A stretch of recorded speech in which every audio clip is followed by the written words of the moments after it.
before in our meetings, and people said, it's not good to advertise on stream. However, Jason Levine chimed in and said, well, they're your earnings. If you're in Alberta and you are donating your earnings towards the TPA, you have your limit of $5,000. But even again, there's 5 people in my house.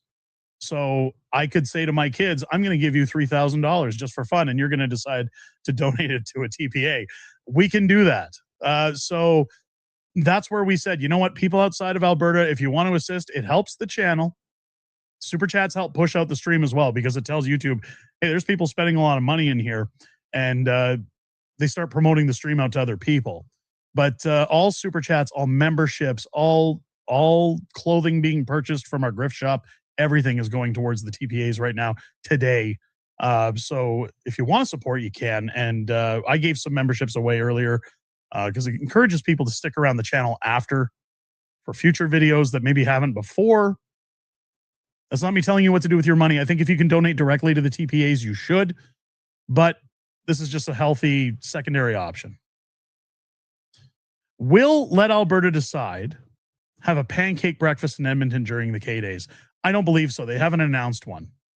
If they do announce one, I'll let you know. I would assume that if they were going to, they would have announced it by now. They should have. They maybe should have. Please check to see what. The telethon is live again? No, I'm on the look, I'll bring it up. Here it is here. Program interrupted, live stream is currently technical difficulties. That's what it's telling me. I also I've got a direct text line in with John Bolton and everybody running the show. I'm sure they'll text me as soon as it's back up. Are the baseball jerseys in your store now? No, and they won't be on my store. We're going to be diverting them to a website for people to purchase. Again, we'll be advertising where you can get those on Monday's live stream. Okay? We're not going to advertise them tonight, even though we're wearing them tonight. Mike and I will be wearing ours. We will not be advertising them on the telethon because the telethon is to raise funds for the TPAs. We will let you guys know Monday, as long as everything's working with the website, where to go to order those. Sunflower becoming a new member. Thank you so much. There's Kevin with the $5. You need to prepare for conflict with Canada and prepare for an alliance with the United States of America. President Trump and MAGA support Alberta. I love hearing that. Thank you so much. We're not wearing the capes today. Not today. Today I have to be serious. Today we have to try and be as serious as we can. It's about business. Keep in mind, it's not my regular viewers just watching this stream today. Everybody's watching the stream around not only the world, but around Alberta. I can't be goofing off too much today. Not today. Trish being a member for 7 months. Happy to be a member. Thank you so much, Trish. Very, will you, Mike, and Matt be on tonight? Matt will not be joining us. No, Matt's back in Manitoba. Mike will be with me as well as Mrs. Fringe in the Edmonton studio with Keith. And I believe Tanya was going to chime in possibly. Stream restarted, new one, no content yet. Okay, let me find that. Let me check my texts. Let me check my texts. And again, I can't guarantee if this stream goes down again, folks. I'll be able to jump in like this because I may be en route to the Edmonton studio. If it goes down again, please just be patient. It will be back up and running.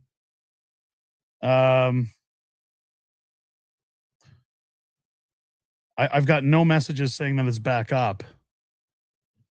I see it refreshing on the stream page, but I don't see... I'm keeping an eye on it. Don't worry.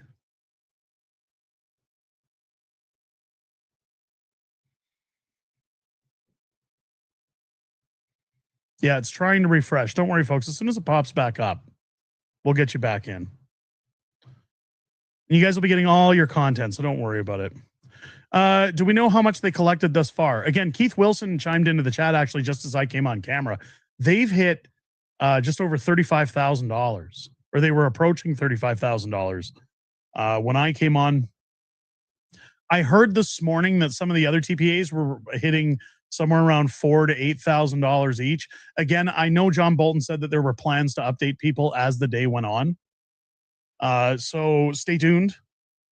If they haven't, I'll try. I'm the headliner presenter tonight.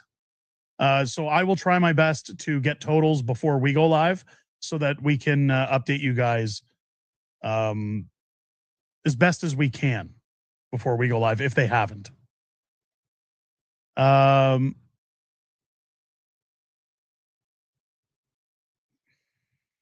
do we got here?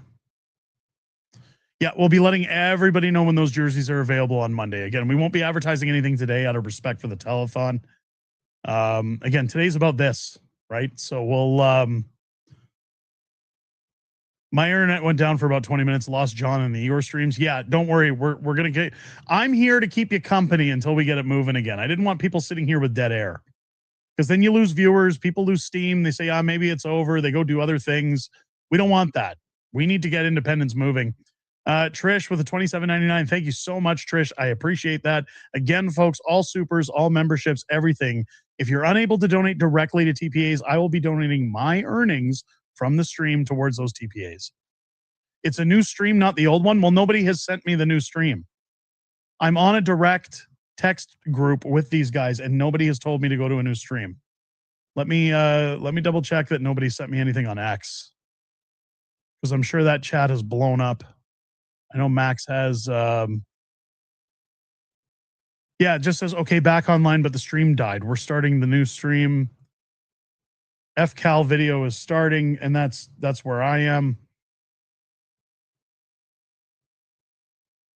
And that was sent 6 minutes ago. Hang on.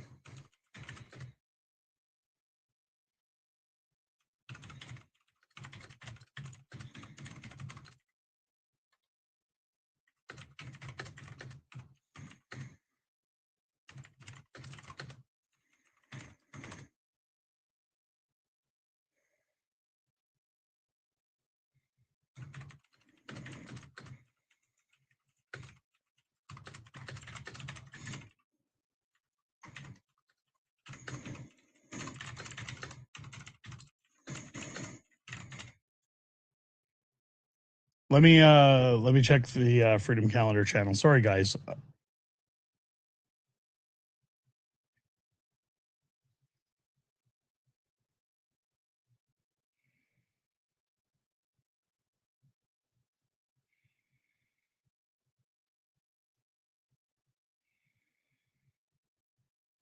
Sorry, I don't mean to make everybody hold on here, because I'm trying to do like 10 things at once here.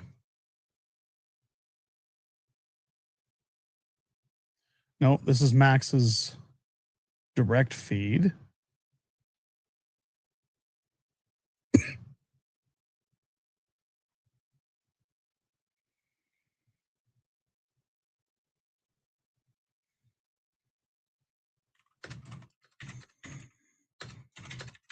Sorry, guys, I'm talking to Max now.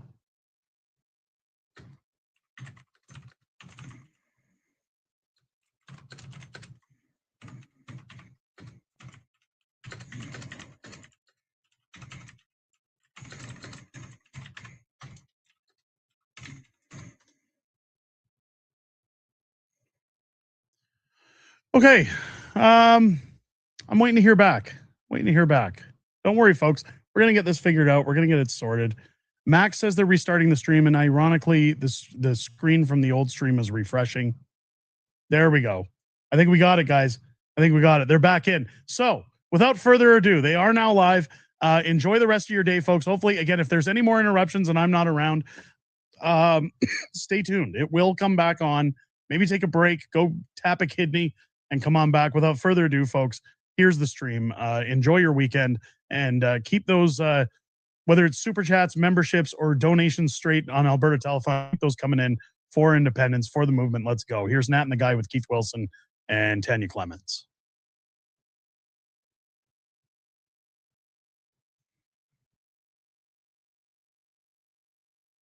That as we continue our conversations with Keith and Tanya. And I would say maybe we'll get right into, did you have a question you want to start with, actually? You can start. You go ahead. Okay.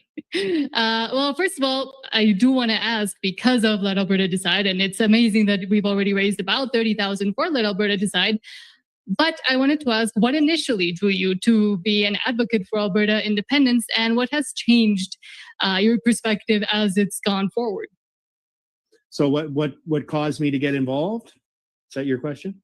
Yes. Well, I think, like many of us, we've watched the trajectory of Canada, and we've watched, in my view, Alberta outgrow Canada.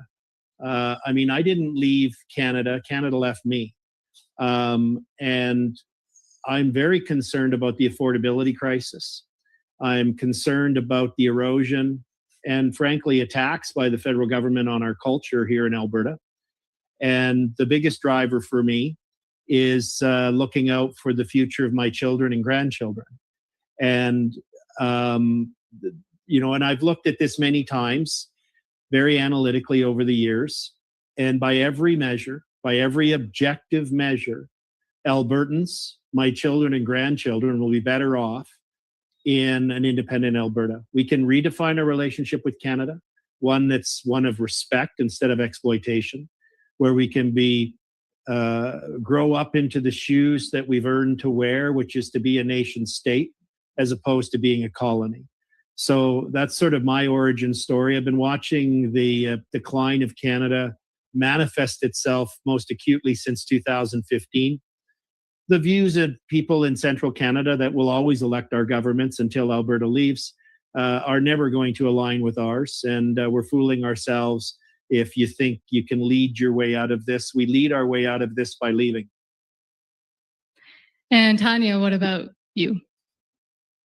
I think that when I'm talking to people in Alberta, lots of their hesitation to support Alberta independence comes from either a place of fear because of the uncertainty or the unknown, and they like to stay in the status quo because that has less fear in their minds, or they have this like deep-seated patriotism to Canada and this ideals that we were brought up with. And I think I was largely one of those people for a very long time, up until the recent federal election. I campaigned very hard for our local federal MP to try to be successful in that election. But at the same time, I was also doing some research and learning about our place within Canada and what Alberta sovereignty could mean within or without Canada.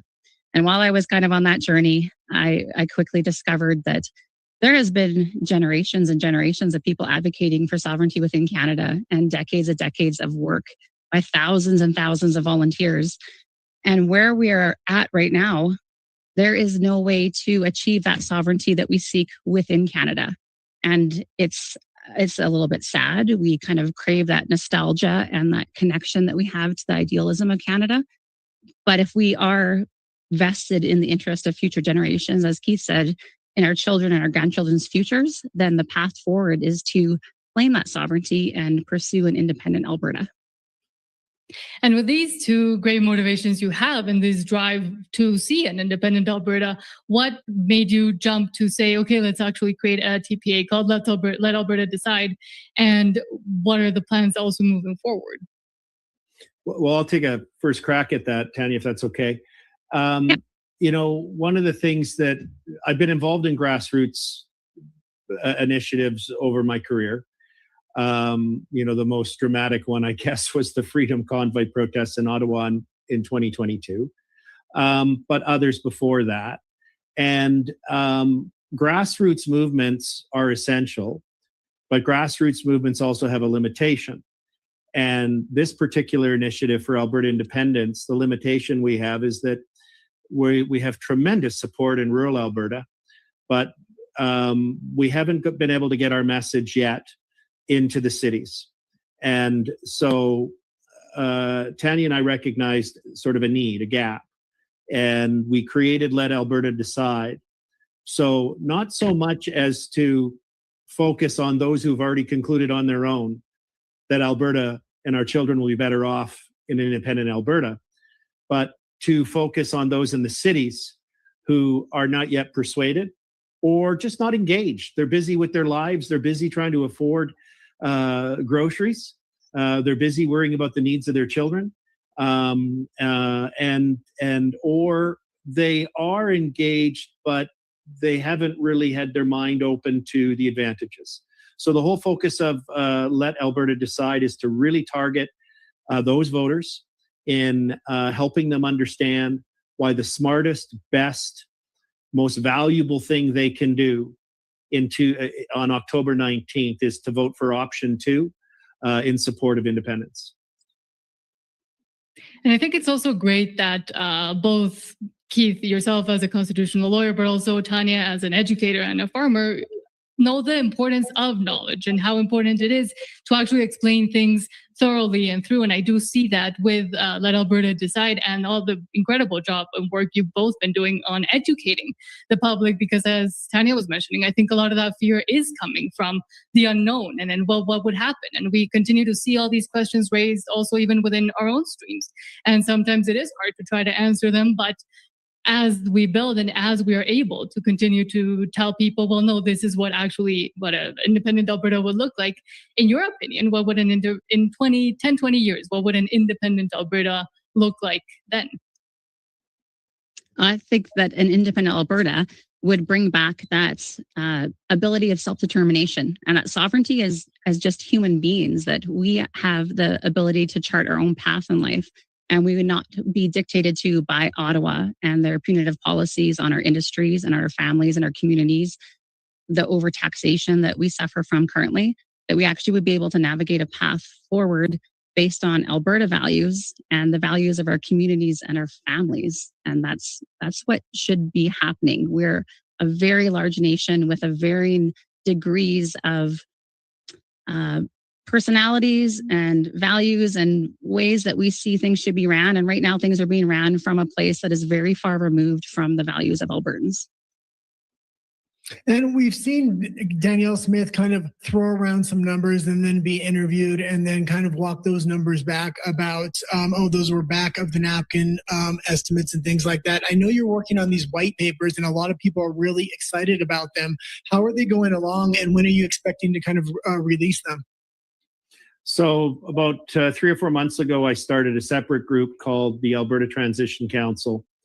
And, it's a group of really smart, experienced people who've achieved a lot in their life and are subject matter experts. And the focus of the white paper is on detailing what if Albertans decide to exercise their constitutional right of self-determination and independence as laid out by the 1998 Supreme Court Canada succession reference case, then what happens next? And in particular, if Albertans do choose independence and resetting the relationship with the rest of Canada, how will life be different the day after the vote as the day before, and the steps of Alberta transitioning from provincehood to nationhood? So that's what it's about. And to answer questions about continuity of service, whether it's someone may have a trip planned with WestJet to Cancun and want to know that on after the vote that they're still going to Cancun, and we'll be able to assure them that they are. So that's what it's about. And we're also going to look at the costing. What's remarkable about those numbers that the Premier threw out, and I hope she regrets it, I suspect she does, because one of them was the debt. Now, first of all, the number's ridiculous that she used, but just whatever the number is, the analogy I like to use is, imagine I had a spouse, and I do have a spouse, but she doesn't have the problem I'm about to describe. And those who've met my wife, Donna, know that I'm just using a hypothetical, which is, imagine she had a terrible spending habit and she had this ability to go and get brand new credit cards every 2 weeks and max them out. And I say to my buddy, I got to bring this to an end. I can't do this anymore. And he goes, you can't do that. You'll have to pay off the bill, right? And it's like, no, I'm trying to stop the bill from getting bigger. So that's one of the points. First of all, it's not even clear we're going to owe the government Ottawa any money, because we've sent over $300 billion since equalization's been in force, more to Ottawa than we got back. So, and there's other issues about, well, if the money we sent to Ottawa, in addition to the $300 billion, helped buy the new buildings that the federal government built, don't we own 12% of that building? So there's a lot of adjusting that needs to be done. And the most significant thing is, when people are looking at the cost of transitioning to a province, we need to look at the benefits of transitioning to a province, because immediately right out of the gate, we've got $25 billion more that we're sending to Ottawa that we're not getting back, that we'll have. And we'll also have Ottawa's knee off of our neck of our economy, where we can grow it to supply the world because we have the third largest reserve of oil in the world, and any other country that's any comparable to us, other than the dysfunction of Venezuela, has no income taxes, has free education, and so on. They prosper economically. We don't, because Ottawa holds us back. I'm not worried about this math. It's going to work out, especially if you consider the benefits.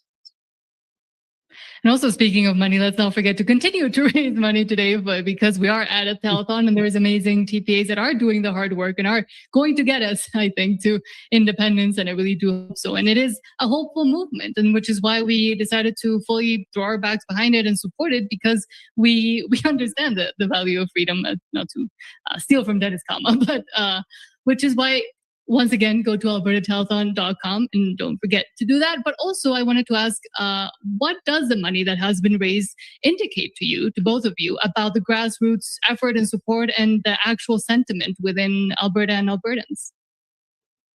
Well, the grassroots movement is strong, and we have a very solid base, and it's growing all the time.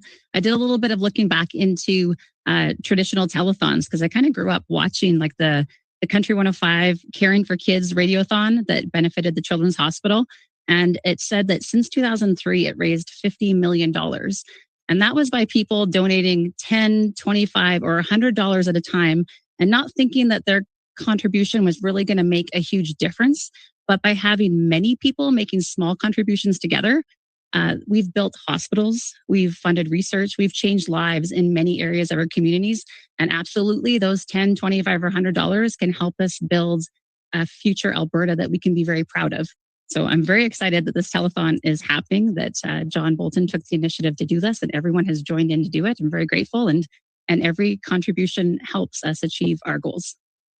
And just on that note, if I could, I was on the ground in Ottawa during the most successful fundraiser in Canadian history, which was the Freedom Convoy that raised over $24 million in 3 weeks. And what was so significant about that, because I remember standing beside Tamara Leach on the ground in the war rooms there, and she's going, oh my God, we just went up by another million. And what it was an opportunity for Canadians at that time to lay down a marker. They couldn't be in Ottawa, they couldn't be on the side of a highway, but they could show their support. There's a lot of Albertans who are feeling somewhat similar, in the sense that they're concerned about putting a lawn sign up, some of them, right? They're concerned about showing their outward support because of the extremist approach by the Stay in Canada crew. But sending a donation is a way they can put their marker down, just like donors did in the Freedom Convoy. And they can say, I support this. I'm showing people I support it. And on that note, I just got a note from our control room that Let Alberta Decide today alone has just passed over $38,000 in donations. Thank you, thank you, thank you. We are going to give you a return on that money like you could have never imagined. We're going to win this.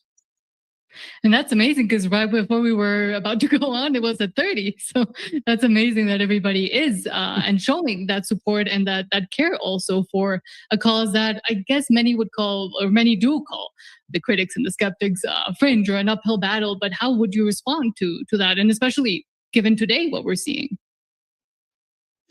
Well, I wouldn't say that it's fringe anymore. Maybe at the beginning it seemed a little bit fringe, and we had that large base that was very angry at the outcome of the federal election and quickly joined forces and came together to start to combat this. But now we've kind of elevated that conversation, and it's grown. And I think that's what Keith and I are very proud of doing with Let Alberta Decide, is we're creating that space for the conversation to continue to grow and to reach into that undecided category, where we know that Albertans share a very common sentiment of being frustrated with Ottawa and their punitive treatment of Alberta, but not necessarily everyone is ready to make that step to independence. And then I'd also want to add that this first referendum to have a referendum is not a binding referendum. So if you vote option 1 in that, you're voting for the status quo. You're voting for nothing to change and for us to continue as per usual with the increasing overreach by our federal government and the increasing punitive treatment of Ottawa to Alberta. But option 2 gives a pathway for people that feel just disenfranchised with how Ottawa has been treating us. And what a vote for option 2 does is it empowers our provincial government with all the negotiation strength to be able to negotiate with Ottawa with that leverage and position of strength that we've never had in the past. So if you want to pursue more sovereignty within or without Canada, you have to vote option 2. I would implore you to vote that vote. And then it will be up to us to convince you that, no, let's take it a step further and look at what the benefits are to Alberta standing on its own 2 feet and achieving independence. Well, it seems like there's 2 opportunities here to really send Ottawa a message today with raising a large amount of money to really push this thing over the finish line. And then on October 19th will be the second opportunity to really send Ottawa a message. And when we get to that binding referendum, I think there's going to be a big surprise of a lot of people that were pushed out of their own country, like us, like conservatives across Canada, wanting to move to Alberta to take a part of their country back and save Western values. Well, on that point, if I could, the rest of Canada needs some tough love. They've been living beyond the means. Alberta's been propping them up incredibly. I mean, which province has a growing economy in Canada right now versus how the rest of them are declining? Alberta. Which province has created the most amount of jobs? A report came out this week. 80,000 jobs were created in Alberta. Meta just announced a $13 billion investment in an AI center. Other companies have announced over the past year record investments in Alberta. But Ottawa behaves recklessly. The Prime Minister every week announces billions and billions more going onto your credit card, your kid's credit card, your grandkids' credit card, and your great-grandkids' credit card. Corey Morgan was talking earlier today about the trillions and trillions in debt. That causes inflation. That causes workers who go to work and work really hard, and each week, each month, that paycheck, even though the number stays the same, it buys less and less and less. Their money becomes worth less over time. And nothing the federal government's doing is changing that. And they're going deeper and deeper into this debt cycle. And Alberta has an opportunity to break free from that and start again, and start from a foundation of our young entrepreneurial population that Tanya talks about, our resource economy. We've got, we've got more agricultural, highly productive agricultural land than most countries in the world. We've got the 3rd largest reserve of oil in the world. We have a very high tech, a tech sector in our province. We have an aviation and aerospace industry. We've got everything going for us, but for Ottawa, holding us back and pursuing ideological agendas at the expense of our children's future. More and more Albertans are waking up to that. Our goal, what we're using these dollars for, is we're running a very sophisticated professional campaign, some of which won't become manifest for some time because of its nature. But we're covering every aspect of traditional campaigning and taking advantage of the latest technologies and tools, and recognizing the fact that just about everybody is on these all day, getting their information from this thing. Exactly. And I also think you raised excellent points there, but also previously you raised that people might be skeptical or scared to show support, for example. And I think that within itself, supporting something like Alberta independence and being afraid to do so should tell us something about the state of Canada at least, but Alberta as well, inside Alberta. But Albertans also have really strong values that we see every day: the hard work, the resilience, the responsibility. So how can those be leveraged to actually achieve independence? Sorry, did you want to go, Keith, or do you want me to? Go for it, Tanya. Well, I think that we have to just realize that we're not some group that doesn't have identity, and that's what is often being labeled on us, that we don't have common values or something that's easily identifiable, but Albertans absolutely do. And we all want to pursue better for our communities, our families. We want to achieve prosperity. We want to have increased sovereignty and self-determination over our own lives. And I think to do that, we have to get behind a process that is actually enabling us to do that. And the conversation in the past has been very limited in how we can actually achieve that. And now we're trying to bring that conversation to the forefront, that it is normal to talk about Alberta's future and Alberta's path and what we want to achieve for Alberta. And we might disagree on some of the steps that we take on it, but we absolutely are united in the things that we want for Alberta. And that's why I think that this path to independence is actually a unifying concept. And some of the media or different characters might try to make you think otherwise of it, but it is unifying to pursue self-determination and prosperity for your family, your communities, and your province.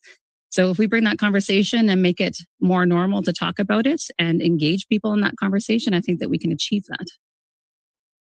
And after October 19th, once we do send to Ottawa a message and it's clear that Alberta does want its independence, what do you think is an acceptable or appropriate timeline for the binding referendum to take place in? I think a completely achievable timeline for the binding referendum is in February or March of 2027. I think that'll provide ample time for campaigning, but also too, we may have a ruling from the Alberta Court of Appeal about this strange ruling from Justice Davidson that we had about our petition launched by Stay Free Alberta. And it relates specifically to the concept that prior to the Alberta government making a policy or legislative decision, it's supposed to consult with First Nations. That just turns the whole concept of our democracy absolutely on its head. There is no precedent for that in any Supreme Court of Canada or other decision. Yes, there's a duty to consult, but that's all. It's a duty to consult. So what's remarkable too is that as Sheila Gunn-Reid pointed out today, the ultimate form of consultation is giving every one of your First Nation members the right to vote. And they can exercise it by an X and choose where they put it. But more to the point of your question, I would say this. We're either going to have a court ruling saying that the obstacle for the Alberta government holding an up-down vote on stay leave is resolved, or if it's not, it'll be open to the government of Alberta to hold its nose and consult and go and meet with each of the First Nations and rent a town hall and say, okay, hey guys, in February or March, there's going to be a vote and each of you get to decide, okay? Check mark. So I think we can get around the politics of the legalities because it really is a political stunt wrapped in the pretext of law, this most recent decision from the Court of King's Bench. And even if we don't have closure from the courts, it's open for the Alberta government to hold its nose, do a consultation, even though it doesn't think it's required to clear the way for true democracy, for the most direct form of democracy, to allow Albertans to choose their future through an up-down vote on independence in February or March of 2027. And just quickly as we wrap up, because we do have to be out by 5, I have a quick question for both of you, but it might be a long answer. What gives you hope in Alberta right now? What specific thing gives you hope today, maybe? Go ahead, Tanya. What gives me hope, I guess, is that we are actually being asked the most important question in Alberta's history. And there have been, like I said before, decades and decades of efforts by thousands and thousands of people to lead us to this referendum for a referendum question on October 19th. And I hope that when Albertans go into that voting booth and they're about to check that ballot with their X, they realize the significance of what that they are doing. That Alberta doesn't need a handful of heroes right now, but what we do need is we need hundreds of thousands of Albertans willing to do one small thing, and that is to mark that X with conviction, with being informed and engaged in this whole process and making sure that they stand beside their decision. So knowing Albertans and knowing their grit and tenacity, I feel very confident that they will look into this and will engage in this conversation with us and will mark that X on that ballot on referendum day with great conviction, and we will be very successful in the outcome.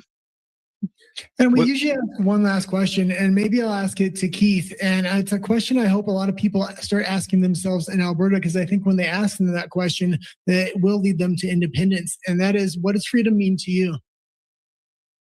Well, freedom means to me being able to wake up in the morning and choose what I can do to lead the best life and to help those around me achieve their potential and be happy. And to continue to do so, we do have to continue to go to albertatelethon.com. Thank you so much, Keith and Tanya, for allowing us to have a shorter interview, but hopefully we can repeat it. And it's an honor to be able to speak to you as well, because I think what Let Alberta Decide is doing and all the other amazing third-party advertisers are doing is incredibly important. And again, not just for maybe even people in Alberta, but to show also the world, not just Canada, what is possible and what freedom does mean. Yeah, absolutely. And I will say, if you can afford to donate today, now is the time to really help push this thing over the line on October 19th. As well as if people are maybe outside of the country and can't donate because it's only for people with inside of Alberta, there is a list of content creators from the Unacceptable Fringe and others. We really need to build up our media presence, not only for this October 19th, but to go into the binding referendum as well. And if I just add that I just got an update from our control room, we just topped $40,000. Oh, Thank fantastic. you, everyone. Look at this momentum. Thank you. I think we're going to win. I know we're going to win. We have all of our stars are aligned. We've got a legal pathway. We have the resources of people and spirit. We have the momentum. In politics, momentum is everything. And we're going to keep that momentum building thanks to you. Thank you, guys. Thank you. Thank you. And for now, I guess I will continue to read. Hi, I'm John Bolton, and we're here with Angela Tabak, Kathy Flett. Let Alberta Decide, which again, 40,000, which is amazing. Pathway to Independence, The Levine Show, Alberta Women for Independence, Alberta's Choice, United Alberta Flags, and Stay Free Alberta. And again, you can always go right now to donate to albertatelethon.com.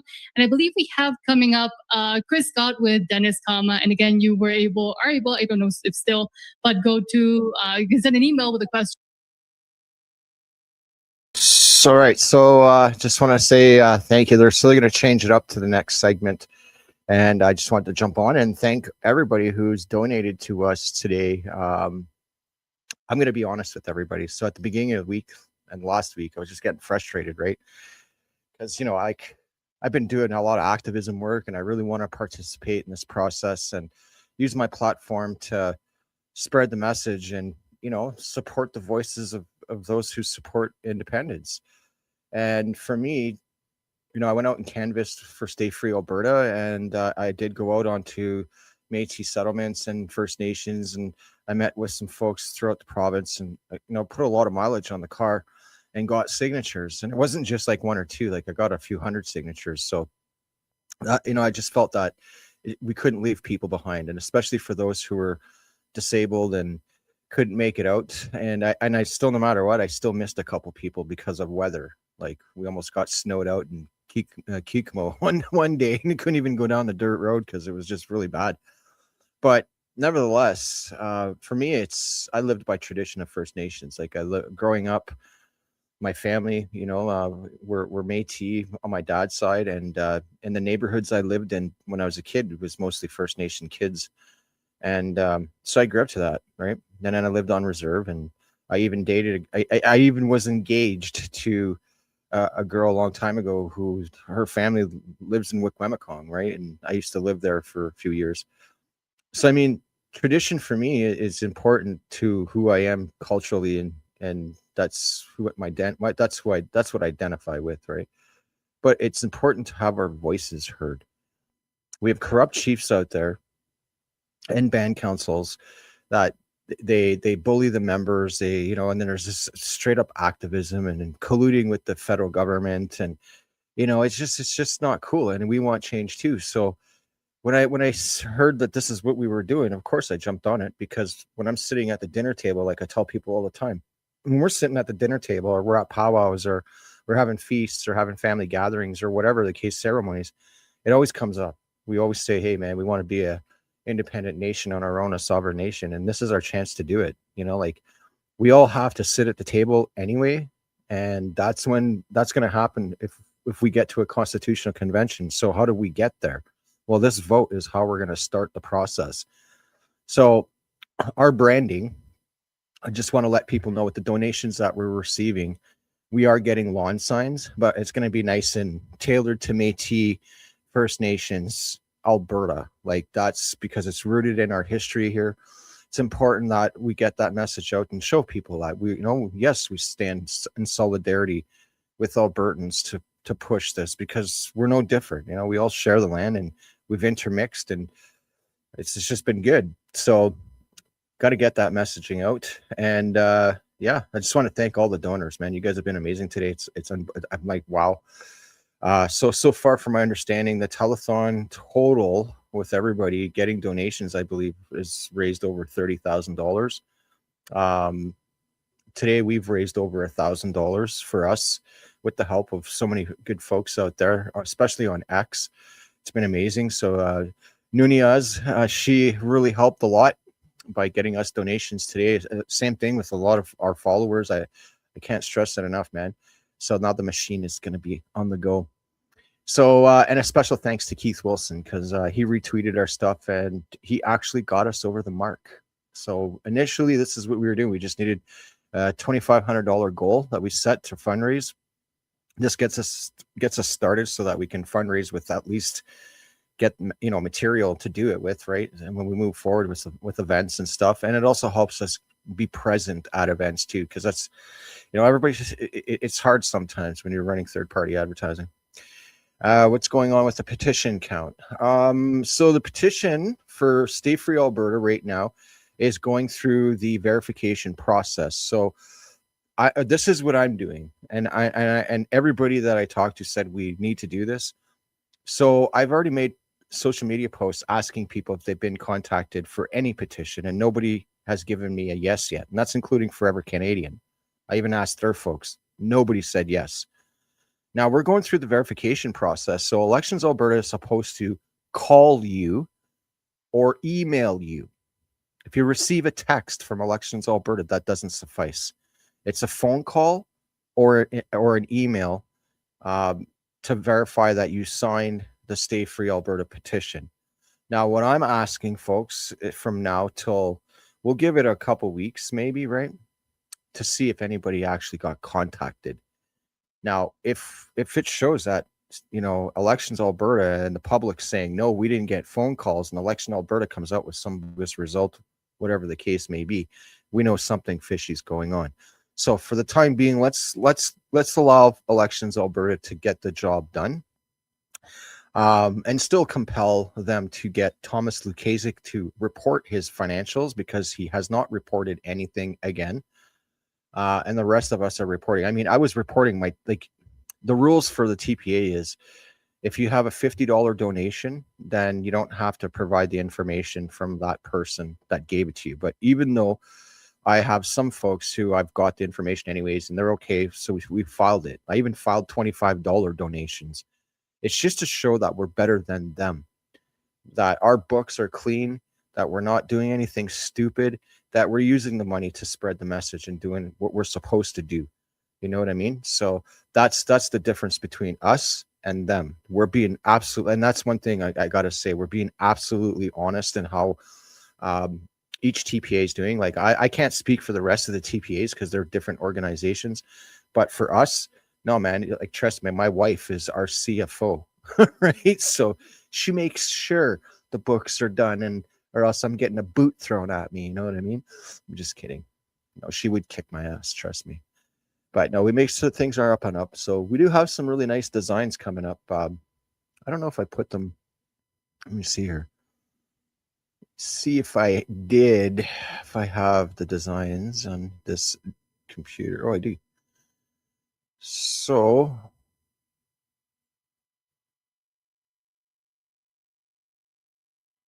to give you guys, I'll show you this though. So we're still doing the streaming for the telethon, but these are the sign designs I'm going with. So there's this one. Where's the other one? Right here.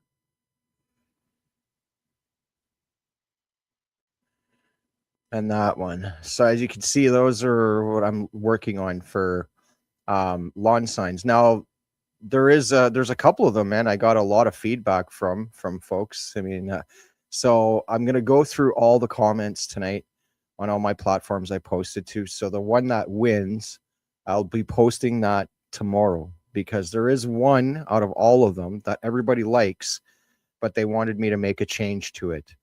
And that is on this one here. So if you look at the bottom left here in the corner where it has the bison and that, they just wanted me to alter it so it's not so busy and just keep the 4 principal animals, because there's meaning to the animals with our people here in Alberta. It's important. Same thing with the Métis.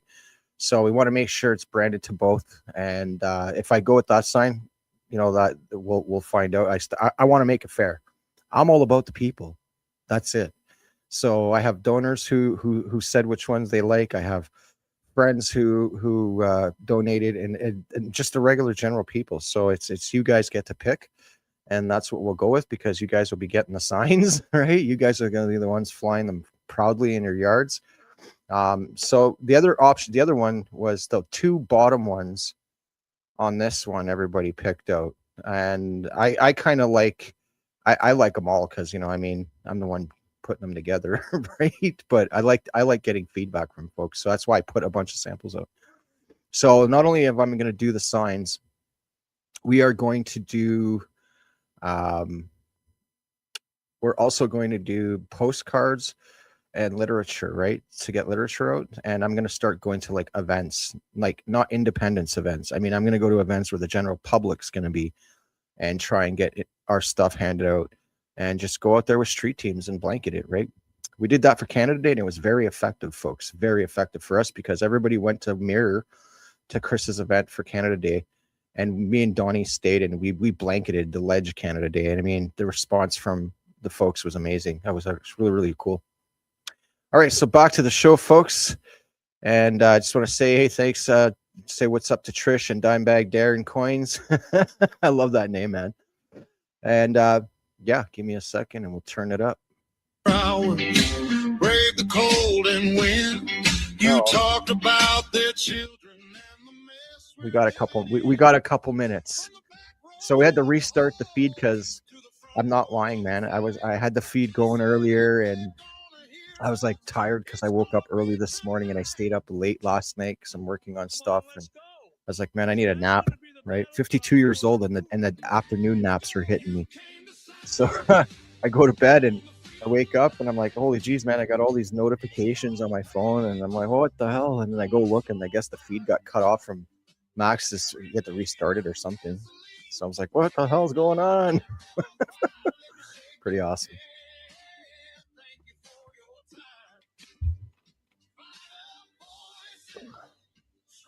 All right, we'll get back to this.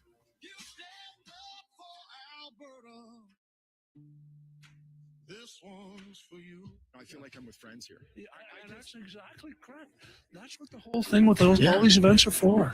People understand that they're part of a group of like-minded people that think and have the same ambitions and goals as they have. You stare down that lens in your studio light. Coffee gone cold, face pale from the night. From the dark hours to the evening show, you hit go live and refuse to let go. Slow roll down from Edmonton, high beams cutting through. Northbound up from Calgary, every small town waiting on you. Truck stop coffee cooling between petitions in the rain.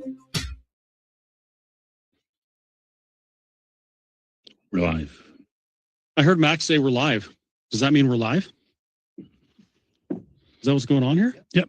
What are we supposed to be doing? I was actually just driving down a back street in Calgary. I was lost, and I saw an Alberta flag, and I was like, hey, that seems kind of cool. And I ended up in this seat. Yeah, I'm not sure exactly. Who are you? Yeah, I'm Dennis Callan. Oh, I'm Chris Scott. Nice to meet you. Hey, I've heard your name before. Oh, I've heard your name before as well. Good cafe. You know my cafe? I've heard of it. Oh, well, I know your I know your Value of Freedom. Ah, have you read it? I've read most of it, yeah. And I actually, I even ran it through AI. I ran it through Grok. I ran it through Claude AI, and I said, be really critical of this. Yeah. and find all the mistakes so I can call these guys and say, hey, you didn't do it well. Yeah. And that never happened. No, it's reasonably solid on the number side. It's we're going to do an updated version pretty quick. Yep. Once you get the transition plan done, and I don't know if Keith talked about that earlier, but I'm a co-lead with him on building that transition plan. Okay. And once you get that pulled together, which is a bit of an effort, there's somewhere around 40 people engaged in it right now. You got 20 subject areas to deal with, pulling it together, and hope to release it by the end of July. Mm-hmm. But that'll redo the transition elements in the Value of Freedom, because we'll have more accurate numbers, more accurate processes, and so forth, so we can say, okay, transition will really cost us roughly this much. That's awesome. And then on the actually doing it part, we're getting, we have a bunch of subject matter experts, guys who know their area, like whether it be air traffic control or oil and gas or whatever, that are actually saying, okay, this is how we would transition. And they're speaking from a position of knowledge. So that's all coming in the next small number of months. That's pretty cool. So before we get more into that, I should do an introduction. And I'm sorry, folks, for the people that are watching my stream. It seems as though there's always technical issues, and the camera shows up that it's totally fine. And when I try and put it on the stream, it's not there. So if you're watching my stream and you can't see me or you can't hear me, head over to freedomcalendar.net or John Bolton's page. I think it's back up. Or I noticed the young ladies, Madison Macy Holmes, they have it streaming on their YouTube as well. So you can find it elsewhere. So my name is Christopher Scott. I'm the owner of the Whistle Stop Cafe in Mirror, Alberta. And I just happened to accidentally find myself as the leader of another, I don't want to say freedom-minded, although we are freedom-minded, another organization that's dedicated to having conversations with Albertans. So the most important thing that I've realized over the last 6 years is that people aren't talking to each other, and we're making decisions on our governance, on legislation, those types of things, and we don't have all the facts. Right. Most of the time, I think it's most of the time, people are making decisions and voting based on what somebody else said, and they fail to actually dig into it and listen, especially to the other side. So Let's Talk Alberta exists specifically to facilitate the conversation between a conversation amongst Albertans about Alberta's future. Mm-hmm. And that's extremely important. It's critical right now because we're going to be asked a question on self-determination. Yep. Right. And it's not a constitutionally binding toothed question. It's a question that kind of opens the broader conversation, but it's a question nonetheless. Yes, indeed. And I believe that we have a responsibility to learn as much as we can. So when we go into that referendum, we make the best decision possible for Alberta. So that's who I am and why I'm here. And where did you come from, Dennis? You just kind of popped up, and then I saw the Value of Freedom, and I'd never heard your name before. So I have been following politics my whole life. I've actually been seeing how Canada is failing for, I'm going to say, at least 15 years. And my personal plan was to say, okay, this country is not working. Let me go elsewhere. And then I saw Pierre Poilievre come up, and I thought, okay, we have a chance. We have a new leader. He sounds pretty good. Seems to have a lot of the right ideas. You can really eat an apple. You can really eat an apple and speak at the same time. That's the critical part. Amazing. And thought, well, we have a chance. Then the election came by. And then before literally it reached the Manitoba border, it was done and dusted. There was no way. And I was very, very angry. So I happened to go on X at that time. I saw Jeff Rath's posts, and I thought, well, this guy seems interesting. So I pinged him and said, hey, need any help? Like, maybe I can help out. He and I got on the phone, and he said, well, can you write a business plan? Well, heavens, I spent 47 years in business, probably written 100 of the wretched things of various sizes. So I said, sure, I'll give it a shot. So we worked on that for about 6 weeks. And I did a lot of the analytics. Jeff did a fair chunk of the policy elements, and we pulled it together and published it. And that's where it came from. And then one thing led to another. Then people said, oh, would you mind coming and talk about it? Oh, by the way, would you help with the Constitution? Oh, by the way. And next, I'm sitting here in this studio talking to you. One day I'm getting out of the oil patch because I was sick of the government interfering with my career, with my business. Mm-hmm. And I bought a restaurant in July 2019. Mm-hmm. Not the right time to be free of government interference in a restaurant. And next thing you know, I'm speaking at hundreds of town halls across Alberta on the topic of Alberta sovereignty. Yep. So life has an interesting way of, throwing these curveballs at you. And, they say, they say about the best laid plans, right?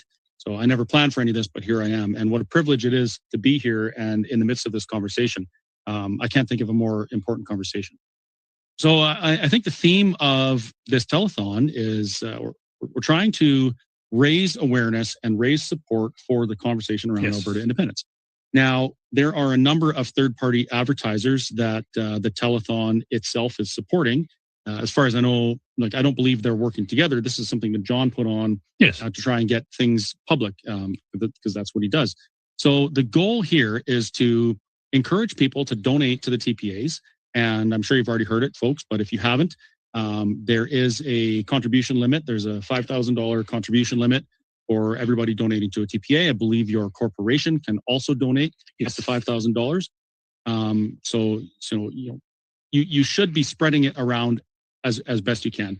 And I would encourage you, if you're a forever Canadian supporter and you're watching this telethon, by all means, contribute to your favorite TPA, which may be the Forever Canadian TPA. Now, my organization is different. We're not a third-party advertiser. Okay. And there's a very specific reason for that. The Elections Finance Act has a carve-out in it that allows people to express themselves for political purpose. Mm-hmm. And that's what we're doing. We're facilitating town halls, open conversation. We invite people from both sides, although because I'm very vocal about my position, it's very rare that somebody that opposes me shows up. But I wish they would, because if we're going to be asked this question, I want to make the best decision. And if they can tell me why their position is better than mine, I need to hear that. Yes. Because I want to make the best decision. So I would love for the front row to be filled with people who oppose my position. So what we're going to do, and I'm not exactly sure how the logistics of this are going to work. I guess we're going to have to rely on some of the folks in the back end. But I have a little bit of a contribution limit left for my personal TPA contributions. I donated $1,000 to Corey Morgan's TPA. And so that means I have $4,000 left that I can donate. What I'm going to do is during this portion of the telethon, the top 3 TPAs that people donate to, I'm going to match that up to my contribution limit. Mm-hmm. So it's like $1,600 or something like that to the top 3. So folks, now's the time. You're going to maximize the impact and the input to those people that you want to support by leveraging mine as well. And if you want to support the work Let's Talk Alberta is doing, you can be from anywhere. Mm-hmm. You have no contribution limits. You can donate as much as you want.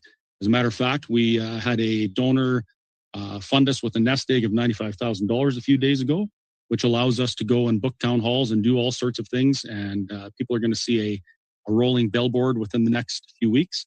And it's going to be a lot awesomer than the Forever Canadian Unity mobile. Mm-hmm. So you can look forward to that. So a nicer motorhome. Yeah, a nicer motorhome. Yeah, it's big. It's 40 feet. It's a diesel pusher. It's an Albertan mobile, rolling coal, and it's going to be an absolutely fantastic expression of I love Alberta and I want to have this conversation. So donate and donate often, but don't exceed your limits. And if you're from outside of Alberta, don't donate to a TPA. You're not allowed. But you can donate to Let's Talk Alberta, and we will be good stewards of your donation and maximize its impact. Now that that's out of the way, is there anything in particular you wanted to talk about, Dennis? Because all I really wanted to do is I wanted to come on and just answer questions. We've been doing that for months, and I have fun doing it. So we can talk about whatever you want, and then we'll do that. Well, there's a couple of things I wouldn't mind talking about. And first of all is I've been co-leading with Keith Wilson the development of the transition plan. And I want to make clear a couple of things about it. Is people think the transition plan is setting long-term policy for the country of Alberta and in deciding how we will run things and how taxes will work and form a government and so forth. And that is not true. All those things are in the hands of the future legislature. Mm-hmm. Deciding how taxes are done, deciding what constitution we should use, deciding, what kind of military do we need, are all things to be done by the people of Alberta through their elected legislature once we are an independent country. So all the transition plan is doing is covering that period of time from when we win the referendum until such time as that legislature is in place. Think of it more like scaffolding or temporary supports than a long-term plan. So all we're saying is, okay, how do you handle policing until the legislature can decide what the long-term policing model is? Mm-hmm. Now, things have to be done. We have to, of course, defend the borders, protect the borders, at least keep track of who's in. We have to deal with how do we collect taxes in the interim. We have to deal with things like what do we do about a military, to cover that period of time. So that's what we're building right now. As I said a few minutes earlier, we're developing it with a bunch of people who know what they're talking about, and it's being pulled together as we speak. It's fairly big and meaty. I'd say it's about 300 or 400 pages at this point, and we plan on releasing it roughly the end of July or as close to that as we can possibly get. And then people can answer the question that follows after the Valley of Freedom. Valley of Freedom was, is the country of Alberta a financially viable place? Short answer, yes, it is. Mm-hmm. Second question is, okay, so we will be financially viable. How do we get from where we are now, a province, embedded in Canada, with a lot of services that are not being done by our own people, to the place where we are doing all those services and operating as an independent country, recognized by the rest of the world, and be able to do things like, okay, we need a passport. How do I get an Alberta passport if we offer such things? So that's the thing we're building now, and that's what we want to have ready by the end of July. I'm glad you brought that up, because there is a lot of confusion around that. I've heard a comment from some people saying, hey, how come we're not involved in these conversations? And the answer to that is because we have no idea about any of those things. Like, I have no idea how to transfer the logistics of operating an international airport from one jurisdiction to the next. I have no idea how to manage moving corporate tax liability from one structure into another and making sure all those things are smooth. But there are a lot of experts that can do those things. And I will point out, and I don't know if this was included in some of your stuff, but this isn't new. No. There's a province that's been doing this for 60 years, and that's Quebec. And they have a ton of research and information on these things. Is that correct? Well, every service we want to take over is currently operated by Canada. Right. Now, they're not filled full of rocket scientists and brain surgeons. What? They're filled with normal human beings. That can't be. Yeah, well, it's hard to believe, but some of them actually maybe even don't reach that level. But anyway, so none of these are new to world. None of these are new to country. And what we're doing is just replicating them in the best possible way. So it's not hard to do. I'm going to pick an example. So someone said to me, well, passports are so hard to produce. They're fancy little booklet, digital chips in them and so on and so forth. So I got online, did some searching. Turns out the government of Nepal just signed a deal with a company in Germany to produce passports for $7 a booklet. Oh. You give them picture, address, the relevant information, which we have to do. Police have to check you. Send it to this company. $7 later, they give you a passport. And turn around, I guess, is about a week or two. So we can literally do that for $7 a passport. Now, Government of Canada does it much more expensively, but I think we can grab services like that and do it quite quickly. That problem gets solved. So there are ways you can optimize and streamline without doing crazy stuff, without taking many years and millions and billions of dollars. We can just grab stuff that's available to us, find the best practice in the world, adopt it as far as we can, and that'll cover us till the legislature takes over. And we have some hindsight, and we have some historical examples to look at. I mean, I was doing some Googling a few weeks back, and I found that since 1990, there's 38 new nations that have formed. Yes. That's 38 new nations that have had to do all these things. It's not rocket science. It's not impossible.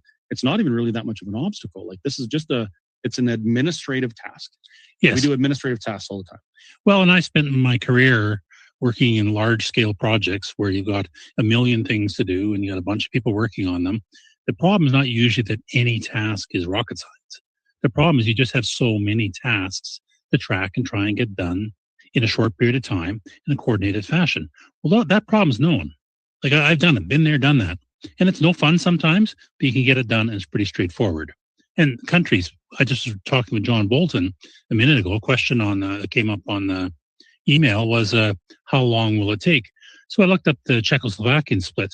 They took 6 months.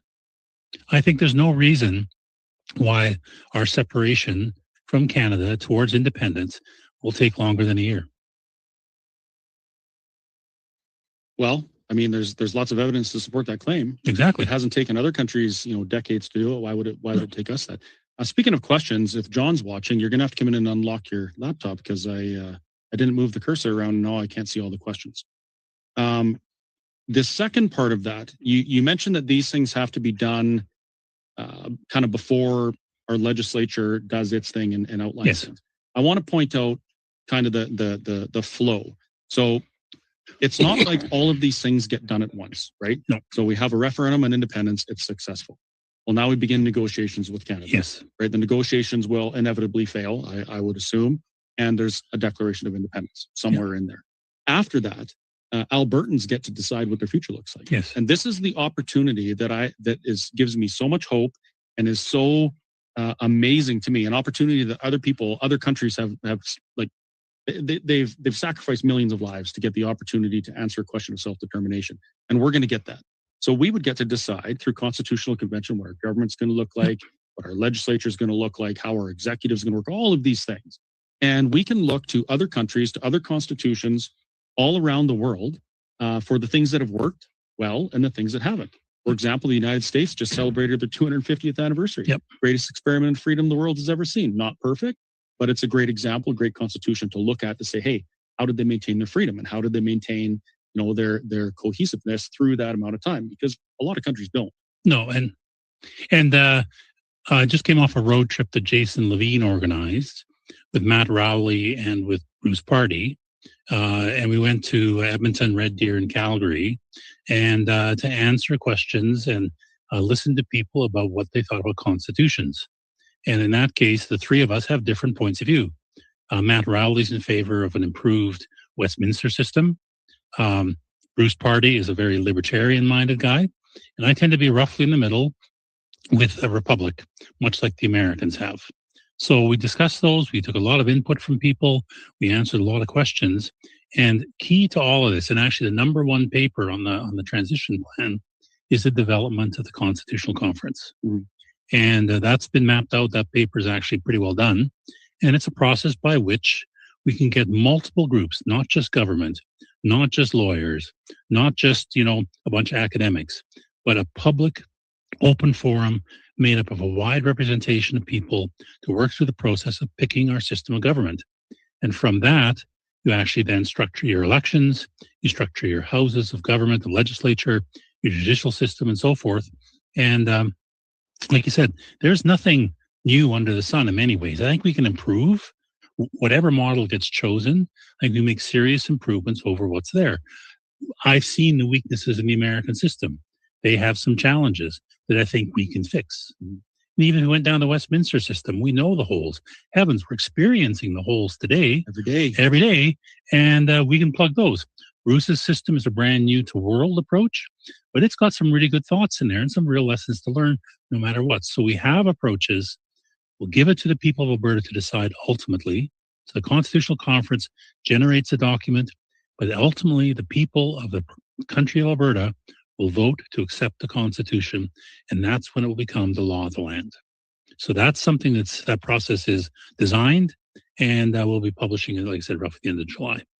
And that is the opportunity and the blessing right there. Absolutely. Nobody is saying things are going to be perfect. I've actually even stopped saying things will be better because I don't know. What I do say is that for the first time in history, Albertans will get to decide. Yes. Albertans will decide the laws, the governments, the policy, all of those things, and they will reap the benefits or suffer the consequence. Right now, it's a group of people thousands of kilometers away that make the rules largely, and we kind of go along for the ride, for better or for worse. And I think there's a better way to do it. I think that the people who are affected by legislation should be the ones that choose their legislation. And if it's not that way, and if you can't influence the laws that govern you, I think that's a big problem. Yeah. So I'm supposed to mention, and I will mention, this is a fundraiser, and if you folks want to donate to any particular TPA, I'm not going to tell you which ones to donate to. Visit albertatelethon.com. And you can click a link and fill the appropriate information for whatever TPA you want to donate to. And keep in mind that the top 3 TPAs that you donate to right now, I will match those TPA donations up to my maximum allowable contributions, which I believe is another I think I can donate about another $1,600 for 3 more TPAs. So I'm happy to do that. And if you got a couple $100,000 kicking around, you don't know what to do with it. Let's Talk Alberta can accept anything from $1 up into the sky's the limit. Elon, if you're watching, and we'll be, like I say, we'll use your money very well. The TPAs in Alberta right now are subject to a number of rules. Yes. And the reason is that Elections Alberta wants to know who is paying to advertise for an outcome of a referendum, election, whatever. Yes. And the purpose of that is so that a giant corporation in wherever doesn't, stick their $1 billion in and influence an election. They want to know that it's coming from the people of Alberta, and that's why there's contribution limits. So I think Elections Alberta has an important job to play in that, and it can be frustrating to navigate those rules. But I have noticed that some TPAs, particularly one, doesn't seem to be really following those rules. And that's the Forever Canadian TPA. So do you have any thoughts on that? Have you heard anything about that? How they're getting away with that? Well, I've read the announcements made by Elections Alberta, and they're cutting, in my mind, a very fine legal point. I've also listened to the Forever Canadian people a few times, and as far as I can tell, they're campaigning. Just like, for example, Keith Wilson's campaigning for his point of view, and I go, fine, let them campaign. But I am very unhappy with the idea that one side apparently gets free pass, and the other side gets a different one, and that's something that angers me. So I think that I would ask Elections Alberta to look very carefully at what exactly is being done by all TPAs. Make sure it fits within the rules. So I do agree with the idea that elections should not be able to be bought. That concept is solid. But then make sure all the TPAs on both sides of the question are in fact playing by the rules, living by the rules, and meeting the requirements that you set out yourselves. So if one side appears to be, not quite following the rules as they should be, and the other side is under quite a bit of scrutiny, I would say, folks, if you have an opinion, if you believe in one side of the conversation or the other, support them however you can. Donate as much as you can, as often as you can within your limits. And that's really the only way this is gonna work. The status quo, the current situation, is the easy choice. It's the safe choice, because nobody really is going to put a cigarette butt in your cheek for saying, hey, we want to remain in Canada. But the risk to some for expressing their opinion for self-determination is it's quite visible. Well, and, things we see going on. And you say it's a safe choice, and I agree from the Elections Alberta perspective it is. But I ask people, and I've been having this conversation for a while, so is choosing to remain in Canada really the safe choice? Well, I would say no. Well, I would say no Absolutely as well. not. But I ask people to walk through the thinking process of low investment levels in Canada, low productivity levels, worst financial record of the G20, all these rules and restrictions and net zeros coming at them. Where will Canada be in 10 years' time? Will it have any financial means left? Will it even come close to maximizing the use of the many gifts it has? And so when people say, well, it's safer in Canada, I go, no, it's not. It's just not happened yet. Leaving Canada is, in fact, it's an event. We're going to have a vote. There's going to be a whole bunch of upset and concerns and worries. Very emotional. I tell people after the hangovers wear off in a few days' time, we'll wake up and say, okay, now what do we do? And that's why we're building the transition plan. So some of that's already answered. But there will be, it's an event. And I think, though, once that happens, cooler heads will prevail. So a school of thought, and I understand it being valid, they think that Canada will be very aggressive and very difficult to deal with. I don't. I agree with you. They won't, because I think that Canada will wake up with a huge hole in its financial economy. They have this lump in the middle of their country that separates BC from them. They are now beholden to a third country, and a foreign country, a third party, for their energy, because they don't produce much themselves. They're going to have the Americans breathing down their neck saying, play nice because we want to protect our oil supply. Mm-hmm. I think Canada will, after the hangovers are over, sit down and say, okay, let's talk. We need some things. You need some things. Let's work them out. Could you imagine after Mark Carney publicly recognizes the sovereignty of Palestine, and after Canada publicly acknowledged the sovereignty of Kosovo and other new and emerging countries. nations, can you imagine if they wouldn't recognize Alberta? That would I can't see that happening in any reality. Well, and if they said we won't let Alberta go, I can imagine the world community saying, wait a minute, this is colonialism. Yeah. This is not self-determination of your citizens. You are demanding that this area, this group of people, stay beholden to you, keep throwing you money year after year, and that is nothing more than a colony. And you know what? We like Alberta because they are trying to be their own country.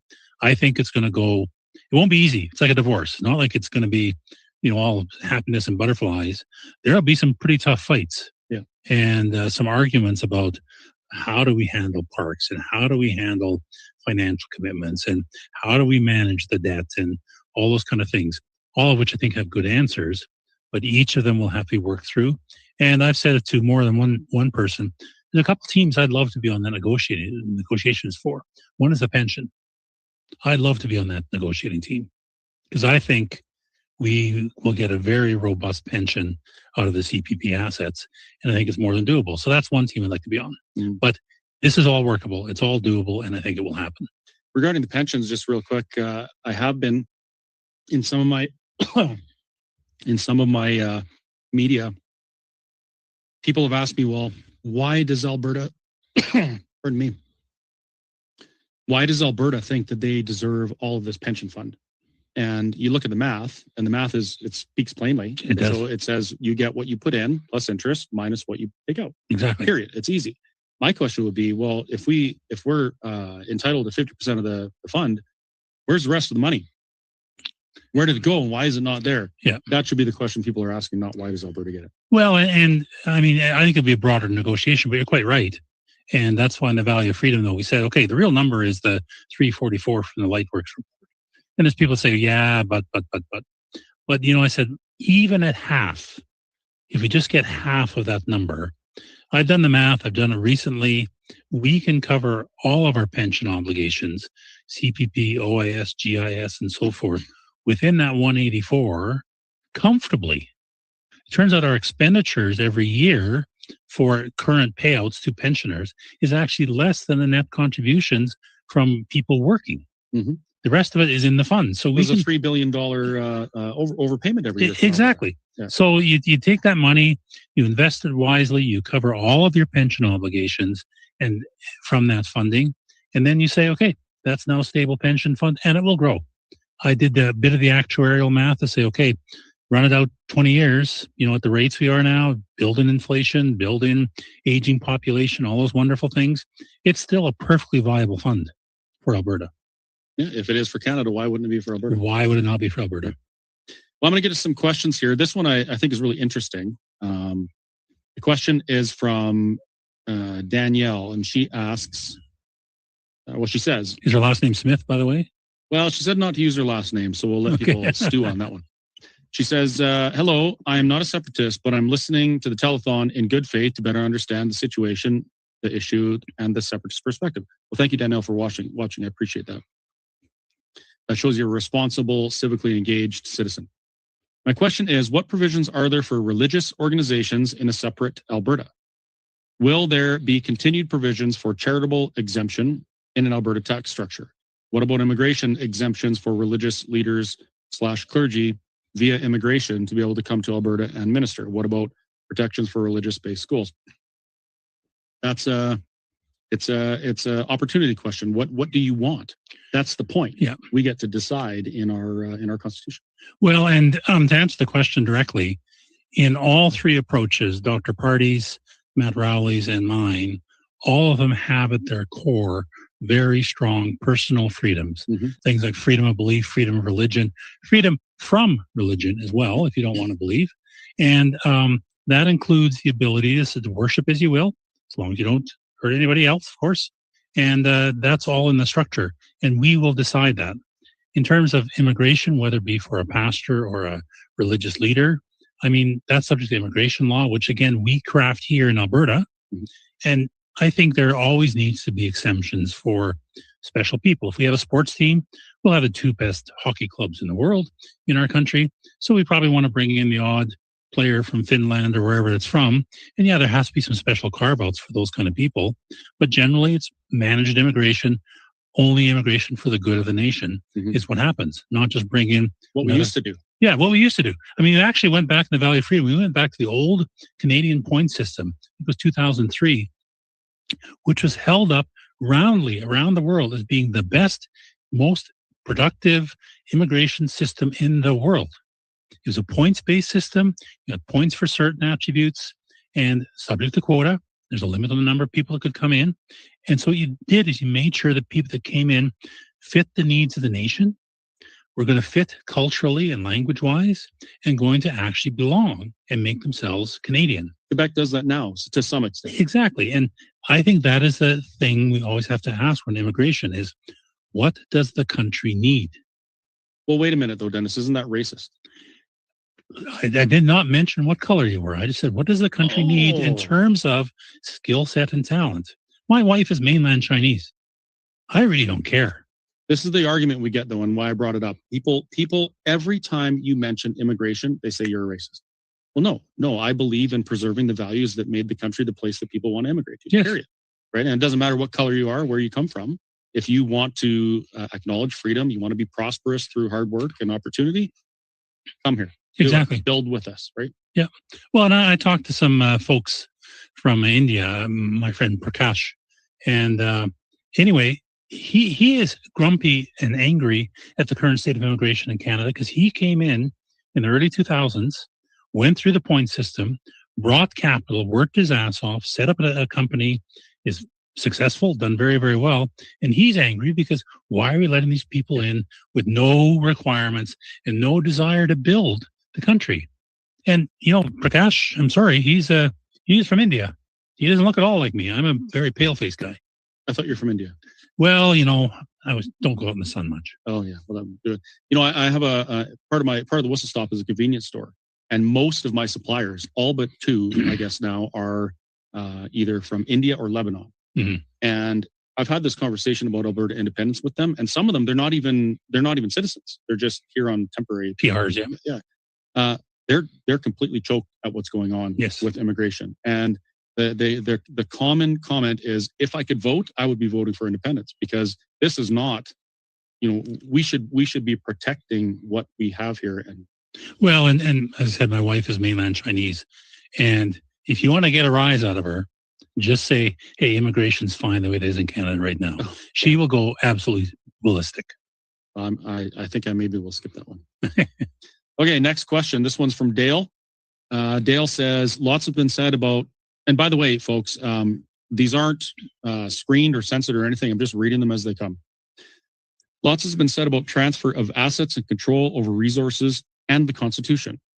When or how are the laws like C-22, C-9, and others subject to change and not hang over the heads of Albertans? Well, that's an easy one. That's immediately. Yeah. Immediately. What happens if the Clarity Act is not negotiated in good faith and is vetoed or stymied by Ottawa or provincial challenges? 3 words. We're not asking. Exactly. It blows my mind. The Clarity Act is the legal pathway that Canada would prefer Alberta use or any province use to secede from Confederation. That's a preference. It is not a requirement. Under no circumstance in any time in history has a nation that has split from their parent nation been subject to do it only by the laws of the parent nation. Exactly. Right? It does not work like that. It's certainly not the courts thereof. Certainly not the courts. The entire premise of an independent Alberta, for me, would be this in a nutshell. I completely reject the Canadian Constitution and the Canadian system of governance, and I want Albertans to create their own. Yes. Period. That means that the Clarity Act, to me, is almost irrelevant. Yep. And as a matter of fact, it's irrelevant to Quebec as well. Quebec, when the Clarity Act came out, they passed a law that said they will never use it. Exactly. They reject it on its face. Done. Over and done with, because they live their sovereignty and they would never ask permission. And I don't believe Alberta would either. However, it is nice to believe that we could use this legal pathway to achieve our self-determination. Yeah, but it may not work that way. But having said that, I mean, I am quite content to try and work within the rules. Exactly. Lay it out as best we can, as long as everybody understands this is not we're asking for permission, pretty please, and if you say no, well, we're done. We are going to leave if we win the referendum. We are going to set up our own country. We would like it to be civil and reasonable and based upon good conversation and good negotiation. But if the other party refuses to hold to that standard, we will pursue things unilaterally. Mm-hmm. And we have every right. The international community recognizes the right to self-determination. Yes. And it's, internationally, not every nation agrees on everything, but that's one thing that most civilized nations agree on. Yes. Self-determination. What happens to the joint provincial federal pipelines and other deals that are being made in the MOU presented by Carney? Well, this is assuming that those happen, and they happened before, but let's just pretend that it happens tomorrow. What about things like that? Any joint provincial federal business case? Well, I mean, this is what negotiation's about.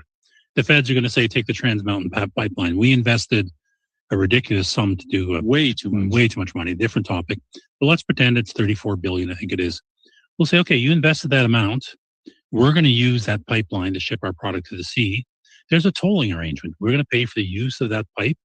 We owned part of it, so we get something back for that. Let's work out the deal that says, okay, you get to recover your part of the investment. We get our part of the investment. It's like any other country. It's just like when we ship stuff to the southern states right now through the American system, we pay tolls. Right. Yep.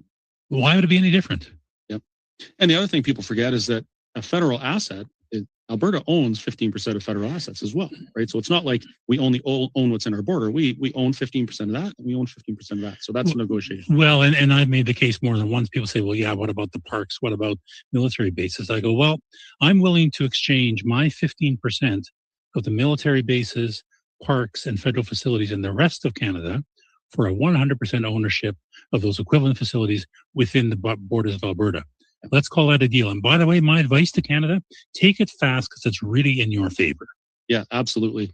That's one of the things that one of the trifold documents that we produced at Let's Talk Alberta was show me the other half of the ledger. Yeah. We're always talking about this. What about the national parks? What about the military bases? And we forget, or people forget, to ask the other question on the other side. What about the assets that we own in other provinces?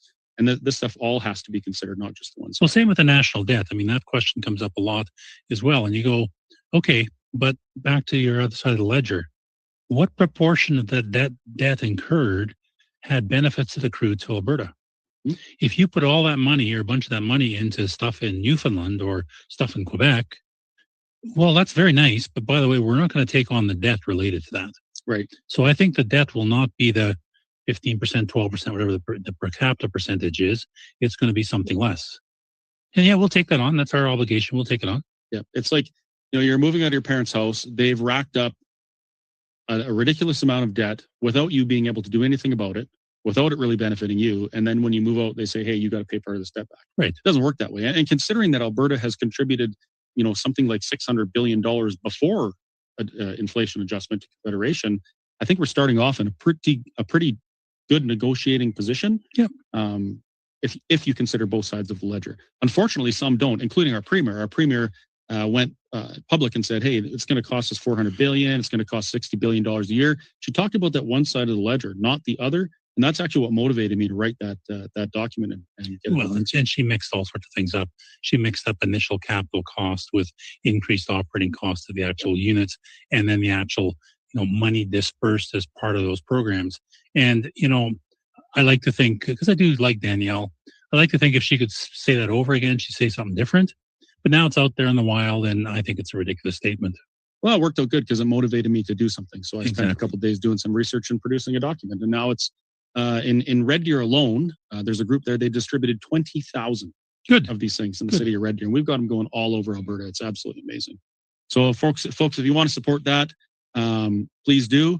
But remember, this particular telethon is purpose-built to support the work that the TPAs are doing. You can find the list of TPAs at albertatelethon.com.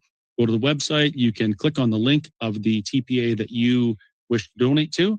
And when you do, remember that the top 3 of those TPAs, the top 3 amounts of donation for 3 of those, I'm going to match that dollar for dollar up to my remainder of my maximum allowable under the elections finance rule. What else have we got here? There's quite a few questions in this one email, so let's try and get through them really quickly before we run out of time. How would an independent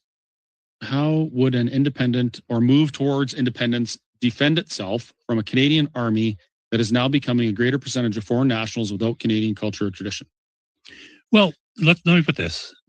We are going from the assumption that Canada will follow the law.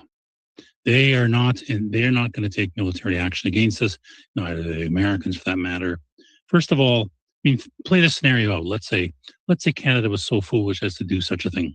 Do you think the Americans would stand by idly? Absolutely. While, I told them we have oil. Yeah, we've got their oil. Remember, they want to buy our oil and they want to have it protected. This is a big part of their supply. They are not going to let the Canadian Army come in and try and impose a police state. So the option makes no sense. And, so I think you have to stand back and say, no, Canada will not invade. They will not try and do such things. And we're going to end up with, just like the Czech separation, it will be the velvet separation, where I think we go probably with a few bruised feelings and so forth, but generally in a peaceable fashion. Yeah. One thing I like to do, and we have to do, when people ask me a question about what, for instance, military, what if the Canadian military, and how are you going to defend yourself? I say, how do we defend ourselves now? Yes. As a Canadian, are you comfortable with our ability to defend ourselves? I'm not. No. We rely on other nations to defend ourselves. I have a friend whose son is, he's on a submarine out of Esquimalt in British Columbia. And that sub spent 2 years in dry dock. Yes. 2 years. They finally get it out to sea. It lit on fire. They brought it back. Had to do a bunch more repairs. They brought it out to sea again. Something happened. They had to tow it back and fix it. Like, if you're concerned about your nation defending you, you should be pursuing an independent Alberta, where you could actually have some input on what our military looks like and how it functions. Right now, we can't. And Alberta has not been able to do a darn thing about the systematic destruction of our military in this nation that was started by Pierre Elliott Trudeau in the 70s. Yeah. We could do nothing about it. Well, and Pierre has done a bunch of bad things. Changing topics, Matt Rowley actually brought this to my attention. I never realized before that when Pierre Trudeau set up the charter and so forth, he actually changed the basis of government from Parliament supreme to the courts being supreme. And there's that one major change that has allowed the courts to change our laws, refuse laws, and block laws that the courts don't like. And those kinds of changes have permitted a lot of these things to happen, like the evisceration of our military and imposition of all sorts of crazy laws. So when we say we want a new constitution, it's not just, well, we want to have our own, but also to get rid of the wrongs that are plaguing Canada right now. Mm-hmm. Well, I see Max over there, and he's doing something like this. I don't know what that means. Maybe it means he can't breathe or something. Maybe he's asking me if I needed water because I was choking. Well, I think it's 5 minutes to 6. Oh, it's 5 minutes to 6. Okay, so I guess we're going to have to wrap it up. Well, I'm gonna leave you with this, folks. I'll tell you what Alberta independence means to me. Alberta independence isn't some magical switch that we're going to flip that makes everything okay. It's not a switch that's going to solve all of our problems. What it is it is the most amazing opportunity and potential blessing that we will see in our lifetimes. We are part of a movement that may result in people being able to self-determine who haven't been able to as of yet. And if you look at the way our elections work and things like that, Alberta has never truly been able to influence the laws under which it's governed. We haven't. And this is the opportunity we have. So when you consider how you're going to support this movement or what your place is in it, just consider that. Consider what it means to be part of a group and part of a time where we get to do that. And we get to do it without lifting a weapon. We don't have to, well, I mean, some people get beat up a little bit, whatever. But we don't have to go fight a war, and it's right there in front of us. So this is, it's worth making small sacrifices, attending events, talking to people, trying to chip away at the stigma of the independence conversation. and also financially. If people aren't willing to open their wallets and financially support the independence movement, it just won't happen. No, right? That's the sad state of things. So please consider supporting. Again, it is albertatelethon.com. There's some links there. You can click on your favorite TPA. I'm hoping that John can let me know what the top 3 were before I am on my way, and then I will announce which ones they were and how much I'm going to donate. So the more you donate now, the more of my money you get to donate as well. So perfect. And yeah, thank you very much, Dennis. Thank it was you a fantastic finally meeting you, and thank you for all your hard work for Alberta. And thank you as well. Now what do we do? I'm with Tanya Clemens, Keith Wilson, Let Alberta Decide, and we're at the amazing Stampede breakfast just the Sunday before the telethon. And congratulations, this was a remarkable event. I think you had 1,000 people out here today. Yeah, we sold out real fast, and just shows the level of momentum and support in the movement. It's real. You saw the cross section of society who was here today, of all backgrounds, all ethnicities, all places in life, and the support's real. It's growing. Albertans know that we can do better, and we're going to build on this to even take further campaign steps. We're going to be rolling out our large sign campaign to counter some of these larger red and white signs we're seeing, particularly in the Calgary area. Yep. And we're really excited about the turnout today. Tanya, I think it was about 3 weeks ago when you really kicked this thing off. Right. And of course, there's some nervousness when that kind of thing happens. But how has it progressed for you so far? I mean, I'm seeing amazing momentum, as Keith said. Yeah, well, the support has been pretty incredible. As to date, we've raised approximately $250,000 in our TPA. So that was one of the leading TPAs in Alberta history. The support that we have for people that come out and have conversations with us and send us information and chat with us is immense. Yeah. Keith, I said when I was on stage, thank you, by the way, for having me MC this today. It was just an honor to be here. I said, I'm here among friends. And the other thing I noticed was there were a lot of other third-party advertisers who showed up today. Yeah. It's really a team effort here. Even though you're doing your thing, they're doing their thing. It's just remarkable how everybody's working towards this goal. Yeah, like the other third-party advertisers are spontaneous. It was not a coordinated effort. There's new ones forming all the time. Yeah. I see, like a Veterans for Freedom and Albertans for Freedom and many other groups. And everybody's got a role. We've got so many forces against us with the federal government having unlimited resources to try and scare Albertans and use their fear campaign.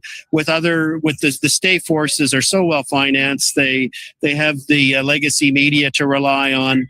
So this is grassroots, but what we're trying to do, Tanya and I, with Let Alberta Decide, is take a more sophisticated approach that is really focused on persuading those who are not yet prepared to vote for independence and build a new future outside of Canada and a new relationship with Canada for Alberta. That's what we're focused on. We're really going to be focusing on the cities as well, because we have a lot of support, as people know, throughout rural Alberta, where our growth potential is an imperative, is in the cities. It needs a different kind of messaging, some different techniques, and that's what we're implementing. I heard Keith, Tanya, earlier talking about these little people who sit on his shoulders. One says, "Why aren't you on the golf course, Keith?" And this one's telling. I'm with Tanya Clemens, Keith Wilson, Let Alberta Decide, and we're at the limited resources to try and scare Albertans. And Look at the importance of what it's going to mean to our children. That's what really is driving all of us. We've spent so many generations trying to build Alberta up every generation and leave something better and more prosperous for the next generations. And now we're at this point where that's not going to happen, where our children are not going to be as better off as us, is not going to have as much opportunity. And that's really disheartening. We don't want that for them. So this is our big chance to do it. This is our big question that's going to be asked. And Albertans need to really be engaged and think seriously about the outcome of this. Well, congratulations on a great day. I'm looking forward to the next 3 months. It's going to be really exciting. All the best to you. And if you'd like to support Let Alberta Decide, albertatelethon.com. Click on the link. You stood on those stone cold. Hi guys, Mike from the Critical Compass here. We are live from the Edmonton studio. Thank you for joining us. It's been a pretty amazing day so far. We've got Mr. Albertan or Mr. Alberta. He was hello stuck there. on the QE2 on the way here. So Welcome, sir. Yeah, it's great to be here. Excited that we are now officially opening up the Edmonton portion of the live stream, which is, of course, the better portion. At least the more northern one. The more northern one. Edmonton, the last great city. We actually have something we you brought. Oh, you don't have it? Dang, never mind. All right. It was a little peace offering to all the unfortunate Calgary Flames fans that are joining us, but maybe it'll join us. We'll save it for later. Yeah. Yeah. So for those of you who don't know me, I'm Mr. Alberta. I am a guy who's up here in Edmonton, blue collar worker who has a lot of fun making fun of the Liberals and having a good time with that stuff. I've been in Alberta on one side of my family for over 100 years and the other side is immigrants. So I have a little bit of a taste of both worlds. And we're here doing a joint stream with Critical Mike.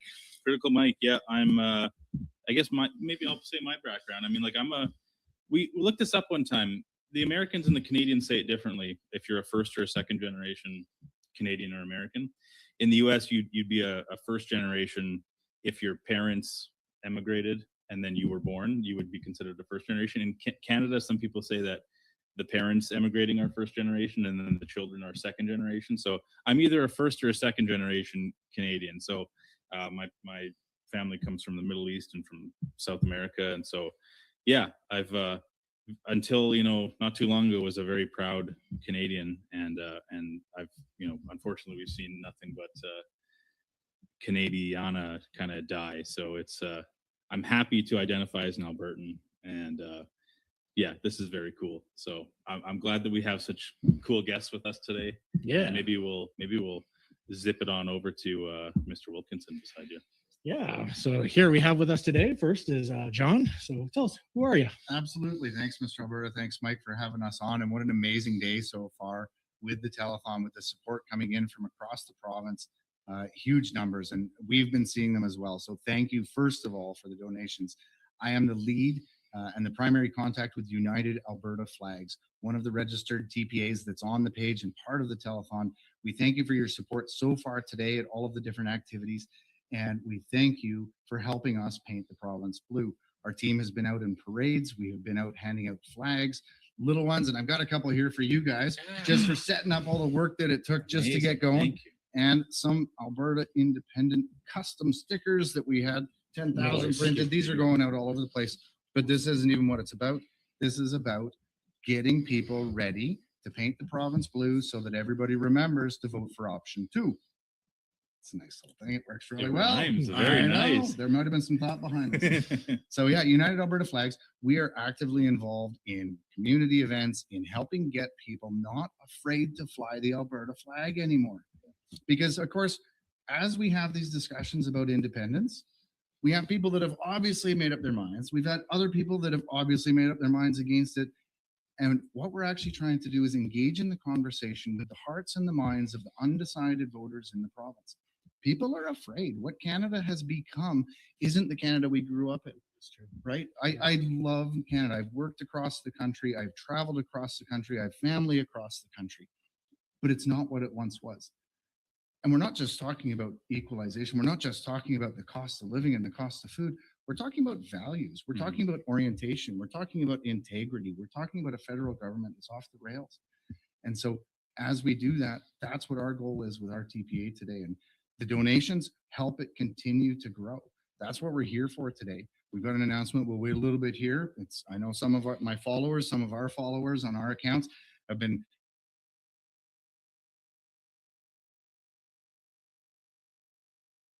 teased a little bit today that we've got really thrilled to be able to be here and be part of advancing a cause that's going to make a difference in our future generations, in our kids, in our grandkids, in what Alberta can be. People don't need to be afraid to fly the flag.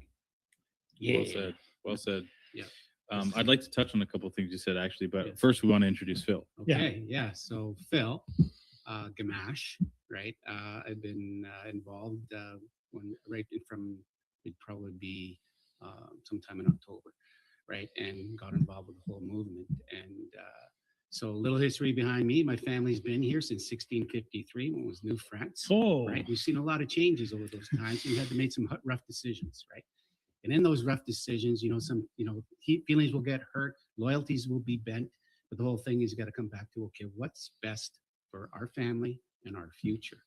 And I think that's what really struck a chord with me in this movement. And some people call me super volunteer, but there's a lot of super volunteers out there, right? He is a super volunteer, for the record. Yeah. But yeah, so I'm proud to be about, helping in this whole cause, and very excited for our future, and the education that behind it is what I think will make the difference. Absolutely. Awesome. So having you here has been pretty cool. And it's really funny for me because I remember last year, up until like last summer, the Alberta independence movement was always fighting over the flags. We come up with new flags, then everyone would argue about it. No, we can't have a North Star in it. No blue.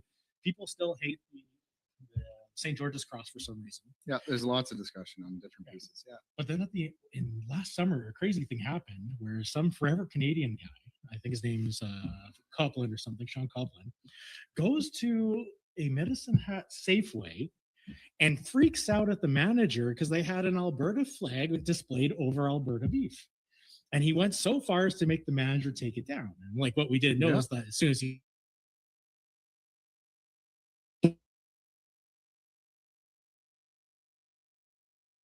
really upset about that ever since. And that just recently happened as well. I saw on social media last week up in the Edmonton market here where we are, I believe it's just over on the West End.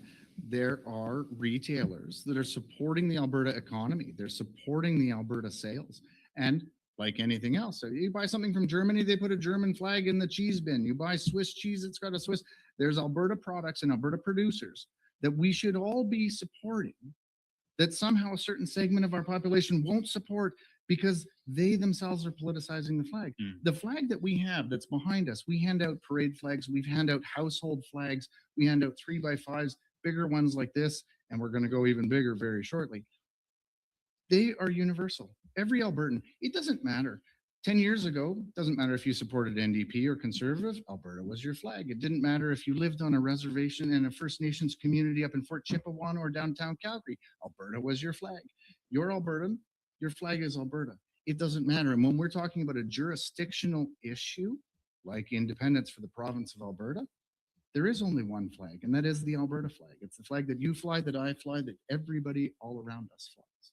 There shouldn't be an issue at Safeway, and there shouldn't be an issue in somebody's front yard. Yeah. It's funny how people, it depends on the political winds of the day, doesn't it? It does. How people view flags. Because I don't know about you guys, but I'm old enough to remember all the way back in 2020 and 2021 when the Canadian flag was a hate symbol, right? Yeah. And now it's a symbol of a whole, it's unity again. So isn't that funny how just in a matter of a few years, the winds can blow? It's only a subset of the community that likes to play games with our symbols, but they're also playing games with our futures. And Albertans right now, I think not only are fed up, but have also realized what those games are, right? Right now, we're talking about BC putting royalties on our pipelines, on our oil. But that's never happened before. That's not a unified country.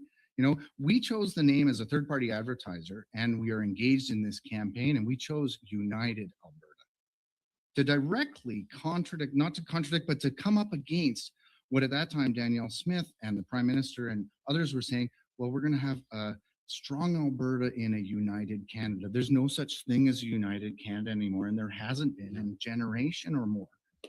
So if you're going to play on the games here, I can tell you, I think on October 19th, we'll have a united Alberta that's voting for option 2. We're going to help make that possible by strengthening people's resolve, helping to educate them and helping them to fall in love with their provincial symbols again.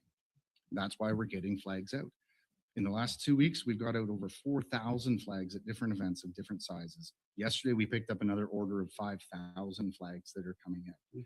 And we've got the little parade flags that go on out. We've got 3x5s that go up on houses. We've got these big ones. And I guess I'll throw it out now on the way down here. I had a long meeting. We've been announced on Rebel News a couple of weeks ago that we want to do big ones. But here's part of the problem. We couldn't find a manufacturer for the flagpoles here without going to the States or going to Nova Scotia. Now, in a normal environment, yeah, we could look at those things, but I really want to support local. We met with and started the conversation and started the deal today with a manufacturer here in the province that's going to manufacture us 100-foot flagpoles that we're going to put up 20 by 30 foot Alberta flags on around the province. Beautiful. Your donations can help make a difference to fund these up and down Highway 2, up and down Highway 1, and up and down Highway 3. They're not the same price category as these, so feel free to donate up to $5,000. We are tracking absolutely Which you everything. can And do, it's, folks. yeah, You you can can do. You can go to unitedalbertaflags.com today. Right now, we can take e-transfer, we can take credit card. It's all set up and it's rolling. We've seen so far today that we've already brought in 5,000 or more, and we're greatly, we really appreciate it. We're so thankful for that because it helps make this possible and it helps strengthen Alberta all the way across. So $5,000. How many Alberta flags does that get? Well, we buy them in bulk, so it's not really a retail price right now. Depending on the size and depending on what we're using them for, the big ones here, these are going to be $2,500, $3,000 a piece. These we're getting for cheaper than probably most people want to know because there's other people that are still buying them for different events. So we make very good use of wholesalers and bulk agreements in the province to help make the biggest impact that we can. So that we can distribute at an efficient level and make sure that we're getting out to all of the requests. When I came into town today, I stopped at a house and a volunteer. Somebody had asked for them here in Sherwood Park, all across the province. We've been to Calgary, we've been to Pinoca, we've been to Edmonton. We're traveling all over and distributing them. But really it's about changing people's hearts too. One thing that I did before we got to the studio, and I had a parade this morning, I had flag drop off, we had another meeting, I had a 20-minute window and our truck needed an oil change. I went to the local Jiffy Lube real quick, just going through while I was sorting things out on the phone. 3 guys there, 2 young guys and an old guy. And they saw the truck come in with United Alberta flags on it. First thing that happened, somebody followed me off the highway because of the logo and pulled in behind, not for an oil change, but they had seen the logo and they asked for a flag. It was unbelievable. The guys were laughing. And then I had to be on the phone because I was actually talking to James, sorting some different things out. The guys do the oil change and they come up, they go, "You're helping with independence, right?" I said, "Yeah, absolutely." They just exploded with joy. "We can't talk to anybody. I can't bring this up at home. I can't talk to my parents about it. Can I take something?" I said, "Yeah, absolutely. Here, have flags, have stickers, handing them out." They're thrilled to bits. One of them is midlife, same age as me. He's working there, can't get a house. We were talking about the economy and the taxes and what's happened to Canada over the last year. Breaks my heart to see what's happened to Canada as a whole and Albertans living within that, the cost of living that's going up, the food that's going up, all of these things that are going up. We've got to push back against it. We've got to recognize that it's not just an answer about equalization. It's about, are you proud to be an Albertan? Are you proud to fly the flag? Right? So what do we pay for the flags? Less than you will, which means we can efficiently distribute them across the province in a way that can make a difference. Perfect. Yeah. Honestly, I think anyone here who's gone to buy an Alberta flag recently, they've seen how expensive they become. They're hard to get. I remember I was up in Whitecourt there and I walked into their home hardware and it was literally either a Canadian flag for $20 or an Albertan flag for $54. And that's just how crazy expensive it's become. It's funny that you mentioned that. I posted up on social media on our X account. I don't think it's on the Facebook, but on the X account, we actually ran into an interesting spot about a month ago at the Wetaskiwin Canadian Tire, where the Alberta flags were at $20 regular price, and they were totally sold out. And the Canadian flags were on sale at $9, and the rack was full. So it depends on the community that you're going to. People will pay more to stand up for truth and integrity than they will to fall for the schluck that's just coming out from Ottawa these days. Yeah. Phil, what's your, in your experience as a volunteer, what's your read on how people are feeling about the Alberta flag? So I was really surprised, right? The excitement, the energy that people came up, they were happy to sign, and they would ask questions, and at the time we couldn't answer, but we said, you can find it online and look here, look there, right? And so people were really excited about the fact that we're finally going to see some change. And we had some schoolgirls come into, I'll say his name, into Harvey Jan's place, right? And he was the one holding the office where you could come sign. And so these 3 girls come in from the high school, right? And, they think they're just going to be there maybe for 5-10 minutes, and so do we, right? They wound up spending an hour with us because they were so excited. They were like sponges learning exactly what, Alberta had gone through. but we, how it was formed, right? How we are called in a colony, right? And they didn't understand what that meant. And so we went on forever. But that was just, one experience. And then other canvassers, canvassers, right? Basically going out, getting the signatures. They came back with stories, right? One lady came up to this one fellow and he says, I'm never going to sign, right? And I just want to know why you're here. And so he explained his, look, I think I make, what is it? Just under $800, and I have to pay taxes on that, right? Then my old age security, I get it some more on it, but not very much, maybe $400, whatever it was, right? The way because the way he had set up. But in the end, he says, you know what? When Alberta becomes its own independent country, right? We're going to have the money to increase. If you're already in a pension, you're already going to be increasing your old age security, right? Mm-hmm. So that being said, right, she said, okay, I'll sign. So it was a real quick thing, right? And, we had some people that were really, not friendly, and we got a lot of birds, right? But what we quickly learned is everything's about attitude, right? And so when these people would flip us the bird or whatever, we just smile and wave, right? Because we know everybody has their own opinion and they have the right to that opinion. But the whole thing is we're here because we're bringing attention to what needs to be changed, in this province, right? And being around people that are like-minded, it just lifts your soul, and it encourages you just to do more, right? And so I don't think I've ever been this dedicated to anything, right? Mm-hmm. And it's basically because I see a future for not only my children, but my grandchildren, right? I want to see them have that bright future. And what really stands out to me is the excitement behind the likeness of the Boston Tea Party and their independence, because they had taxation without representation. And that's what we have here, taxation without representation. Yeah. And I think it was MacDonald and Laurier, our premiers at the time, or prime ministers at the time. Laurier actually came out and said that Alberta is Canada's first colony, right? And so once you learn all this stuff, you realize, okay, yeah, maybe it's time we, say, I'm glad you have your views over there, but our views are different, and it's time to take care of ourselves, right? Yeah. And speaking about change isn't only a means of adjusting and growing over time, but it's also a synonym for money, isn't it? And that's just why we're here. So if we head to Alberta, plug your site again. Yeah, absolutely. UnitedAlbertaFlags.com. Yes. And on there we can take Interact, we can take Visa, credit card, MasterCard, whatever works for you, honestly, because at this point, it's a matter of, there are a lot of people that are volunteering. There are a lot of people that are putting in the time and the effort, but it takes money to also make that happen. It takes money to get the signs, for the lawn signs, for Jason's, for Corey, for Keith, for Tara, for the different TPAs that are working. It takes money to get the flags out there.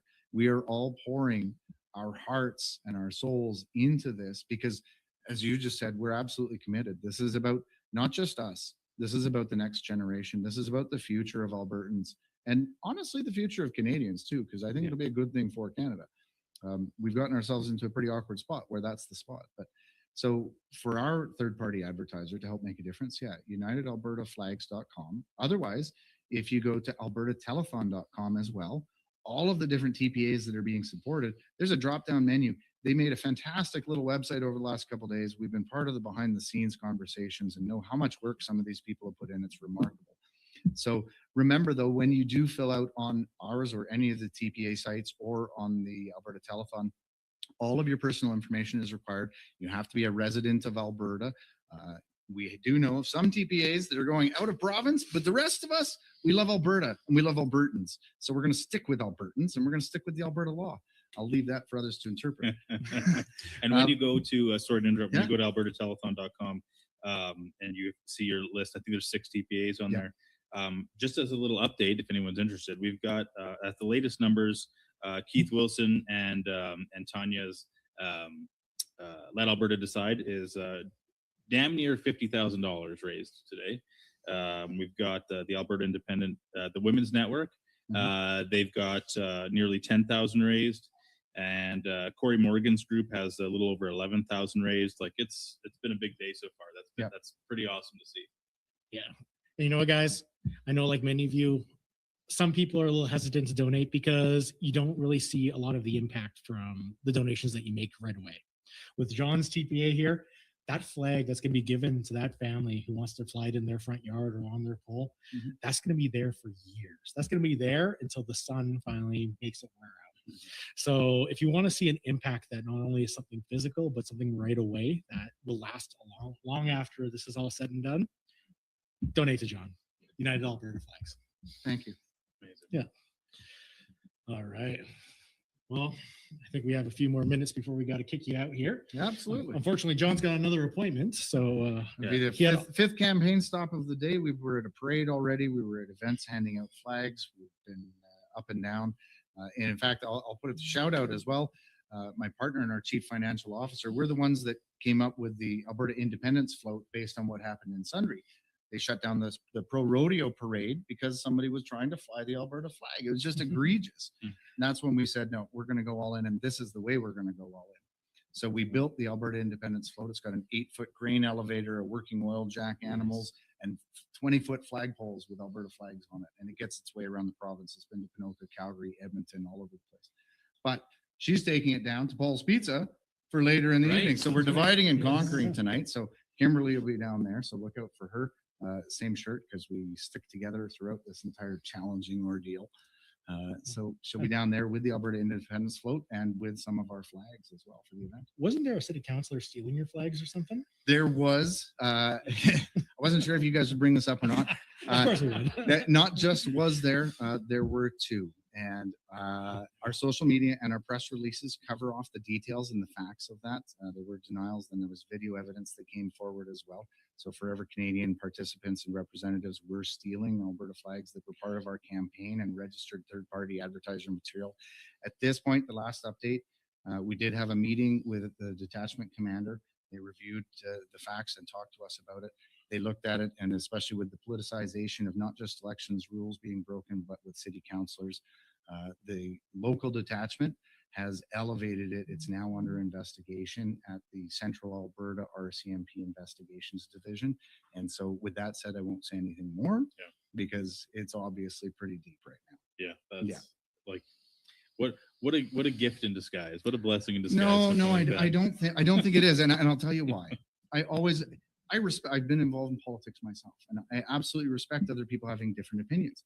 And we'd seen some of the banter that I thought was too far on both sides earlier in the campaign. On that day on July 1st, we were at the beginning of the parade and we were ahead of them. But at the beginning marshalling area, the floats are beside each other. We set ours up, and I said to my kids, just stay here because there has been some. I went over there with Kimberly, and we went over to say hello. We went over to shake hands. We went over to take the high road and to be friendly and to show the community. Our MLA was there, others were there, to show the community you can be an independent supporter and a Forever Canada and still have a respectful conversation. So we took the high road to go and do that. And we did do that. And people in the community were talking about it on social media. And we saw that. Look at the United Alberta Flags and the independent supporters going and talking to Forever Canada. This can happen in communities. We had 3 more stops that day. I was a speaker down at Mirror, spoke after Tamara. And then we went down to Calgary for a pancake breakfast, kicking open the Stampede. And that's when we started getting phone calls back from the community. People were coming and saying, we witnessed this, we witnessed this. And I said, there's no way. I said, it's too much. So we brought it back. And at this point, I'm going to say it's in the hands of the RCMP and it's in process. We did talk to Elections Alberta too. So, yeah. John, you've got a minute before you got to run. So we'll plug you again, unitedalbertaflags.com. Thank you for what you're doing, sir. Where can people find you on the road next? Do you have a schedule for the next few days? Like, do you know where you'll be? There's so many things going on. So yesterday we were with Jason Levine in Red Deer. We were in Rimbey. This morning we were at Pigeon Lake, Wetaskiwin, Leduc. We've been down in Calgary for the last couple of weeks. We are going to try and focus on the capital region and Edmonton over the next couple of days. Klondike Days is going on. There's all kinds of different events. Sometimes our schedule changes dynamically and pretty quickly. Listen, if you see a parade float coming down the road with 20-foot Alberta flags on it and people handing out stickers, handing out flags, and we can take donations and we can get you big flags for your house as well, you're going to see us all over the place. Follow us on social media. Follow us on X United_AB_flags. And on Facebook, you can find us as well. And from our website, you can make a donation. And if I wanted a flag, how do I get a hold of you? You want to text me? Because I know you have my number. I got some in the truck right now. Well, No, or if you're ready. yeah, absolutely. Yeah. You could email us at unitedalbertaflags.com. But on our website, there's a form to donate. There's also a form to get a free flag. So it's in there. It comes right into our phone. We've got a database of them. We're hitting communities as quick as we can. We dropped some off in Sherwood Park today, in Leduc, in Wetaskiwin, at Pigeon Lake. There's some going down to Calgary for somebody else to pick up and distribute as well. Awesome. Awesome. Thank you, sir. You're welcome. Thank you, guys. Right on. A referendum is one of the simplest and most direct expressions of the democratic will of the people. Even the Supreme Court of Canada has been clear on this point, and this cannot be ignored. Albertans are law-abiding people. We do not rush change, but when change becomes necessary, we meet it responsibly. And we all know why this moment has arrived. We see it in our daily lives, in rising costs, declining services, and growing distrust in institutions meant to serve the public. Do you agree that the province of Alberta shall cease to be a part of Canada to become an independent state? That question is directly out of the Clarity Act. The word state does not mean 51st state. So that is what it is. It means that we will become an independent country on our own. Monday night in Calgary. This is fantastic. Over 150 of your fellow Albertans got their canvassing badges, went through the canvassing training, and made sure that nobody had to stand out in the cold for more than 5 or 10 minutes. So if you're tired of being dismissed, of being told to comply without question, tired of being silenced, this is your moment. I am inviting all of you to make your voices heard, clearly, confidently, and so that Ottawa hears it once and for all.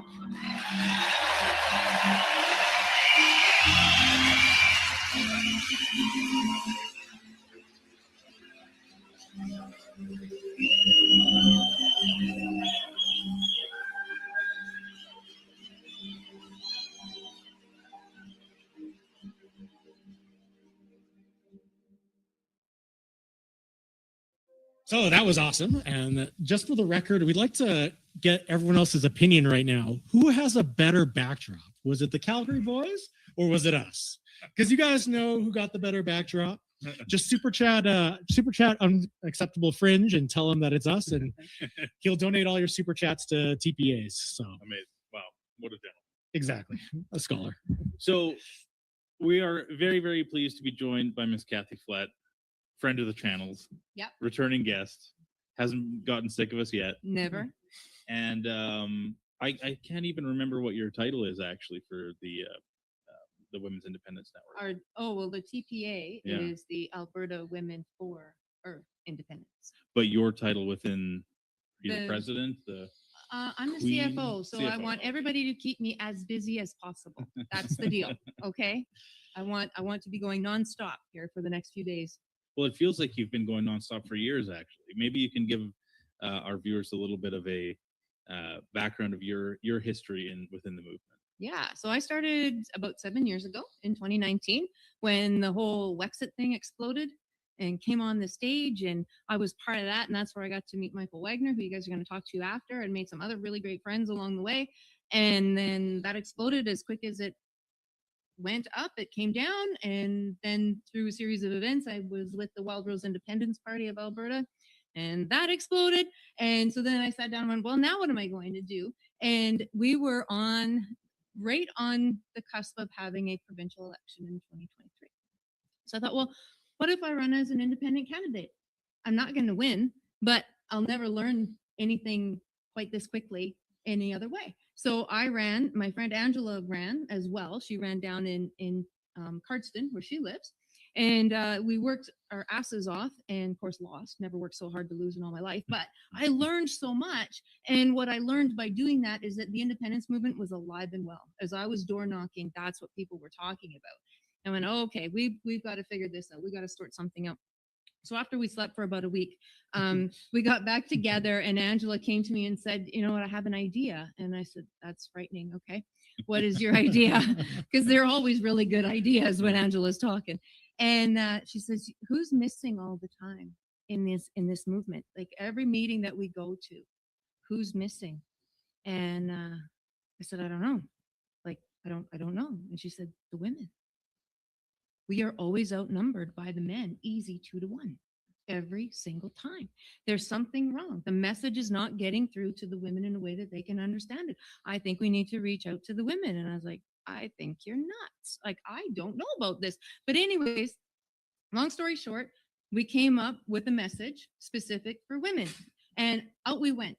And we started doing home parties because a lot of the women, they didn't want to go to the rallies. The rallies are fun, but they didn't want to go to the rallies. And if you looked at who would come up to the mic, very few women would go to the mic. There are some exceptions to the norm, but they weren't the norm. It was always the guys.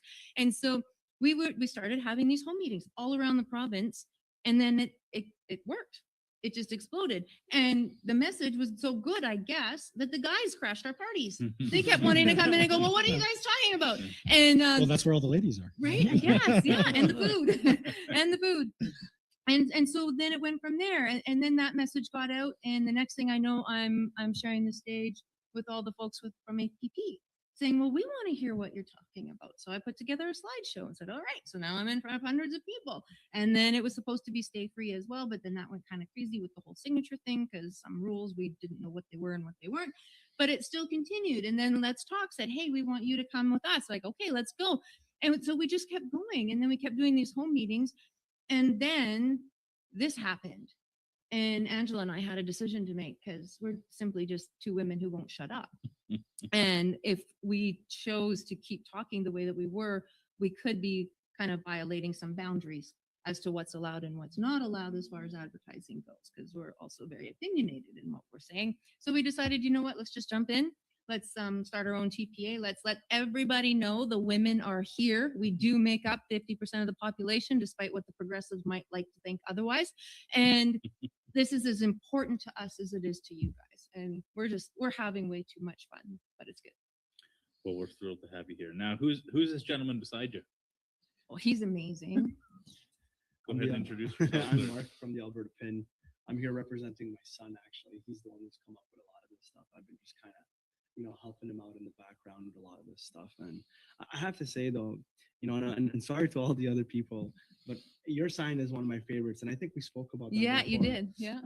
I like how you laid it out with all the questions and everything on there. And that's one of the things. And also, like, I've come to some of your handout locations, and you guys are picking some very prime locations and red in people's faces, and everyone gets to see that, and that's really wonderful. Thank you. I really, really like what you guys are doing with that for sure. And I've gotten to meet you a few times, I think, here and there in passing, maybe, You gave me a pin. Okay, good. That's been my son's thing. We've been trying to go around Alberta and just pin as many Albertans as we can. And that was our initial we tried to put Alberta flags in stores that support independence. And now we're going to be moving towards putting buckets of pins in stores that support Alberta independence as well. So if you're a store out there that supports Alberta independence, hit us up and we'll send you a bucket of pins. Where can they find you? Albertapin.ca is where we are. Unacceptable Fringe was the one that usually talked to us about us a lot and kind of got our name out there a bit, and we kind of just ran with it. My son has been trying to start the youngest TPA in history, which we were hoping to have set up by today, but we've come across a few speed bumps, I guess you could say, and not surprising. But it's okay. I mean, I'm happy he's coming across these speed bumps. He needs to see that this is what we're trying to navigate. And how old is he, your son? He's 18 right now. So Right on. this is going to be the youngest TPA in history. So, what does an 18-year-old think about Alberta independence? Because we're all old men. So, what? I'm not. and one very young woman. Three old men and a young woman at this table. I mean, right now. I think I'm pretty young. Someone once said to me, "Hey, are you the son?" I said, "Yeah, I'm the son. I think Dad's somewhere over there." So I mean, I feel pretty young. You don't look like you have an 18-year-old son. I will say that. But what does he think? Like, what is he unique in his friend group, or is this like? Does he are 18-year-old boys like 18-year-old young men? I guess. What do they have to say about independence? So, and again, I really admire everything he's accomplished to this point, and I see where he's going with it. There's a lot of great people in this movement that are doing a lot of good work. And some of that work he's not going to try to touch because it's already being done. Like you had Keith today talking about some of the stuff he's doing. You got Jeff, he's killing it in court for us. So there's three main points that he's going to be trying to focus on a youth program. And initially it's going to be, jobs and opportunities.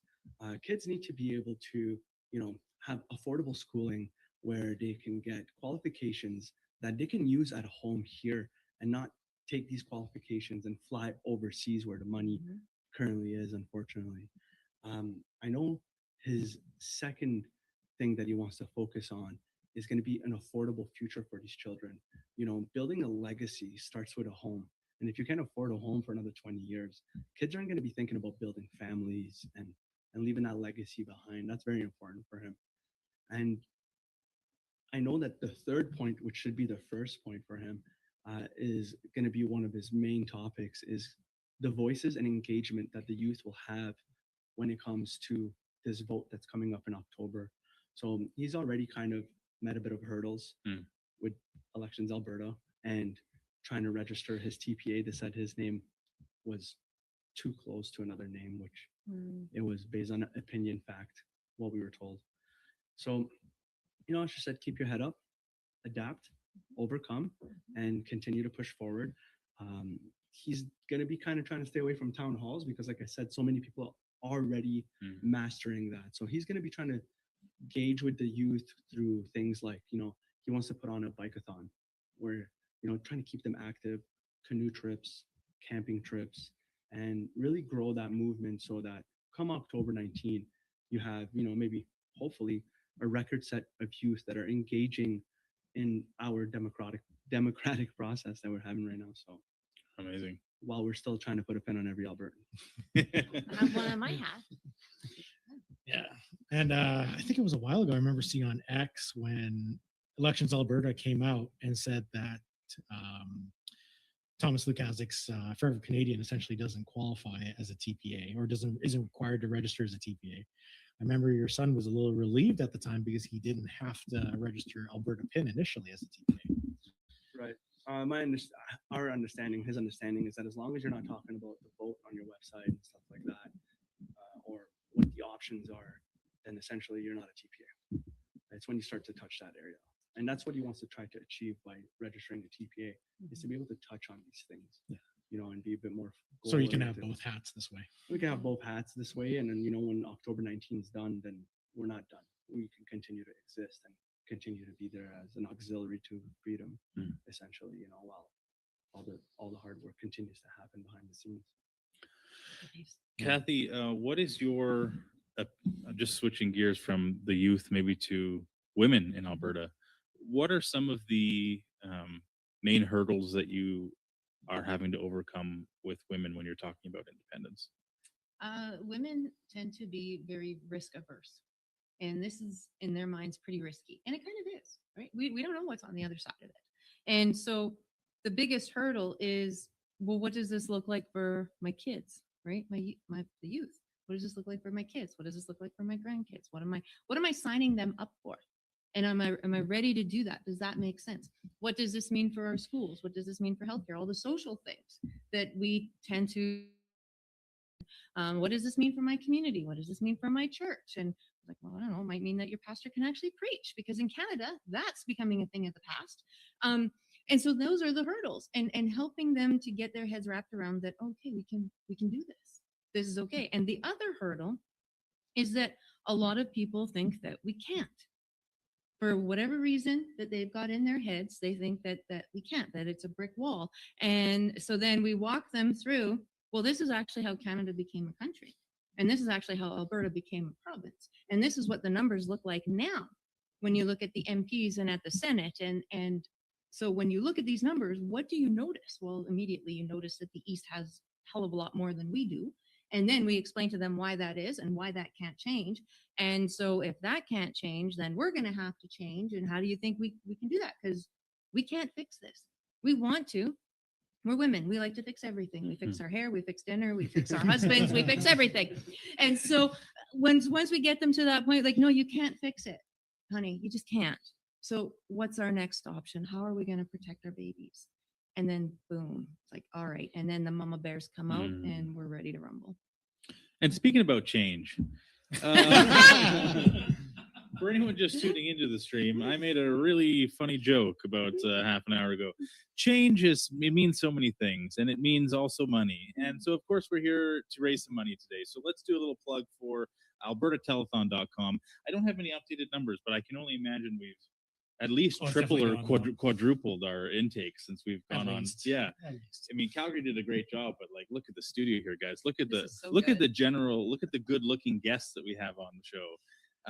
For those of you who don't know, we literally set this up in 8 hours. So you did great. Yeah, AlbertaTelethon.com, guys. 6 TPAs there. Kathy, do you want to plug your plug the full name and also where people can view outside of Alberta Telethon? Sure. So Alberta Women for Independence is the full name. It's a long one, so go to albertatelethon.com and find us and click the link. abwomenindependencenetwork.com is our website. And so everybody knows what your money will go to with us is lawn signs. We've got a bunch because people are asking for them. I think, and anybody correct me if I'm wrong, but I think we're the only ones covering all the questions. Okay. So we do, and in our presentations, we've tweaked it up a little bit, that we talk about the first 9 that the government put out, and this is what they say. This is how convoluted and confusing and ridiculous they are, but this is what they mean, and this is why we think you should vote yes. And then we go to question 10, the referendum on a referendum. So we go through all of that. So yeah, you're going to go towards lawn signs, and we do a lot of travel. I'm not saying the others don't, they do. We're still doing the home meetings, and we're just calling it politics on the patio because it's 30,000 degrees outside. and I thought, I thought carbon tax was supposed to do something about that, but here we are. And maybe we just need more. All right. It's supposed to be a super El Nino this year. All right, I'm very disappointed, super El Nino. You've let me down. Get that carbon capture sorted out. But yeah, so anyways, it goes towards a lot of travel. Today I was in Red Deer this morning doing some stuff down there, and next week we're traveling up north. We're going to be in Grand Prairie and Fairview and High Prairie before we come back down. And so that's what your money is going towards. I put so many kilometers on my last vehicle. I got a new one, so now I'm ready to mile that one out too. And I want everybody to keep us busy. If you want to have that smaller meeting in your house, there's no limit to the number of people. We don't care, because those 5 people that show up will go and tell 5 others. We just want to keep the conversation going. So let me keep putting miles on my car, and let's get this done. And when Kathy has to get a new car, she'll unfortunately have to get something from outside the province. And if you are watching from outside the province and want to support Alberta independence, you can't donate to Kathy. You can't. But you can buy from Alberta Pins, because they have got some amazing stuff going on. So tell us a little bit more about your merch you got right now. Well, Alberta Pin has shipped and sold things all across Canada and even in the United States. We get emails from all over Canada, people telling us, hey, don't forget about us when you get your independence.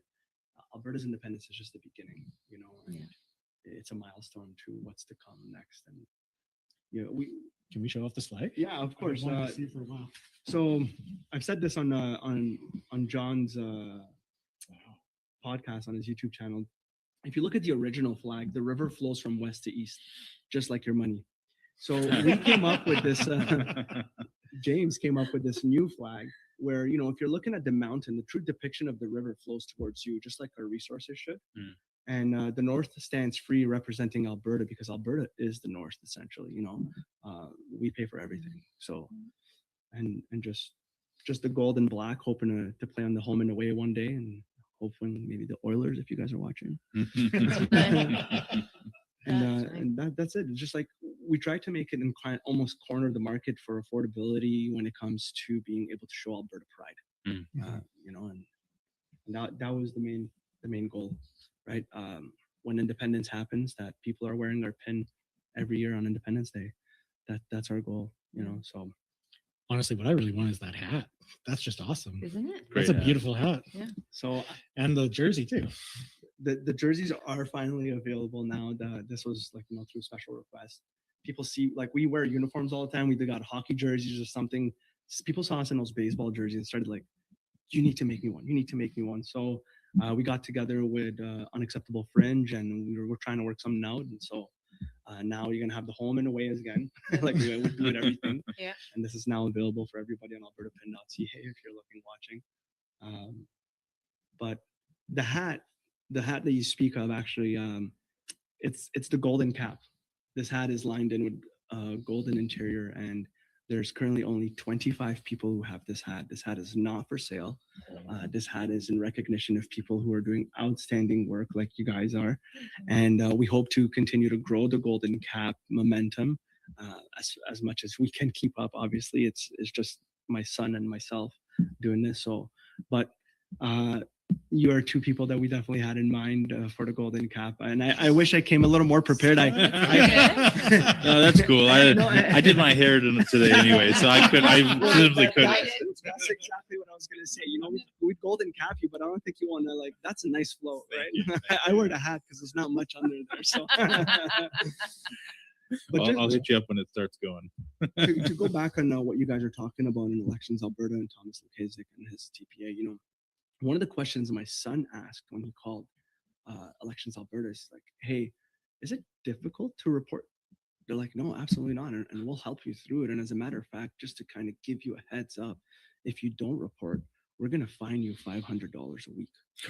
So, you know, if you add up the amount of money that's already been spent with the kilometers that's been put on that bus, with the signs that have been printed, with the buttons that they're giving away, the magnets that they're doing, you know, and you times with how many weeks are left over, it'd be very easy for him to afford $500 a week to not be compliant. And, you know, I'm not saying that that's what's happening, but it's.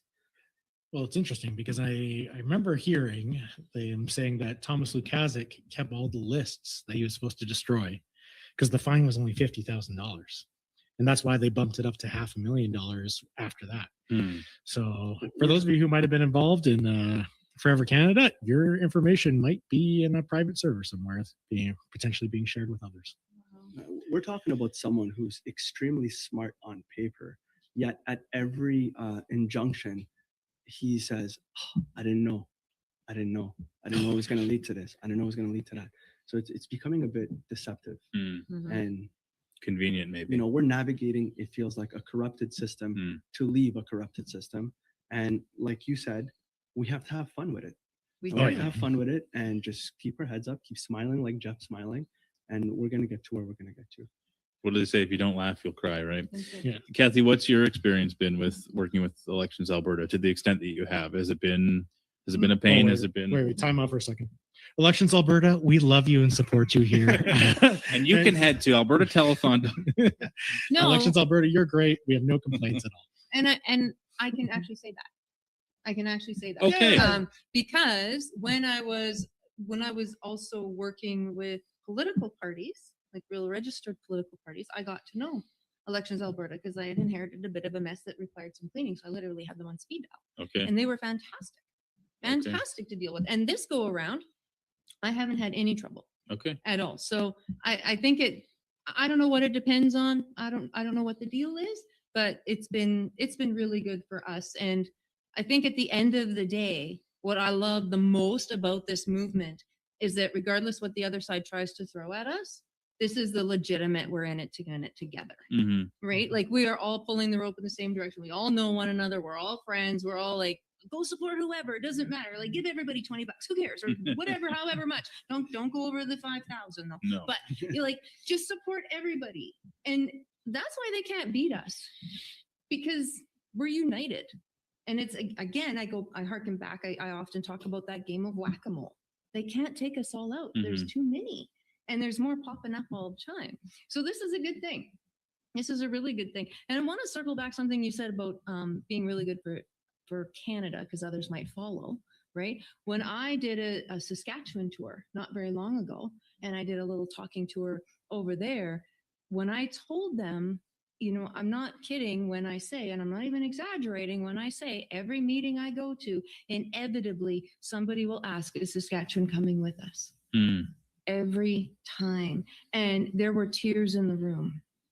Because it was like, yeah, man, we're not leaving you behind. If you want to, don't make our mistakes. Just pick up where we are right now. Learn from us. Let us help you, and let's go forward. And that went a long, long way for the folks that were over there. So it could happen. It could be a domino effect where, okay, Alberta goes, Sask goes, Quebec goes, like whatever, and that will actually save the people. And I think that's why we have to do this.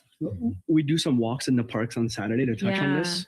Every Saturday around 2:00, we just go kind of walk around the dog park with the dog and stuff like that. And we meet people and talk to them. And we met a lovely lady one time, and she said to us, you know, if you get independence, I'm out. I'm moving away. I'm going to Manitoba. And me and my son were talking. And I think the reality is, you know, if people were to move away from Alberta because they're unhappy with independence, do you know how many people would be like, well, I'm fed up and I'm moving to Alberta? Or how do you feel right now where you're like, man, I'm done with this place. I want to leave, but you got nowhere to go. Alberta's going to be the place to go. And so for whatever we lose, we're going to gain. That's happening now. I met someone today when I was at the Red Deer Farmers Market. I met a couple who just moved here from BC because of this. They said, we can't vote in October because we didn't get here fast enough, but we can vote in the next one. We'll be here long enough for that. And I was like, great on. Do you want an on-sign? Because you can still do that. Yeah, right? No kidding. It's fascinating because I think when Czechoslovakia separated from one country to two, they ended up having only about 3% of people move. Well, if 3% of NDPers leave Alberta, that's going to be maybe 50,000 people-ish, give or take. If 3% of Canadians who are more conservative decide to come to Alberta, that's going to be in the hundreds of thousands. So there's definitely going to be way more people coming in than will ever leave. And it's going to be the right people coming in, the people who want the values that we have. And I mean, if you have liberal values, that's fine. You can go live in a liberal country and that's your choice. But Alberta, we want to choose to be free because we want to choose our own values. We want to choose the values that have provided us prosperity up until this point, and we know would provide us prosperity going well into the future.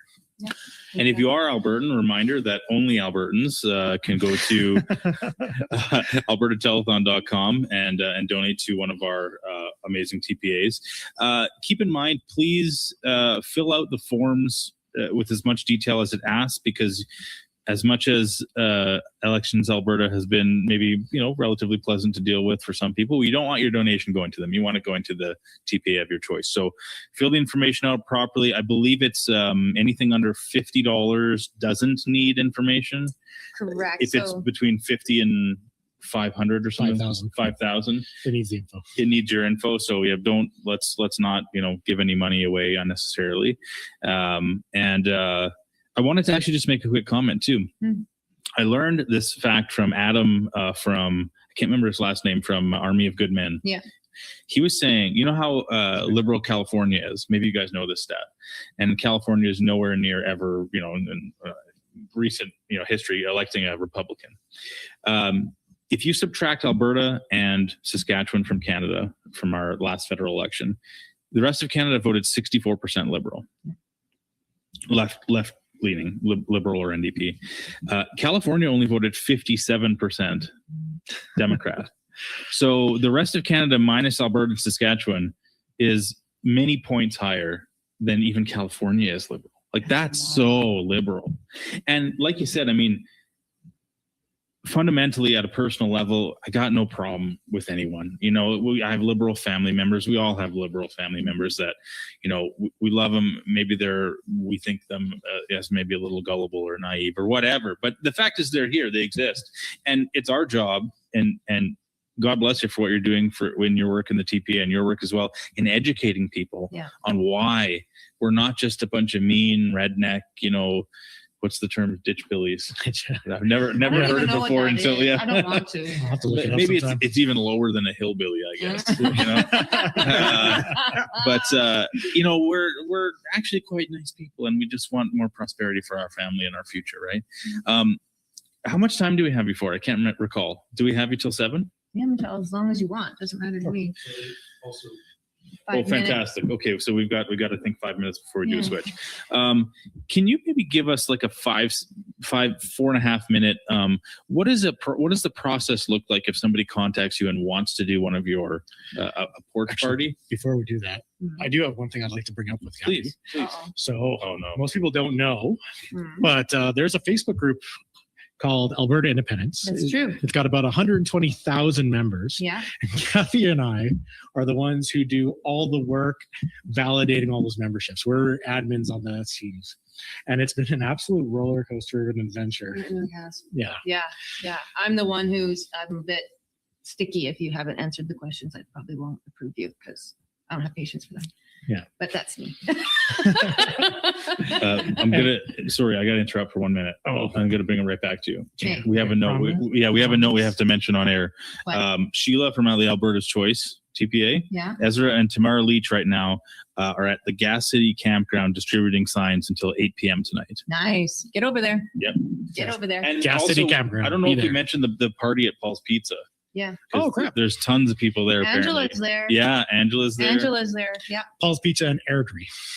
Yes. Head on over there. That's where the party is. Yeah. We'll be switching to them at 8 o'clock, so you can be in the stream if you are there in time. So sorry, continue. Yeah, so we've been doing that now for over a year together. We've had some moderators come and go. Yeah. But honestly, the people, the number of requests we get every day is anywhere from like 50 to 500. That's right. And we have to go and manually vet these people. And, you know, maybe like 1% of them are like bots and stuff like that. So we kick them out. But most people who are coming there and we get, one of the questions is, why are you interested in this movement? Right.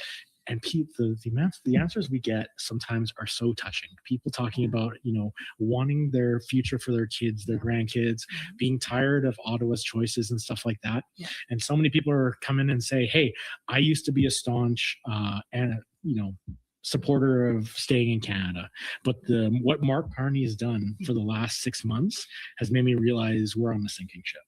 Yeah. How's it been for you? Same. And I love the ones where it's my wife told me to. Good wife, keep her. Yeah, it has been that. It has been that. There's been a lot of emotion in those answers that I wanted it to work. It's not going to. I see it now. I just want to be around like-minded where I work. I can't talk to anybody about this, that kind of a thing. And so they're coming now to this online community on Facebook to participate in the conversation with others. There's some who go down there and say, I haven't decided yet, but I want to find some answers. And so, yeah, come on in. Let's get you some answers. Let's see what let's keep that conversation going. And it's been really good.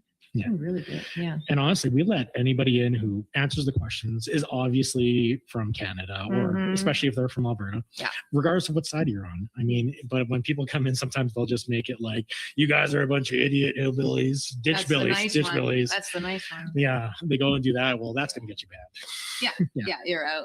You're out. And it's been great because in those groups, we get such a variety of discussion. Yeah. And that's the biggest thing, is like, we have such a variety of people who are supporting Alberta for various reasons. Yeah. I remember one time we did a poll on there, and we had said, what's your primary reason for wanting Alberta independence? And we put in taxation with our representation, equalization payments, the culture war with Ottawa, all these different reasons. And we got the list, and the number one complaint was equalization. That was the number one thing that most Albertans had an issue with. And you were only allowed to select one answer, is one thing that we did. So I brought that to Mitch Sylvester, and he was surprised because he thought it would be the cultural stuff. Because for him, that's what is the biggest issue that he's currently facing. Oh. He wasn't expecting equalization to be the number one thing that bothers Albertans about the system. Which to me is interesting, because that's something that could be fixed by the federal government, but they never will. No. Well, yeah, and that's the symptom, right? Equalization is a perfect symptom. James had started a golden hotline on TikTok, asking people to call in with their reasons and leave a voicemail on a voicemail that he had set up. And one of the main reasons that he was getting was young people are saying, I'm scared that they're going to offer my parents maid, you know, and that was one of the for us, one of the leading, exactly. And some people that were leaving the messages were almost in tears when they were saying that stuff. Wow. You know, it was like something I hadn't even thought of. Like, you know, we're upset with maid, but these young kids are scared that their parents are going to get offered maid, and they're going to be too proud to, you know, try to leave their kids with their disability or something like that, right? Wow. Mark, we're gonna sub Mr. Wagner in shortly here. Do you want to do another plug for your sons? Okay, absolutely. Future TPA. Well, and then we'll do a transition. His current TPA was called Forever Free, which we were told the name resembles too much of another TPA. Okay. The other TPA that it resembled too much was Stay Free Alberta. I know you wouldn't have guessed that. I will say that when I jumped on today to donate, I saw that Stay Free Alberta's website. They've gotten so much donations that it's actually, they're asking you to just, you know, leave your information if you still want to donate to them, as long as you're in Alberta. Right? I do have one question before I give my plug. If we get freedom, will you take the mask off? Oh, heck yeah, forget freedom. And can I won't have to worry. Okay, then I'll give you the hat. Perfect. Well, there's 25 of those. There's only one of these. But if you see us at any event, we're usually walking around with the yellow bucket. We're giving out free pins. If you can't get to us and you want to have a pin, just head over to albertapin.ca and pick yourself up some pins for yourself and your friends. Help us put a pin on every Albertan. Thank you guys for having us here, and good work. Thank you. Thank you, man. Appreciate it. Awesome. I am John Bolton, and we're here with Angela Tabak, Kathy Flett, Alberta Women for Independence, one of the third-party advertisers. Great to have you here. Now, what I want to do right off the bat is I want to say you are the unlikeliest couple to have a third-party advertiser. Angela lives about as far south in Alberta as you can get, in the Waterton area, and Kathy's in Edmonton. How the heck did this happen? Please tell me. Oh, we became friends when we were working in the Wild Girls Independence Party of Alberta. Yeah. A number of years back. Yeah. And just found that we worked really well together. And we have just stuck with the message of Alberta independence for 6 years now. 6 years together, yeah. It kind of works out nicely because we're in Calgary right now. You just kind of meet in the middle, right? That's right. This is fantastic. Yeah. Obviously, we've got your signs. Hold it up there. I've got this out on front of my house right now. I'm excited. I've got now 6 signs. Other people have 12. I got to get up to 12, but you're doing signs and you're talking to people. That's what you're doing. So tell us a little bit about the talks right now, because we know we love your sign. Shall I talk about that? Sure, yeah. I'll talk Tell us, about the Kathy. talks. Sure. So we for over a year now have just been doing home meetings with people, helping predominantly women, but then the guys love the conversation too, so they join in, understand why we need to be our own province. And we thought, well, why fix what's not broke? We're just going to continue on, but now as a TPA. So that's what we've done, and it's actually exploded. Our calendars are filling up with people that want to have us over, and so we're calling it Politics on the Patio, because it's summertime, and just have us over. 6, 7, 8, 9, 10, 30 people, it doesn't matter to us. And we walk people through the history of how Alberta became a province, set some ground as to why our government structure sucks the way that it does. Right. And then why we need to vote yes to all of these questions and yes to option 2. Well, you know, the difficulty I think that's happened through this process, I mean, even through the petition process, is finding people sitting on the fence. Are you meeting up with some of those people, Angela? Oh, absolutely. Yeah. And it really comes from, people who are already there, inviting their family and their friends to come. It's a very casual, open discussion. Nothing is being shoved down anyone's throats. And it's an opportunity to just kind of go back and forth with the ideas, some of the concerns that people might have. And it allows us to be able to address them in a way that is very non-confrontational. We're building community. Our whole focus has been education and building community. And so that's what we're continuing to do with the TPA. And it's working out really great. Yeah. We're in kind of a noisy room right now. We're at the Derek Fildebrandt and Dwayne Bratt debate. Yeah. And for the most part, it was a pretty friendly thing. It's almost radical now to have a friendly conversation, but that's what you're trying to do, isn't it? Exactly. That's exactly what we're doing. And it's working, as Angela said. We are not combative in these meetings. We're not putting anybody down. There's nothing like that at all. It's just, well, what are your concerns? And let's see if I have an answer. And if I don't, well, then I don't.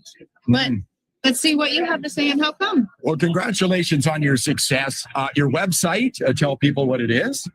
It's very long. Okay. Go to the QR code. Go to the QR code. It's abwomensindependencenetwork.com. Okay. And if you would like to support Angela and Kathy on the telethon, go to albertatelethon.com and click on their link.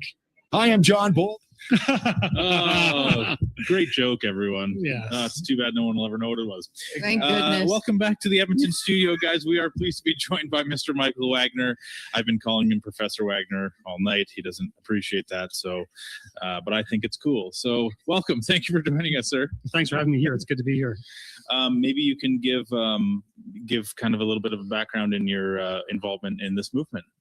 Well, actually, I originally got involved in the movement in about 1981. I was a teenager in high school in Calgary, and I was triggered by Pierre Trudeau's National Energy Program. So I joined the first major independence group at the time, which was called WestFed.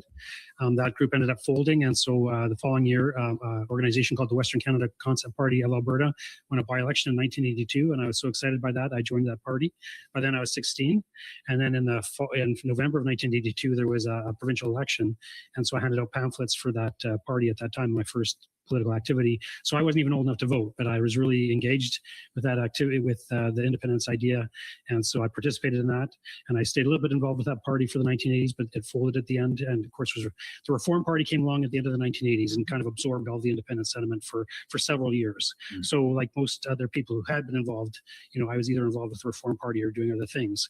And I got re-engaged in 2015 when Justin Trudeau was elected as Prime Minister. And so I've been kind of re-involved since that time. So I kind of have a long history to one degree or another with this movement because I really believed in this idea for a long time. Would it be fair to say maybe from the early 90s through till the mid 2010s there, was there, even though it wasn't necessarily a name, was there still an underground sort of independent sentiment in the province, you would say? Yeah, there was a little bit. There was actually a very small party called the Separation Party of Alberta, and they were around for a while. And actually in around the year 2000, Corey Morgan created the Alberta Independence Party for a little while, but didn't get a lot of traction. So there were definitely people who believed in it still, just a bit a small minority of people because the Reform Party had been so successful at that time. But the idea never died. I mean, the idea really, the independence movement really started when Pierre Trudeau became Prime Minister in the late 1960s. That's when before that time, you'll see the occasional letter to the editor or an opinion editorial in a newspaper floating the idea of independence, but it never became a movement until Pierre Trudeau became Prime Minister. And so it was Pierre Trudeau who gave it credibility, especially with the National Energy Program. That's when people really came on board with the idea for the first time in the early 1980s. And so it hasn't died out since then. Like it dissipated a lot because the Reform Party was such a credible organization, and the idea that they had of reforming Canada so the West's voice could be heard in Ottawa, that's an idea that's a really good idea. And it caught on with a lot of people, and they did a lot of good work, the Reform Party. But in the end, it shows that despite how much effort we can put in to try and reform Canada, we can't. And so independence is our only option we have left. You know, it's kind of funny. I never thought I would be sitting here saying, thank you, Pierre Trudeau, because if it wasn't for you, we wouldn't be here right now. That's true. Yeah. So how has it been for you, like with the ups and downs? Because I imagine there's been a lot of times where you almost had a little bit of false hope of things are going to go big as they are right now. What was it like for you with all that up and down? Actually, especially in those early years when I was a teenager, I was really putting a lot of hope in that 1982 election because, you know, the Western Canada Concept Party had been growing very rapidly. And that's actually why our Premier, Pierre Trudeau, he called an early election because he saw the WCC was growing so quickly. He wanted to cut it off before it could organize properly. And so I was really looking forward to a lot of MLAs for the party getting elected in 1982. And when we didn't get any, I was really devastated, actually. I was very emotional about that. But I did, like I say, I stayed a little bit involved with the party. And during the 80s, you know, as long as Pierre Trudeau was in power, there was hope for the movement. And then when Brian Mulroney was elected in 1984, it looked like people were going to put their hope in Brian Mulroney, but he quickly stabbed us in the back with the CF-18 fighter jet contract that went to Montreal. And so it wasn't long before the movement was growing again and the WCC was growing again. And so, yeah, like, I mean, it never seemed close back in those days, if you know what I mean, but I was really dedicated to it and I was willing to stick with it. So, I mean, it was an idea that was, you know, kind of growing among a certain segment of the population. And then, like I say, with the Reform Party coming along, that looked like a very hopeful thing. It grew very quickly and it did very well. And it, like I said, it was a very good idea and a lot of people were engaged and it looked like they could do something. So there was a lot of optimism that Canada could be fixed, right? So, and then, you know, they became the Canadian Alliance after it was a Reform Party and became a Conservative Party of Canada. So the emphasis on Western issues really dissipated toward the end of the 1990s, but it did look like the party could potentially gain power as the Conservative Party of Canada, which it did.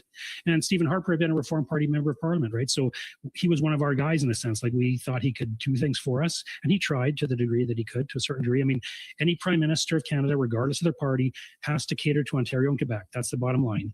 And Stephen Harper had to do the same thing if he wanted to stay in, and he did. And so we didn't get the kind of things that we really needed here in Alberta from the federal government. And so, again, it just goes to show that we cannot fix this country from here. We've got to become our own country if we want to be able to elect people who will do what's good for us and not what's good for Toronto and Montreal. Yeah, the reality is Stephen Harper, even when he was here, he didn't exactly help us. He pulled the knife out of our back for a little while. Actually, that's a good way of putting it. I mean, it's not so much that the Conservatives could do a lot of good stuff for us. It's just they give us a reprieve from the punishment of the Liberals. You know, the Liberals are there to punish us and hurt us. And when the Conservatives are in there, they won't do that. Conservatives aren't going to hurt us, but there's not much they can do for us. They just give us breathing room until the next Liberal government comes after us, basically. Except that it was Harper that changed the equalization formula. Yeah. To include 50% of our resource revenues, but exclude Quebec. That was the for thing, votes. right? Exactly. Yeah. Because So he also stabbed us in the back. in that sense, well, like, I mean, he wanted Well, votes in Quebec. smaller knife. Yeah. Smaller knife. That's the thing. Like, any federal leader who wants to be in power has to cater to Quebec. And the opportunity came up to change the equalization formula, and he needed seats in Quebec because that was the one province where he was weakest, right? So this was a way of gaining support in Quebec. Exactly. So that he did something that was bad for Alberta for sure. Yeah. And speaking about change, I wanted to make another just quick reference to AlbertaTelethon.com. I have about 4 jokes that I just cycle through. Constantly. Try being my wife at home. And AlbertaTelethon.com. Actually, we just got a note that I thought was interesting. Maybe the panel would like to hear. Mr. John Wilkinson, who is on from Alberta Flags, he messaged us and said that he's actually, since he's been on, he's been getting a lot of $49 donations, which is sort of an interesting note, because you know how frightened people are about having to give their information away about what they're donating. Like, even now, you know, we have a question on a referendum. We have some social legitimacy because we have, you know, signs everywhere and flags everywhere. Still, people are afraid to put their names down on a piece of paper to engage in the democratic process. What does this say? What does it say? It says we need out. Yeah. It really does. It says we need out. Just a short story. We had a donor who shall remain nameless, but they used a middle name and then gave the 250. So under 250, you're not on the public list, but over 250, your name is immediately on the elections. Alberta has donated over this much, right? So he gave that much, and then his spouse gave the 750 so that they could make it right up to the $1,000 mark. That's what they wanted to give, but the spouse used a middle name as well, so that it couldn't be tracked exactly to them, right? It's been quite fascinating. Even today, when I was in Red Deer at the farmers market, you know, I don't know, I want to put a sign out, but my house is going to get egged if I do that. I want to do this, but this is going to happen. I want to do that, but that is going to happen. And all I can think of is, you know, funny story. None of this ever came from our side, ever, because it would have made the news immediately. And so, yeah, people are scared. They're scared to put their names to something. They're scared to put that sign out because of repercussions.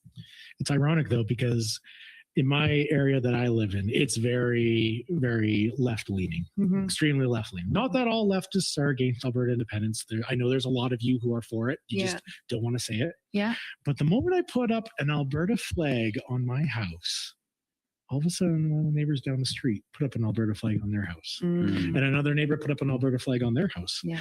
And then I found out later that it actually helped build up our street credit with our neighbors, because they're like, okay, we know you're not crazy like the Forever Canadians are these days. Nice. And so like all of a sudden we actually made more friends. And I've never had my car get keyed. I've never had my house get nicked. And I'm in the heart of the crazy place. Yeah. So yeah. Well, that's the thing. I mean, even at our house the other day when I was in Two Hills, speaking with Chris Scott and his crew, the dogs alerted my husband to somebody in the front yard, and I've got signs, I've got the flag, like, you know, it's my house, right?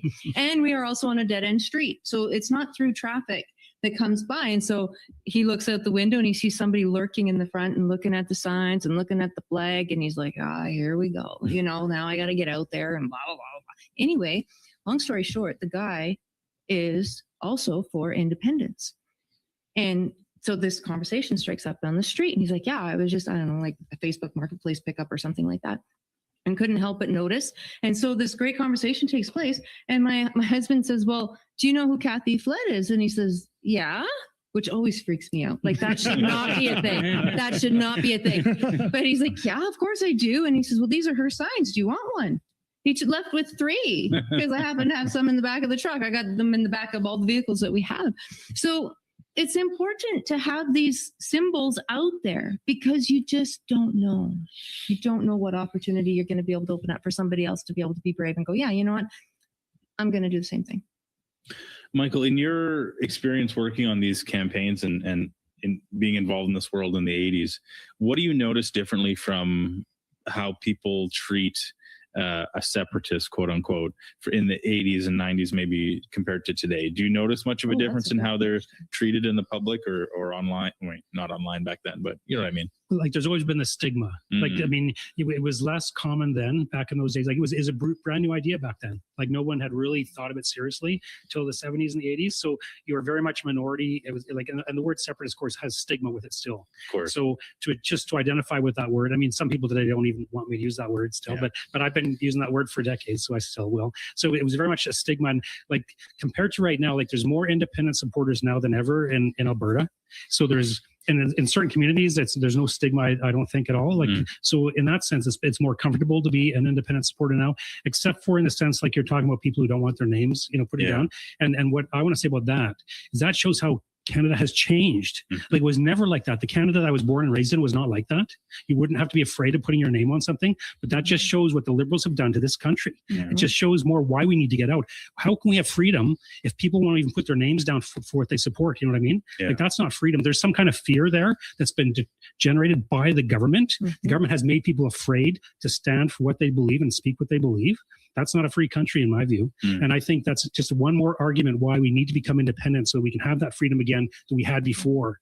It is a great argument, because and it's such an important distinction to note that this is something that is very manufactured by government, by media, working together. Because, you know, like we talk about, you know, we see this in our neighborhoods. Like, if you have I was talking with our friend of the channel off screen about our neighborhood, how we have we're sort of outnumbered from Alberta lawn signs to Forever Canadian lawn signs.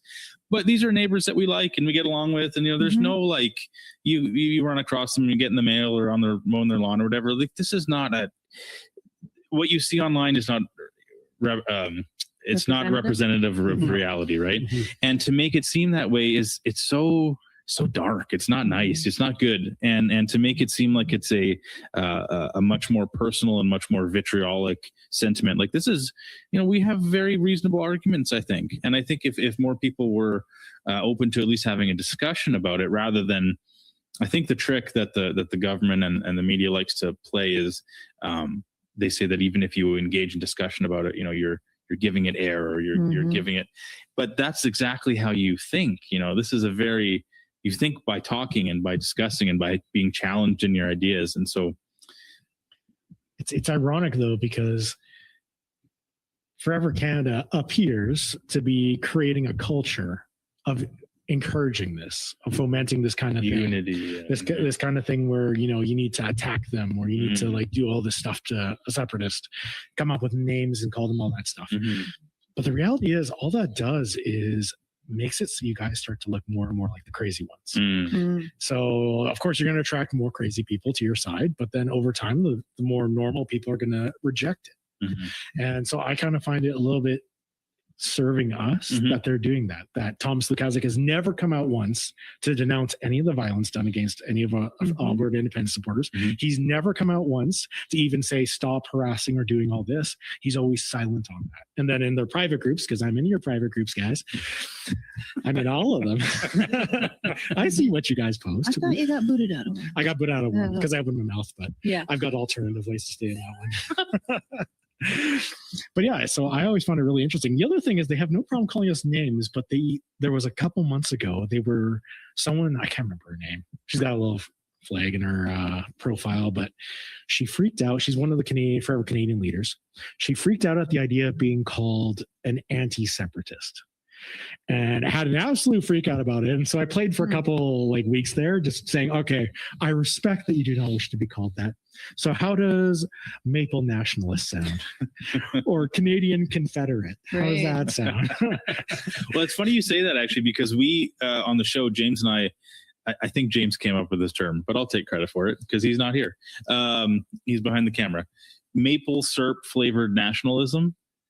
Which is what a lot of this boils down to. It's like people are nostalgic for and you know what, I try to give them the benefit of the doubt that what they are, forever Canadians, is nostalgic for a Canada that they remember, but that no longer exists. That's what it is. Yeah. Maybe you guys can speak on that. That's what it is. Well, I can speak to that. I can give you 3 stories in 2. The last 2 home meetings we've had, the smaller meetings that we've had, unbeknownst to me, there were some people there who were not, I wasn't preaching to the choir. They came, and when one came kicking and screaming, said, fine, if you will shut up and stop talking to me about this, I will go and hear what Kathy has to say. And then I don't want to hear a word about it, right? Left going, oh my gosh, I had no idea.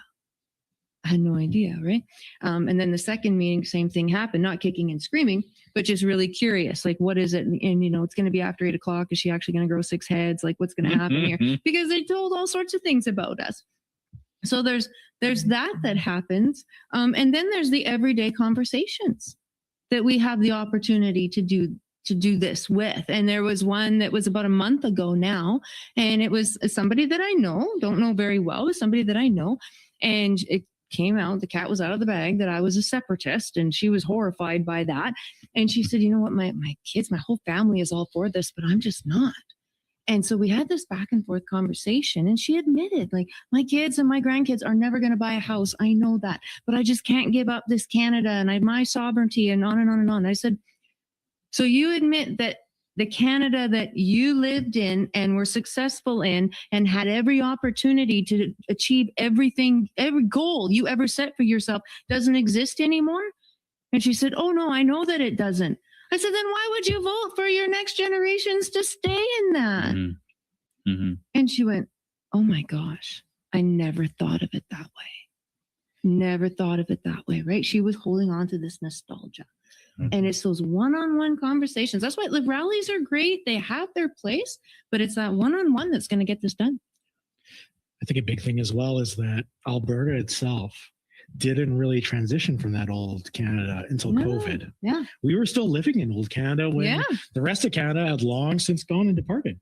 I lived in Ontario for a few years in the early 2000s, or 2010s, I mean, and I could, it was hardcore shifting back then. I came back home to Alberta. I'm like, oh, good, everything's still normal. And then COVID hit, and it's been on fast forward trying to keep up now. Yeah. So we still have that remnant of Canada and Alberta, and we're trying to preserve that and keep that because it's very hard to get it back once you give it away. Oh, yeah. And Michael, you have some books here. And I'm sure you've talked about this in one of your books, but kind of chronicling the shift as Alberta has maybe not shifted away from Canada, but as how Canada has shifted away from Alberta. Maybe you talk about how Alberta is a throwback to what Canada used to be, or reminiscent of that in some way. Like, can you speak to that a little bit from what you've written? Yeah, like not quite exactly what you're saying, but related to the previous discussion is in this particular book here, Alberta Separatism and Then and Now. Like I wrote this book, it came out in 2009. So it's a history of the origins and the early years of the Alberta independence movement up until 2008. But one of the key people who I quote in here is Ted Byfield with Alberta Report magazine. And for those who are younger, you might not remember Alberta Report magazine, but it went from 1973 to 2003. It was a very, very influential magazine in Alberta and in Western Canada generally. I mean, it was part of the effort to create the Reform Party. I mean, the influence of Alberta Report magazine was key in the creation of the Reform Party. But in here, I talk about it was Ted Byfield, who in 1980 already was writing about the difference between old Canada and new Canada, because it was Pierre Trudeau who brought in the new Canada. Pierre Trudeau brought in a different constitution. Now, the Constitution is the foundational document of a country. When you change the Constitution, you change the country. People need to understand that. So in 1982, Pierre Trudeau was fundamentally changing Canada, and he knew it, and that's what he wanted to do. And Ted Byfield would go into details about how Canada was different. Like he was originally from Toronto, and he came out to Alberta and became an Alberta patriot. I mean, a lot of people from Alberta move here and become Alberta patriots. And like when he was growing up, he had a different flag. And that was changed by the Liberals in the 1960s. And actually the change in the flag was representative of the kind of change they were introducing to the country in general. Right? So anyway, in that book, I'm quoting from Ted Byfield, how he talks about and describes the change from old Canada to new Canada. It was the old Canada he grew up in. It was the Canada he loved and was loyal to. And he did not feel loyal to the new Canada that Pierre Trudeau was introducing to us. So that's part of what that book is about, because in those early years, there was that cultural issue to the independence movement, because people realized our country was changing fundamentally and they wanted to stick with the older Canada. And so there was a lot of even meetings I went to. I think there were like World War II veterans there who were for the Alberta side, because they saw the country changing drastically and they didn't like what they saw. So that book talks a bit about that, because those are some of the original emphases and themes of the independence movement back in those days. So then in the second book, No Other Options, Self-Determination for Alberta, I do talk a lot about how Ted Byfield talks about Alberta's a cultural identity. Like now, Alberta's identity isn't different from the rest of Canada the way Quebec's is. Like Quebec, they have a different language and a different history and stuff. So Alberta is not distinctive from Canada the way Quebec is, but it still has its own distinctive history. It has like we had way more American immigration in those early years, which kind of set us apart from the rest of the country. And there were other factors too. And so Ted Byfield talked about those things about Alberta's cultural identity, and that's an important part if we're going to become our own country. So we have to think of ourselves as Albertans, as that would be our cultural identity and our political identity. And so that's kind of one of the themes that's in there. But those are the kinds of things, though, like that Ted Byfield talked about, that were so important for Albertans today to understand about how we're different and how we are more like the old Canada than the Canada and the rest of the country. But even in terms of our history, we don't exactly have the same history that we're getting painted with all the time. Like Alberta was not essentially set up initially by Canada. It was Rupert's land. We were a completely different colony that had nothing to do with Canada. And it wasn't until finally the British Crown forced the sale of it to Canada that we even became a part of it. And then we were treated like a colony for the first 40 years, a colony of another country, essentially. So we were settled by a very different group of people. And even when we became part of Canada, for a long time, only the rejects were sent out here. If you were a dirty Eastern European, or like a lot of our ancestors were, you weren't allowed to settle in Upper Canada, in Ontario or Quebec. No, you had to go out to the prairies because Ukrainians are a lot of farmers. And that's why we've got a giant Easter egg in Beggarville. We have a huge Estonian. We have sausages in Mundare. We have all the rejects that were sent out here. So we weren't even settled by the same people who were settled in Ontario. Honestly, when I look at our history, we are very different people than Ontarians. But when you look at modern day Quebec and modern day Ontario, although their history is different, their values have almost just become a French and English version of each other. A lot of their values have aligned so much that they're pretty much become a monoculture that just speaks two different languages. Actually, that's quite an interesting point, because when you compare settlement of the Canadian West with the American West, like generally the American West kind of was gradually moving west, and people would come in, immigrants would come into Eastern United States, become acculturated as Americans, and then move west. Whereas like what you're discussing, what truly happened is after the prairies were attached to Canada, it was like there were very few people out here, and they needed to bring in people to create an agricultural economy. So at first there was opposition to bringing in Eastern Europeans, like you mentioned, because some of the the WASP people on Ontario didn't want those kind of people. Eventually we got an interior minister who went and advertised for people in Eastern Europe, and a whole flood of them suddenly came to the prairies, and they didn't go through Eastern Canada and become like geographically they did on the train or whatever, but they didn't stay there and become Canadianized and then move out west. They were plopped here as immigrants, and they Canadianized in the West in a different experience from the people in Central Canada. So what you're talking about is true, that our experience as Westerners here on the prairies, the way we developed a Canadian identity was different from the historical experience of those in Central Canada. And like, this is important to me, like my paternal ancestors came to the prairies in 1902. And so this is kind of like and probably some of the others here, I'm sure people in the audience, their ancestors came early in that time period to the prairies, and we're descendants of that. We're reaping the fruit of their efforts to get us here, But so exactly what you're saying was exactly true. Yeah. And like a lot of it as well was just the straight up geography. Like the United States, it was just like gradually, like a guy would move in just a little further away than the last guy, just a little further away. Us, we had the Canadian Shield. Exactly. It literally divided us up. And so it's no surprise that when, they're looking at it, they're like, oh, convenient. We can just send them so far away that we don't even have to think about them. And that's what happened. And we just became a resource colony. They sent so many people out here. A lot of them did really well. A lot of them died, and they didn't care. They just took in the money from all the agricultural sales that they got over time. And sorry, please go ahead. I was going to add one more way in which we were different from the rest of Canada is when you look at our provincial political history, we would form alternative political parties. So, the original party was the Liberal Party, but in 1921, the United Farmers of Alberta became our government. United Farmers of Alberta from 1921 to 1935. And with 1935, it's the Social Credit Party of Alberta up until 1971. Those are parties that weren't in other provinces, in terms of forming government. I mean, eventually in BC, there was a Social Credit Party that kind of keyed off Alberta, but it was different in its own way. But Alberta was very distinct from the rest of the country in terms of our voting trends, and federally as well. We voted federally for the Social Credit Party for many years, and previous to that, the Progressive Party of Canada. So when you look just at our voting history, you can see how different we are from the other provinces. Honestly, if it wasn't for Stockwell Day losing so bad, I think we probably would still have our own parties. I don't know. Because we never would have become a conservative stronghold otherwise. Right. Yeah. I don't know. But everything you guys say is true. I mean, one of the quotes that I give in every presentation that I do is the Sir Clifford Sipton quote, right? Where every Canadian, every patriotic Canadian is going to want all the trade from the prairie to go to the east to enrich them. That's the shortened version of it. But that's why we were created, was so that all of our bounty, all the fruits of our labor could go to the east. That was the plan.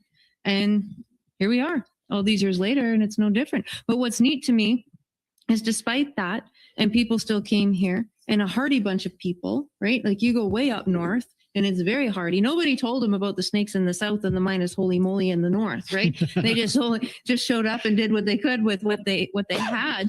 And when you dig into the history books, the few that there's stories of the women being home alone with the kids while the men went to go and work to try and support them. And they didn't speak the same language as their neighbor, but they would still go and have Sunday dinner just so they were around people. Like that's what this province was built on. And that's why when you go to pick any small community, pick any one, and what do you see first? You see an old church. You see an old church that's probably dilapidated now, but that was the first building that was built. Yes. The second building that was built was the school, because everybody appreciated how important education was. And so then there was the church, there was the school, and if it was a bigger community, the next thing they would build is a community hall. And you go to all these little towns and there's community halls. You go to the bigger centers, there's the German community hall, the Ukrainian community hall, the Dutch community hall, exactly what you were talking about, right? All these people came together and they made it work. That's what this province was built on. And the three words that Angela and I have been hanging on to in this campaign is family, community, sovereignty. You cannot have the first two without the last one. And that's what they eroded. They purposely eroded the family, which then eroded the community, and now they're trying to take our sovereignty. And we just can't stand for it. That's not what this province was built on. No, it was not. It was built on being a resource colony. And speaking of resource colonies, really you can view us today as your resource colony for albertatelethon.com, where our purpose is to direct funds to our 6 great TPAs. You're good. That was very smooth. The king of the segue. Yeah. That's great. I wish I had updated numbers for you, but if you're tuning in earlier, we were reporting that Keith Wilson's TPA, Keith Wilson and Tanya, they surely must be over 50,000 now. I hope so. The Women's Network, the Alberta Women for Independence Network. Yeah. Did I get that right? Close enough. Yeah. Perfect. They're over 10,000. Corey Morgan's over 11,000.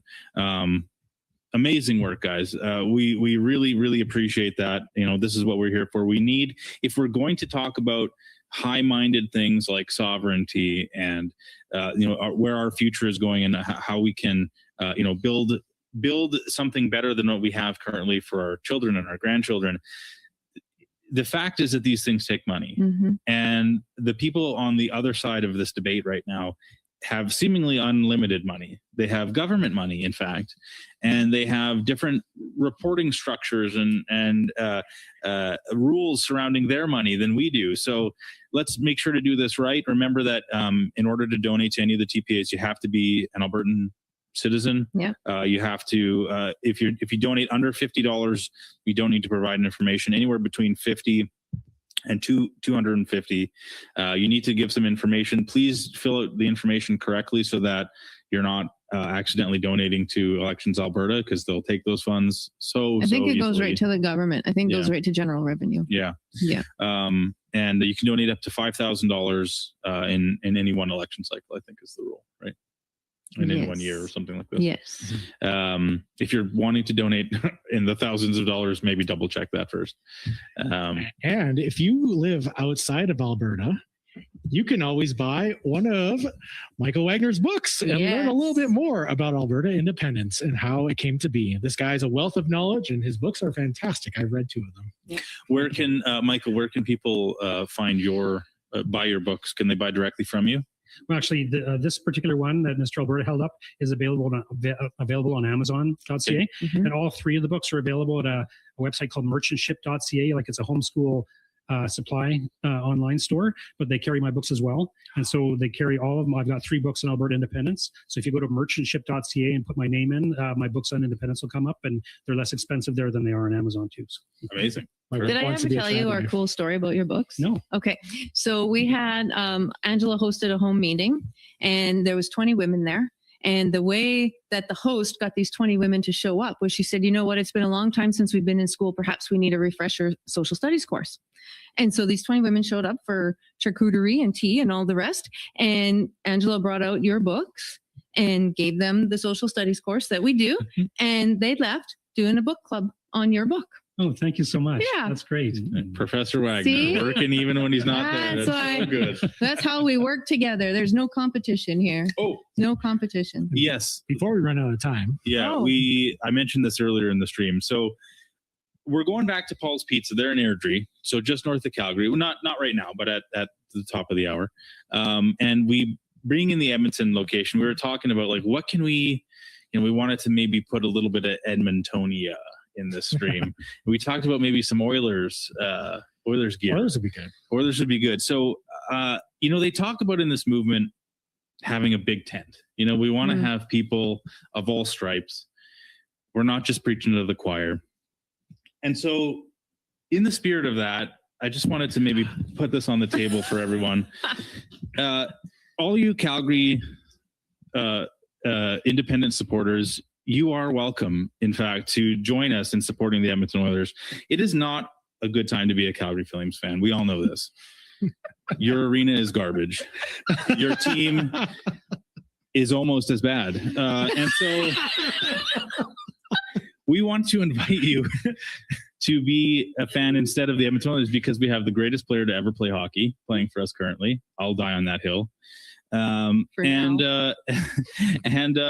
we just wanted to just have this is a little gift from us, just a little visual gift for the next 20 minutes on the stream. So thank you for reminding me. Tent. Yeah, you can fit in our big tent anytime. Anyway, go Flames. So it's been great having Michael Wagner on the show. I was in high school in Calgary when the Flames came from Atlanta. Well, so it's deeply burned in my heart. Those early years, the Flames did really well those early years. They did. Nostalgia, right? Yeah, it is nostalgia. Just nostalgia. I actually think technically, even to this day, they still have a winning record against the Oilers, much to my chagrin. I think and they may have adjusted in the last 5-10 years, but I'd have more respect if they actually made it to the finals. well, hey, Well, fun fact, we do often get asked what's going to happen to our sports teams once we're our own nation. Right. Well, I mean, that's an interesting question. Little things like that come up all the time, Yeah. Big concerns about like, well, my family lives in BC. Like, am I going to be able to? Well, it's like, I mean, yeah, like if you have people have family in the US that go visit, like we're different countries. In the NHL, the NHL is made up of 2 different countries right now. What would be the difference of adding quote unquote a third? They play official NHL games in Europe now. The NFL plays games in Europe and South America, and like we're as much as we maybe hate to admit it, like we're a fairly global world right now. Things can just happen. That's one of our kind of rallying cries in the movement. You can just do things, like Not only that, but once our taxes drop, That's what I was thinking. We'll be able to keep some players here. They won't be going down south. or they don't have to give away their money. Yeah. Well, people scratch their heads and wonder why, like, why does it seem like every, middle to high value Canadian player, they just always end up playing in Florida? What could be the reason why? Could it be their tax structure? I don't know. Could it be the beautiful weather? We can only really accommodate one of those, I think, here. That's right. Although it's been really hot this week, so we'll have 1 week of beautiful weather. Yeah. It's been comparable to Florida. Yeah. It's been great. What are some weird, maybe we can take the last, 10, 15 minutes here. What are some questions that you guys get or concerns that you guys get a lot when you're talking to people about this movement that maybe we wouldn't think to ask, like some of a very personal concern that somebody might have if they were on the fence of, well, I understand the value of being independent, but X, like what would be what are some of the maybe more interesting things that you've heard that people have been concerned about? Well, I think one of the issues that was addressed earlier was risk. And for me, that's the number one thing. Like becoming an independent country is a risky venture. Like what we're doing is risky. Like, let's just admit that. But staying in Canada is risky too. That's my reply. You know what I mean? Even more risky. Riskier. Yeah. Well, look what the Liberals are doing to this country. Is this the direction that you want to go with your future and your family's future? I mean, it's not like the Liberals are doing, just did one strange thing. Like they're incrementally taking away our freedom and crushing the Canada that we used to know. They're doing that incrementally so that people don't notice it as quickly, but it's happening. And if we stay in Canada, we're going to continue to lose our freedoms. And so the risk of staying in Canada, there's a risk of leaving and there's a risk of staying. So it's a matter of which risk are you willing to take? We know which direction we're going with Canada. Becoming independent, it's a different risk, but we risk becoming free. We get more freedom that way. So, but I think risk is kind of the number one thing that people bring up for me. Is it? Kath. The one that always surprises me because I just don't understand it is, well, am I going to need a passport to go visit my family back east? Like, I don't know. It's up to Canada. It's up to Canada. Yeah. It might be. I'm old enough to remember when all you needed to do was have driver's license to go down to the U.S. You didn't need all your paperwork and show that your dog had the regular shots and all the, right? You just didn't need all of. You didn't need a file folder to cross the border. You needed one little card. I don't see why we couldn't have that same type of relationship with the rest of Canada. It's kind of interesting as well because for Alberta, we've always needed a flexible workforce. Yeah. So we have no reason to deny people dual citizenship. That's Most right. likely Alberta will keep the tradition of dual citizenship. Yeah. For Canada, they're the ones who, as a threat, it sounds really good to say we're going to take away your Canadian citizenship. But in reality, there's no mechanism to do that. The only mechanism to lose your citizenship in Canada is by committing fraud when you apply. That's it. There's no other way for you to have your citizenship stripped. You could commit actual treason and try to kill the king, and your punishment's the death penalty, but we're not going to take your citizenship away. There's literally no way for you to lose that citizenship.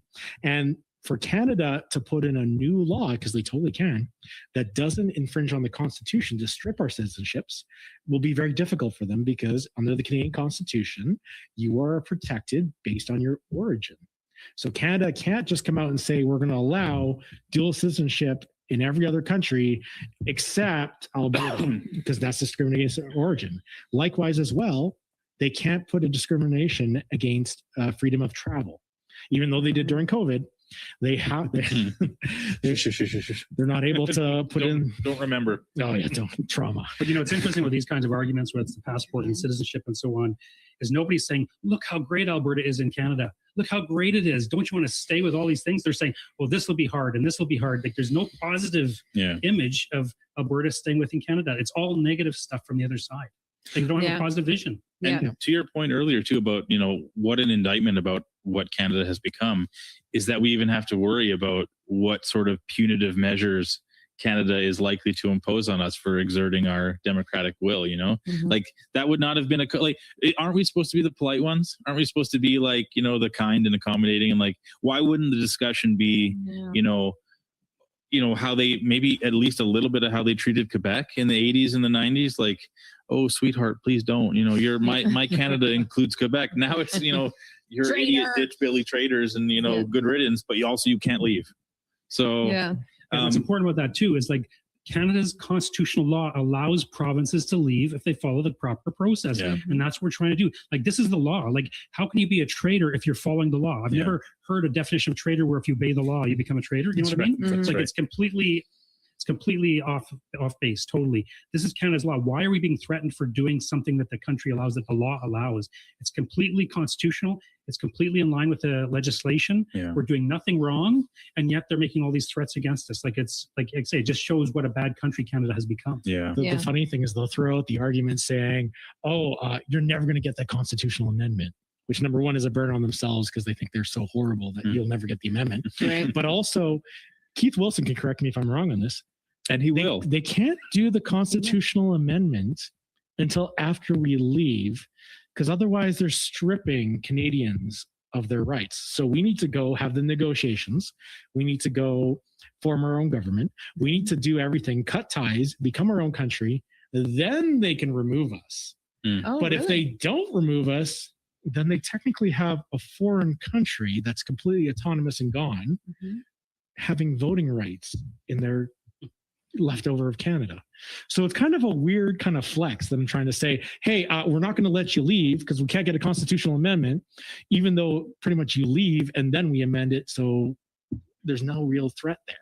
But they bury it, they loft it around like it's an actual like good point or something like that. Well, James has brought this up on our show before, where a lot of the times I think when people use the word traitor when they refer to us, really what they're saying is something more like disloyal or something. Like, I don't think they're trying to use the word in a legal sense, because it does have a legal meaning.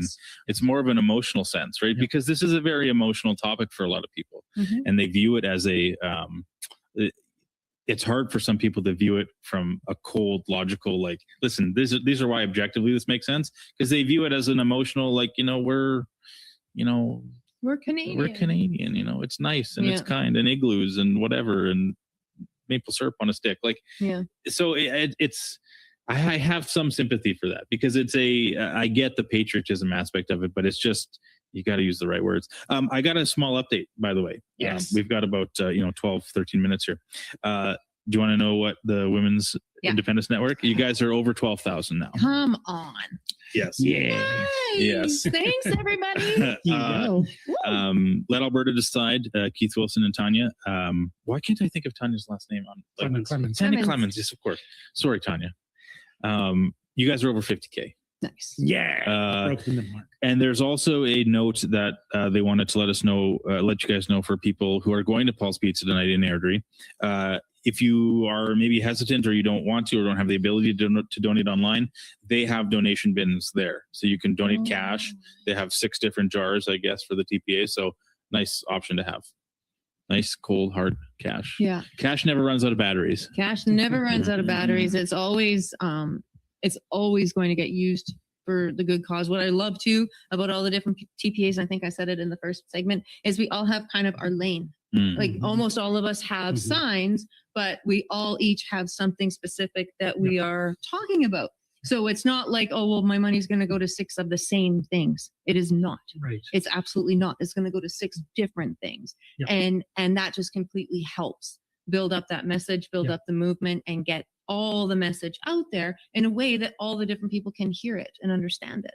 And so there's no bad dollar spent on anything. I think that's a really good point, because there are some people who say, well, look, there's so many groups, it's divided. No, it's just the different groups appeal to different segments of the population. Like not everybody's the same. Not everybody's convinced by the same argument or the same appeal or whatever. So you need different groups that have different arguments and different appeals to different segments of the population. Yeah. So the more TPAs there are, the better, because they can reach more people. Yeah. Not only that, but it's been fascinating just watching like how everything changed over the last 2 years. Like before it was Alberta Prosperity Project. They were the ones leading the charge. Yeah. They're rallying everybody. And then it became Stay Free Alberta. And that's when things took off because we had one job. You get the signatures and that's it. Just go get the signatures done. And then once it was done, it went from one job to literally like 30, 40 different kinds of jobs we have to do. Yeah. Alberta Prosperity Project's focusing on the political angle because we're going to need that. We're going to need to be able to pressure our government. And then all these other different TPAs have popped up to be able to focus on different things. Like we just had John, for those of you who just turned in, who's literally his entire TPA is getting Alberta flags across the country and or stickers. the province. And stickers. Yeah. And the TPAs are really important. And that's one thing I want to emphasize really quick. The reason why we have TPAs is so that way it's Albertans talking to Albertans in this campaign. It's very critical. Despite what Forever Canadian and other groups might be doing, we are able to look and say, this is just an Albertan movement with Albertans, with Albertan money, and we like it that way. It's perfect. And we're happy to continue doing that. Eventually, the referendum's going to be over and things are going to move into the next phase. But right now, that's the reason why these TPAs are so important. And that's why we ask you to donate to as many as you can, as much as you can afford. Don't, because this is for our future. But that being said, putting food on your table is also very important. And something, if I can jump in. Please. For the TPAs to remember. So it stands for third party advertiser. In this case, it's for the referendum. I know some people have been pretty hard on Elections Alberta, and I'm going to root for them one more time by saying, we've never done this to them before. True. Ever. Yeah, good Right? good point. And so this is all new for everybody. It's new legislation. It's a new workload for everybody. So we're all trying to feel this out. And I've often said that this side of the conversation is literally their worst nightmare because we're doers. Right? We get up and we see something needs to get done and we go, we do it. You don't ask permission. You just get it done. And there's legislation around this. And so we've, some of us who get up a little earlier than others have had to back up and go, oh, shoot, sorry, I didn't mean to do it that way. How can I fix it? What can I do to make this better? And so some patience has been required because of that. And the reason that we have kind of these fences, if you will, around what we do as TPAs is because, I don't know if y'all know this or not, but in Canada, there's a small problem with foreign interference. I have to report every dollar that comes in, even if I don't have to tell them who gave it when it's under the $50 mark.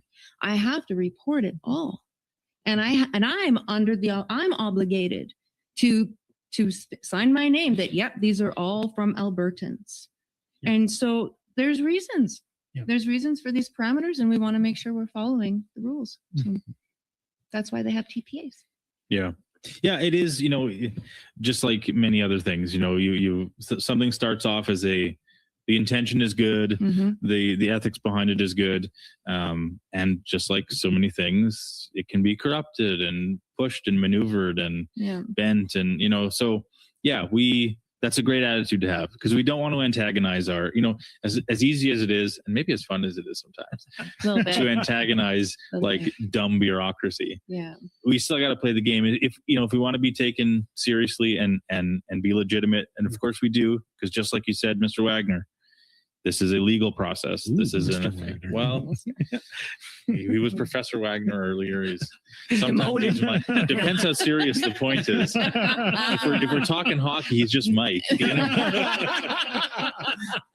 Go Flames. Anyway, like I said, great to have you here. But yeah, somebody will seize any opportunity to call this illegitimate and to make it difficult for us because we are, like it or not, sort of like you say, we've never done this before, and we are the change, this is it doesn't take any guts to say like, no, I'm happy with how everything is. Yeah. I'll have more of this, please. Yeah. Thank you.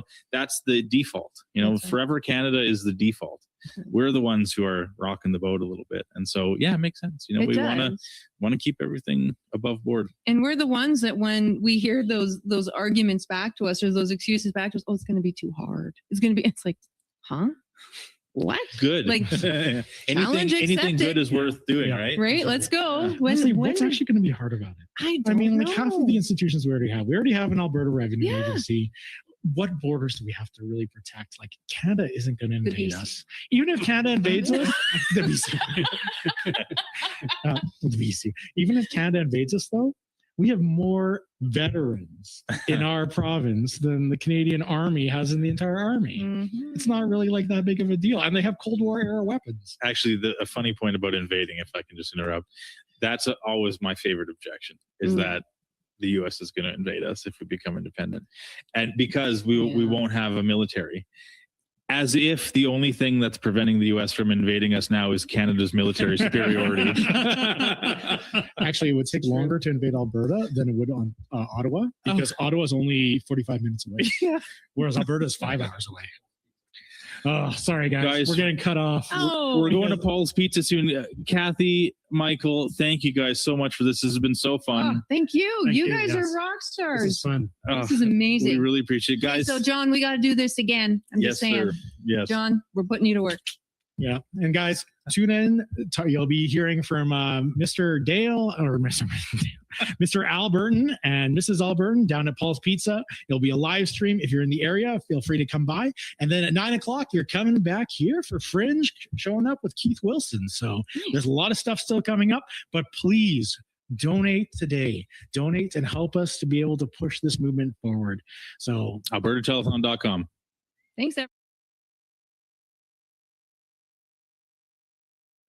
Wow, what a fantastic crowd. There are thousands of our fellow Albertans here today. Thank you for being at the largest ever rally for Alberta's sovereignty in Alberta's history.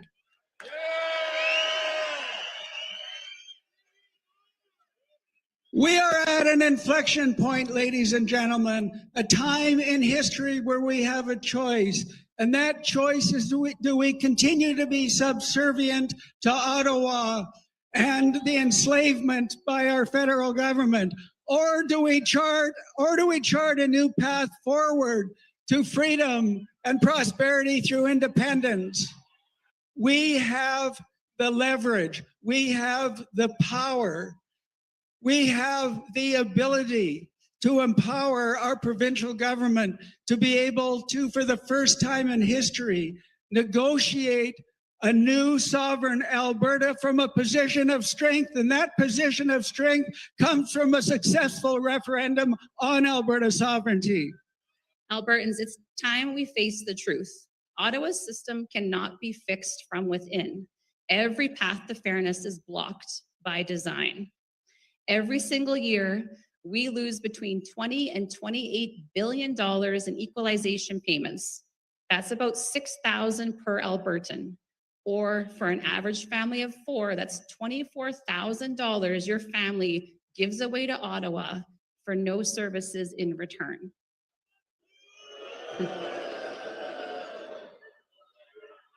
That's money that you earned and money you'll never see again. But after all these things, they have not yet broken our spirit. Alberta is not getting a fair deal in Canada right now. And here's the truth. If we actually want real change, the kind that means opening up the Constitution, that's nearly impossible for Albertans to do on our own. But if we vote yes in a sovereignty referendum, that changes everything. Suddenly, Alberta is not begging to be heard. We'd be negotiating from a position of strength for the first time in our history. And when that happens, when we vote yes to sovereignty, Ottawa will listen. I'm told constantly on my channel, Fringe, there is no way you can vote your way out of this mess. I beg to differ. Alberta, you've been handed a golden ticket. You've been given a golden opportunity. You've said for years, your vote has no weight in the federal elections. Our Senate is unrepresented. Our votes just put bums in chairs while Toronto, Southern Ontario, and Montreal decide who runs our country. But this vote, ladies and gentlemen, This vote gives you more weight and more power than you've ever had in your life. If you are a true Albertan, you owe it to your children, grandchildren, your future great-grandchildren to vote for prosperity, to ensure that there is a land left here for them, that they can afford homes, they can have families, they can build memories, and they can be prosperous and free.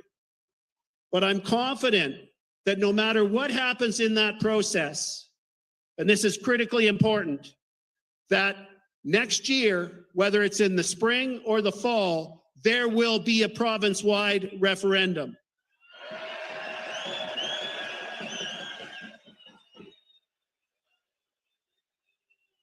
But we cannot, for the sake of our children, underestimate the magnitude of that challenge. We have to get like 1.8 million Albertans to vote yes. That means every single one of you is now charged with a mission. And that mission is to talk to your friends, talk to your colleagues at work, the guys on your shift, the people in your baseball team or your hockey league, everybody that you encounter, to have the awkward discussions, to get them to understand the opportunity that's before us, the opportunity that how they will benefit, how their family will benefit, how their community will benefit, how their kids will benefit by voting yes. That is the imperative that we all have. We can do it. You must do it. Are we going to fight for our kids? There's a lot of people here today, but it's not enough. We need more people, which means that each and every one of you, you need to ask yourself, are you willing to make the sacrifices necessary, specifically with your time, to make this happen? Are you willing to actually go and have the difficult conversations with those who may scoff at you so that you can make these changes? Are you willing to give up your Friday night or your Saturday night, like most of these people have been doing for the last 3-4 years, to make this happen? And if you're willing to answer yes, which I'm sure most of you are, then you need to walk the walk. When you leave here, you need to start doing these things. You need to educate yourselves on what the situation we're in and what the solution looks like. You need to know the details so that when you have these conversations, you're an effective ambassador for independence. Every one of you is an ambassador for Alberta independence. Did you know that? So just insane. I've got a little thing. Kearney's got the elbows up thing going. It's a kind of a hockey thing, right? I'm a hockey player. I'm going to tell you a little thing about hockey players. There's a challenge that goes on. I don't know if you're aware of it, but I'm aware of it. Sometimes guys will sidle up to you and say, come on, let's go. Do you want to go? So at that moment, you either do or you don't. And if you don't, that guy probably owns you and you're a little intimidated. And then once you get intimidated, it stops everything from working. So here's what I'm going to ask you. Let's change that up. Because the answer to, come on, let's go, is let's go. Right? So I'm going to ask you as a group, there's a double meaning there. Come on, let's go. So that's going to be the battle cry for our movement. How about that? So I'm going to ask you a question, and then you can tell me if you want to go or not. Is the federal government stealing from us? Are they sabotaging our industry? Are they taking us down the path to communism? Are they censoring us? Are they stealing our guns from us? Come on, let's go. Thank you very much. I want to tell every one of you that's here today, I have never been so proud to be an Albertan. I look out across that sea of blue flags And I see that today, going forward, should be known October 25th as Alberta Independence Day.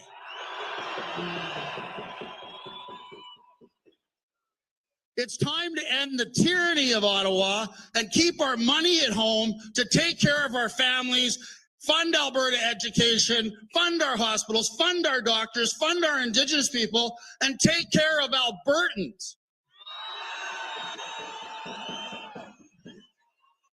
And there is only one solution, and that is to get Alberta the hell out of Canada and become an independent country.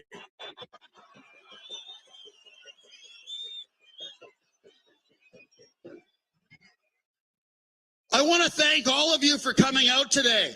Again, I can't tell you how proud I am today to be an Albertan, to see all of you here standing for independence, standing up for your families, standing up for the future of your children and your grandchildren, and a prosperous future for this province. Thank you all so much for coming out. God bless all of you. God bless.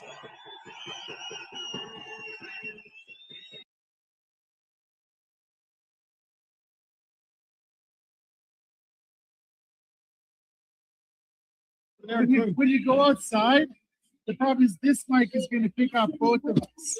Oh. You know what I mean? Yeah. So if you're walking around, it's actually not good to have that. I probably don't need a mic. No. But I'll hold this. What I'll do then when people come up, I'll just do this. Yeah, good idea. And then when you're here, I'll do that. And then, yeah. Oh, we're on. Hey, guys. Oh, hey. Hey, everybody. We're live.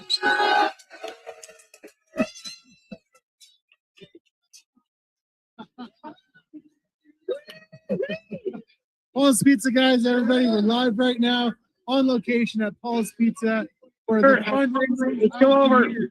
This is it. Hey, everybody, we're live. Oh. Hey.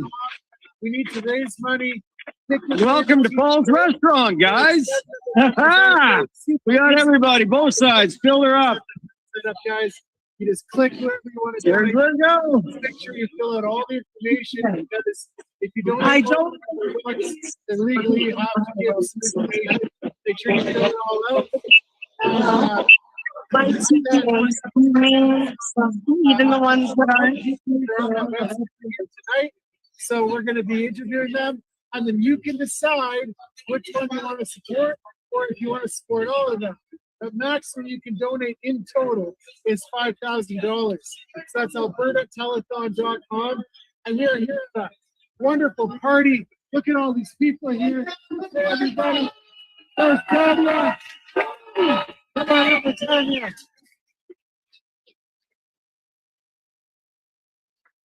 And hang on a second here. Hi, Tanya. How's it going?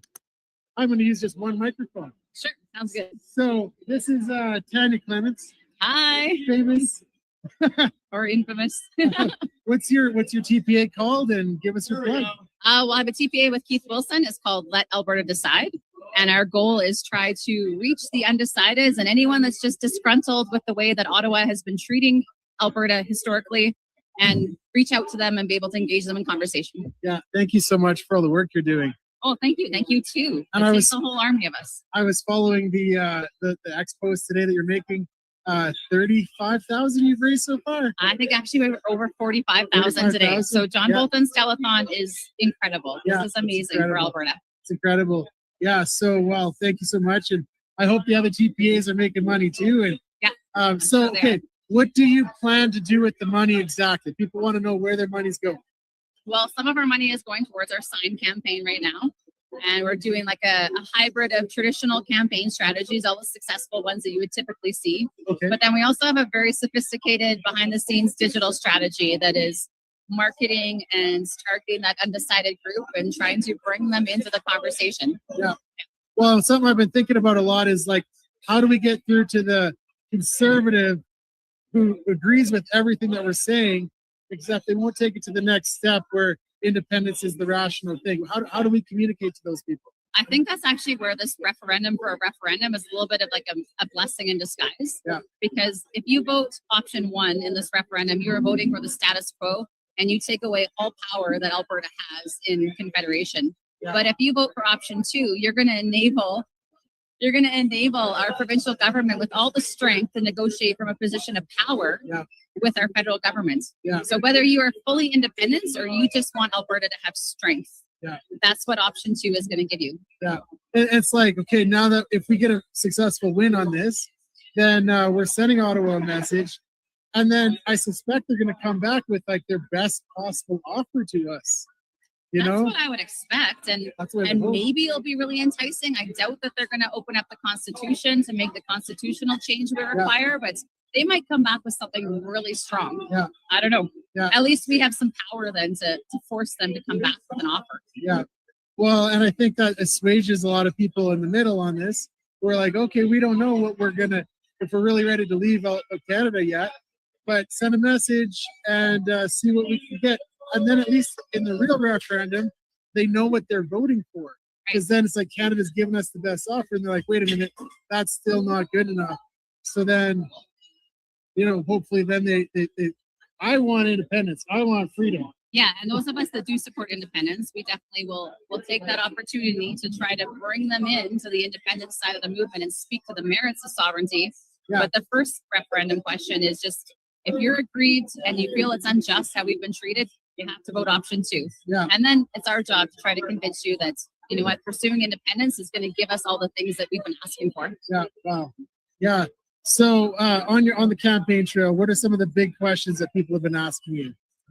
They ask a lot about the uncertainty of the future. They're worried about that. And actually, when I talk to people, it usually comes from 2 places. It comes from fear of change, of uncertainty, and then a position of just really having a patriotism towards Canada and a love for Canada, as we all do. Like, we grew up with these ideals of what Canada was and is supposed to be to us. So that's where the hesitancy comes from. And then people are just concerned about how it's going to affect their personal and their family life going forward. So whether it's pensions or their paychecks or their job security. Yeah. So questions. So fear and patriotism. That's what I've been finding with my YouTube videos as well. Yeah. Because I go around making videos and talking to people, right? Great job. And like, thank you. The patriotism argument confuses me, but when I think about the risk argument, like the uncertainty, it's like there's 2 ways to look at risk, right? There's the risk of changing, which is uncertain. There's going to be big changes, and there's going to be unforeseen things, if we're being honest, right? With independence. But then there's risks of staying, and we know what those are. Tell us what the risks of staying are in your mind. And that's how I phrase it too, that the certainty of where Canada is headed is far scarier than any uncertainty of giving us a new nation and being able to carve our own path. Yeah. So we know how taxation is going to go. We know that our property rights are going to be continued to be chipped away at. Yeah. We know that our children and the next generations are going to have an increased affordability issue. So not going to be able to afford homes till well into their 40s likely. We know where it's headed for Canada. So do we want to vote for the status quo, or do we want to empower our government for some change and some leverage? Yeah, like 20 years ago, when I was 20, I bought my first house. The average age to buy a house was like 22, and now it's like 45. There's no hope for young people. Like, that's a risk of staying in Canada. If you vote Forever Canada, that's what you're voting for. We know the path we're on, and this is an opportunity to get off of it. Yeah, think about if we could end the equalization payments and keep that money that we send out east that does nothing and comes back to us at all. Yeah. If we kept that where we are, and we also released the resource potential that our province has, what kind of future we could build for Albertans, what kind of services we could provide, classroom sizes, our healthcare, like the amount we could invest in our communities is astronomical, like it's limitless. Yeah. I got a confession to make. So during the referendum on equalization, I voted to keep it. Oh, really? I did. And my rationale was I actually wanted to share with Canada. I'm like, I want to share. I'm like, that's fair. I love people in Canada and I want to share with them. But then what changed my mind on this now is like, they want us to pay, but then they won't let us develop our industry and our economy and our resources. They make policies that hold us back, and they spite us and they hate us. I feel like they hate us with all the policies that they put in place. Like, that changed my mind. Yeah, I feel like that's the common sentiment of how Ottawa treats us. And it's not a grievance with Canada. We obviously love Canada and we want to be good neighbors in the future. Yeah. But the way that we've been treated by Ottawa is what compels us to pursue independence. Yeah. And yeah, we have paid a lot into this confederation and we've taken very good care of other nations, like monetarily. Yeah. So why punish us? Why pass all these bills that hurt our industries? Yeah, like that's the question. Why? Like I don't see it. And that changed my mind. The reason I'm telling you this is because I think I was one of the people in the middle. I changed my mind on some things. I used to be much more centrist in my politics, but now I see our freedoms being eroded. I'm really concerned about free speech. I'm concerned about religious freedom. I'm concerned about the gun ban. And I see that independence is the only way to get our freedoms guaranteed. And I think this actually it should be nonpartisan because it should be about Alberta's future, not which side of the political spectrum you sit on. It becomes partisan just by people's nature, I believe. Yeah. But it's not. It should be unifying to pursue self-determination and prosperity for us and for future generations. That should be a unifying principle. And maybe the pathway, we don't quite agree on it yet, but I can tell you option 2 is what takes us a step closer to achieving that. Yeah, that's right. Because this is a live stream, repeat everything you said about your TPA because people might just be logging in. So what's your TPA? Where can they go to support it? So Keith Wilson and I have the TPA called Let Alberta Decide. You can go to letalbertadecide.com. It's on pretty much all the socials. Today, because of this telethon and all the support from Albertans and John Bolton taking the initiative to put this on, we've raised over $45,000 today, which is amazing. And I promise we will put that to very good use. And this is absolutely something that we can win. Yeah. And so then you can go to albertatelethon.com and then you can click on the link for Let Alberta Decide, or you can click on the link for all the different TPAs. Like you can donate to all the different TPAs up to a maximum of $5,000 per person, per corporation. So, yeah. Oh, per person, per corporation. Yeah, so a corporation counts as a single entity. So if you have a business, it can also donate $5,000 towards the referendum through TPAs. So I could donate 5,000 personally, 5,000 with my company. You can. If you're in the position to do that, you certainly can. Yeah. And you can donate $5 and that helps too. Yeah. Well, and that's what I was just saying. Like I'm looking at some of these Corey Morgan signs that are right here. And it's like they cost about $5 a pop, you know, and they're all working towards the same message, right? So, you know, you donate $10, then you kind of paid for your sign and you paid one for a free person for someone else. So if you feel you can't give, you know, all that money, every little bit counts, right? So if everybody gives a little bit, we can win this. Well, it's just like the traditional telethons they used to have, like the ones for the Children's Hospital. And I remember growing up watching the Country 105 ones. Yeah. And people would donate $25 or $100, not thinking that they were actually going to make any change. But when enough people do that, you make substantial change. Yeah. It's pretty amazing. Yeah, exactly. Awesome. Well, thank you so much, Tanya. Thanks for all the work. Thank you for all that you do too. Appreciate it so much. Yes, all right. Thank you. Have a great day. Okay, guys. So here's the next. I just want to check my sound quality first of all. Sound is still good. I think everybody can hear me. Come on over, Jason. Somebody wants to see you. Hey, John, how are you? Okay, we meet again. Absolutely. It's nice and lively in here tonight, isn't it? Yeah. Awesome. Okay, so give us the plug for your TPA. Okay, so the Levine Show TPA, what we're doing is we're putting up billboards and lawn signs everywhere, large events with debates. We actually could just announce that we've got Stockwell Day and Bruce Party agreeing to do a debate. Wow. Stockwell for the Federalist side, Bruce for the Independent side. We'll be releasing that one in September.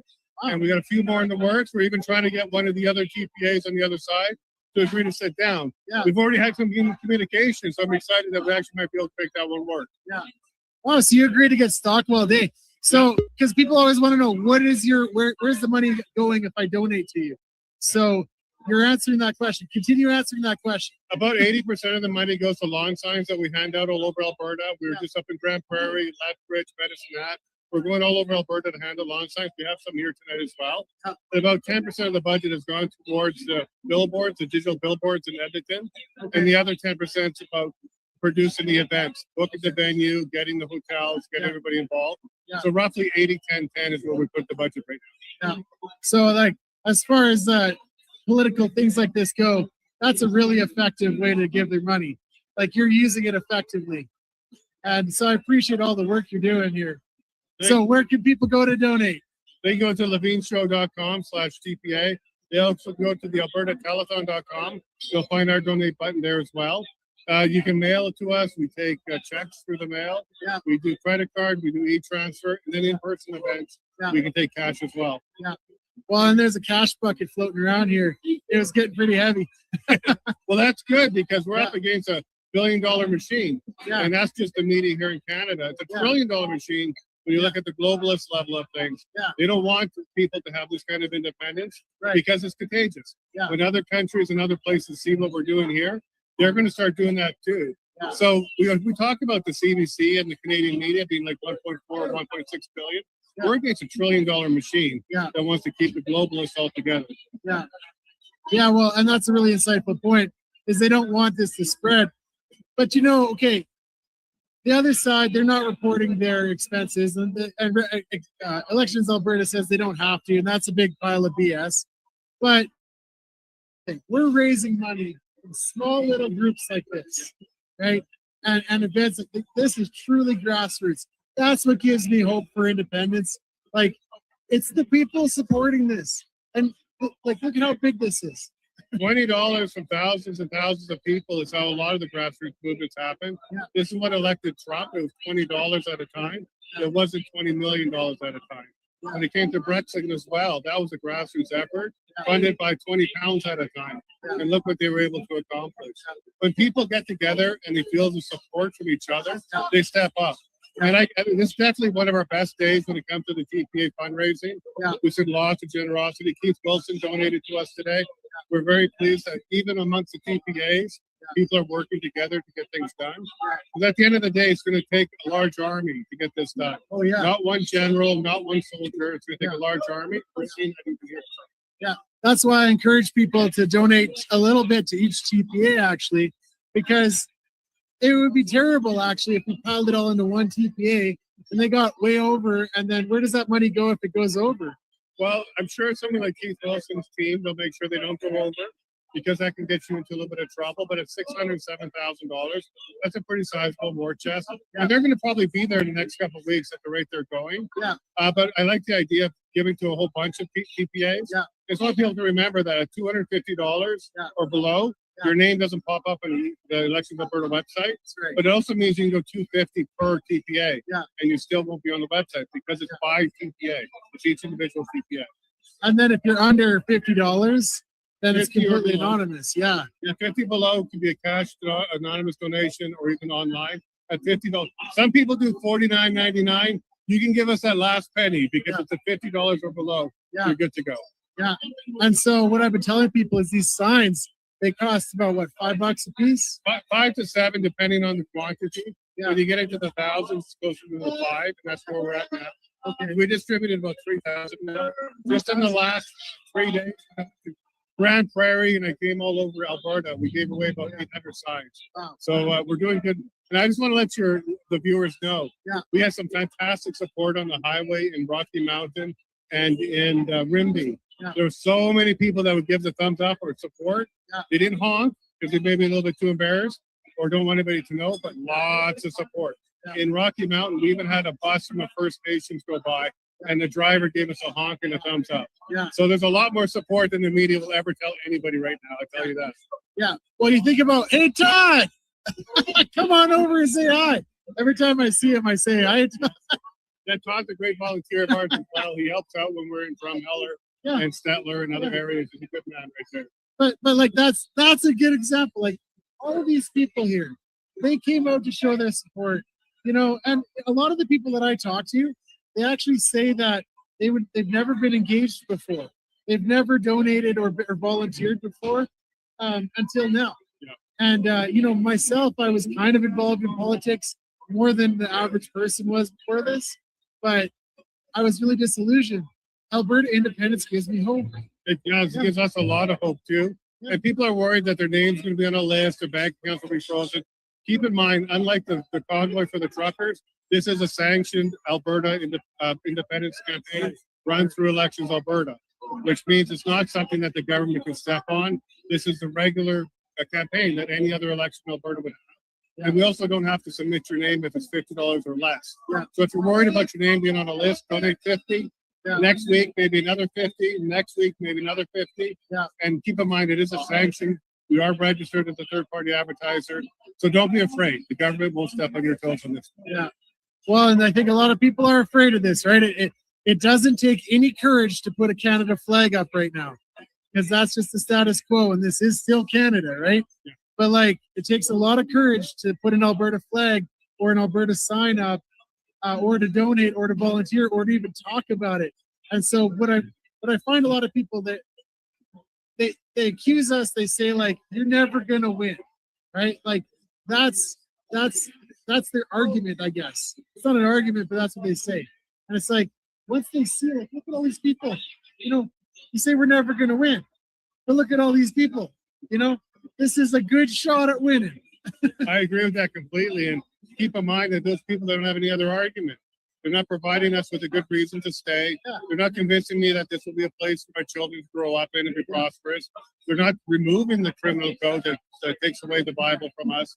They're not actually stepping up and doing anything of positivity.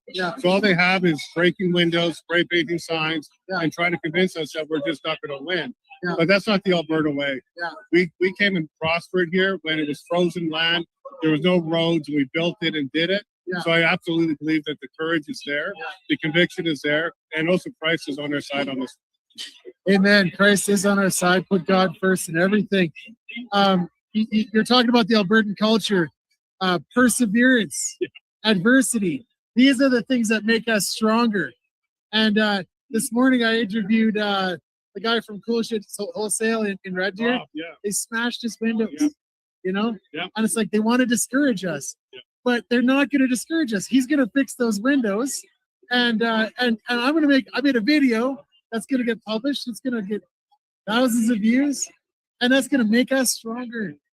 Well, yeah, they smashed his windows. That's about $2,000. But while we were there was about $7,000 worth of sales that happened.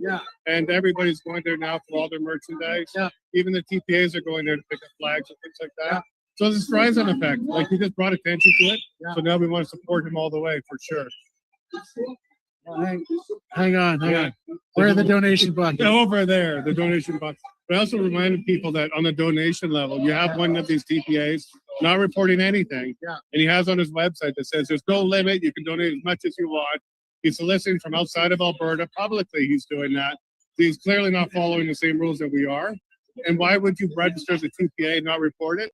Because you don't want to show where the sources are, and you don't want to work within the limits. So those are the kind of things that we're up against. So I'm wondering if there's some kind of legal recourse. Like, can somebody sue Forever Canada to force or sue Elections Alberta? Like, this is well, in every revolution, there's a side that will always cheat, lie, and do the wrong thing. They will like put in spies and try and disrupt things because they can't win on the field. They can't win on the actual messaging. So they will do other things to do it. I don't want to say he's lying or cheating or stealing. I'll let the public decide on that one. But he's certainly not following by the same rules that we are, and he doesn't report the same way we do. Okay, give us another plug for your TPA. This time spell it out, because your name is Levine. Maybe we can't spell that. Spell everything out that might be hard to spell. Absolutely. The Levine Show, THELAV as in Victor, IGNESHOW.com. And from there, you'll be able to support us. You can also go to albertatelethon.com and you'll find our link there as well. And the link is probably in the description of this live stream. So please go and donate. Show your support for independence. Put your money where your mouth is. Thanks so much, Jason. John, thanks for everything you're doing. God bless you. My children, thank you. And we're all going to fight for the same thing here. God bless you. God bless you. Absolutely.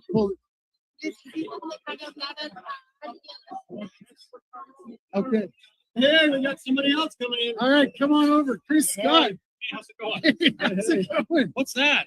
This is my microphone. Is that a recording device? It's a recording device. The government puts chips in there. Are you a vet? And then they can they can download the data from your phone, and they send it to the Chinese in the Communist Party. Well, I don't know about the Chinese, but I want the government to know what I'm doing. Okay, tell us more. Well, I mean, I want them to know that we're advocating for self-determination. That makes me happy.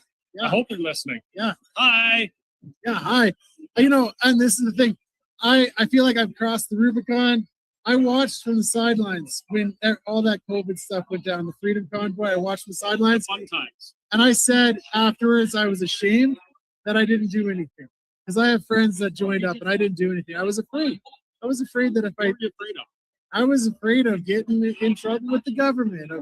I didn't know about the bank accounts happening yet, but I was just afraid of everything. And now I'm like, I will never do that again. I'm going to stand up. This is the time to shine. I'm going to hold my shoulders up, and I encourage other people to do that as well. We're all afraid of something. Yeah. And I got to say, in January 2021, I was terrified of the government. Yeah. Like people think that I just was brave. It wasn't that I was brave. I was less scared of the government, what they might do, than what I knew was going to happen if I didn't stand up. Yeah. So I was, I thought about that, and then I had to make a decision. And part of the decision to stand up in civil disobedience was I also had to accept what I believed was inevitable, and that was I thought I was going to get crushed. I thought the government was going to destroy me, bankrupt me, fine me, put me in jail. And so I thought about these things, and I made peace with it, and I accepted it because I knew that I had to do something, right? Yeah. And I find like we're in another situation. Like the trucker convoy gave me so much hope for Canada. I wanted in, I wanted unity, but now I want out, and this gives me hope. Right? Independence is the thing that's giving me hope. But plug your TPA. I don't have a TPA. You don't have a TPA? No, I'm not a TPA. Oh. So I lead an organization called Let's Talk Alberta. Okay. We're not a third-party advertiser. We're not subject to contribution limits. We can take contributions from anybody, anywhere, at any time, and there's no maximum. Oh, so but you're not allowed to say like go and vote this way or that way. Is that true? No, I share my opinion and my political leanings and beliefs with people, and I invite them to have a conversation with me about it. Specifically, I invite people. Here's my message. I believe that Alberta independence is necessary and inevitable. Yeah. That's my opinion. In October, we're going to be asked a question of self-determination. Yeah. And that question, one way or another, is we're gonna pursue it or not, right? So if we know we're gonna be asked the question, I think we need to talk about these things. I want to make the best decision too. Yeah. So if somebody on the Forever Canadian side, the status quo side, if they believe that the current structure and situation within Confederation is the best for me and my family, I want them to tell me. Tell me that. Explain why. Change my mind, right? Because if they don't do that and they really believe it, I'm going to go into October and I'll make a decision based on the information I have now. That's why we need to talk. So in your travels, what are some of the best arguments for Canada that you've heard? Or what are the angles that they seem to always take? The best argument for Canada? Yeah. The most difficult one to challenge or debate is the emotional arguments. Oh, I'm Canadian. I'll always be Canadian. This is my country. I'm patriotic. Yeah. Patriotism. I've realized patriotism. It often blinds people to the failings of their nation, and it prevents them from doing something better. So the emotional one is difficult. The other one is fear of the unknown. Well, you don't know exactly what independence is going to be for Alberta. You're right. I don't know if it's going to be better even, but I do know that we get to decide, and whatever we decide, we get to reap the benefits or suffer the consequence. And if there's a consequence we don't like, we can decide to change things and make it better. That's what it is for me. Well, and you that whole risk argument, right? The uncertainty, the fear of the unknown. I think if we're honest, there are a lot of unknowns with independence, and that's like intellectually honest. But there's an uncertainty of staying, and so what are the risks of staying in Canada? Well, what do we know? In the last 20 years, Canada has experienced, or Alberta has experienced, a net loss of approximately $150 billion in investment capital. In that time, we lost the flagship Canadian energy company in Canada. They left, and it wasn't because of independence. What company was that? Encana. It wasn't because of independent sentiment. It was because of federal policy that Alberta couldn't affect that caused them to abandon their business in Canada. Like, these are things we know. If you look at where our dollar is, our buying power has been plummeting. Inflation is going up. Social cohesion is disintegrating. These are things that we know, right? I know that if we don't do anything and we continue on that trajectory, 10 years from now, I'll be thinking back, and I'll be thinking we should have done something. Like, if you put yourself in your own shoes 20 years ago, and I know that's a tough thing to do, but just pretend you're 20 years younger, and someone came to you and said, in Canada, in your Canada, you're going to have to attend church secretly, illegally, because if the government finds you, they're going to throw you in jail. Or in your Canada, if you offend somebody, you're going to be fined or potentially jailed. Would you believe that? No, I wouldn't believe that. I can't even believe we got to that point. I know. Now you think, what's it going to be like in 10 more years or 20 more years if we don't stop what's going on right now? These are things we know. The unknowns about what is our currency going to be, what's the military going to be, all of those things, I don't know, but we get to decide, and that's the opportunity. We get to decide. We Albertans have nothing but good ideas. Every Albertan I talk to, it's like good idea after good idea, but they fall upon deaf ears. We have no power at this point. Like, as a province of Canada, we are always outvoted. We're always at the behest of Ottawa. We have no power. So independence is about asserting ourselves and deciding our future. Albertans deciding our future. And even worse, sometimes we're the sacrificial lamb of Confederation. I mean, look at when Carney was campaigning, they were ready to sacrifice Alberta. Oh, we're going to turn off your oil, United States. And Alberta's like, pardon me, that's like 100,000 jobs. We're not just going to stop shipping oil to satisfy your trade war, right? Without even talking to us about it. So there's even more to it than just that.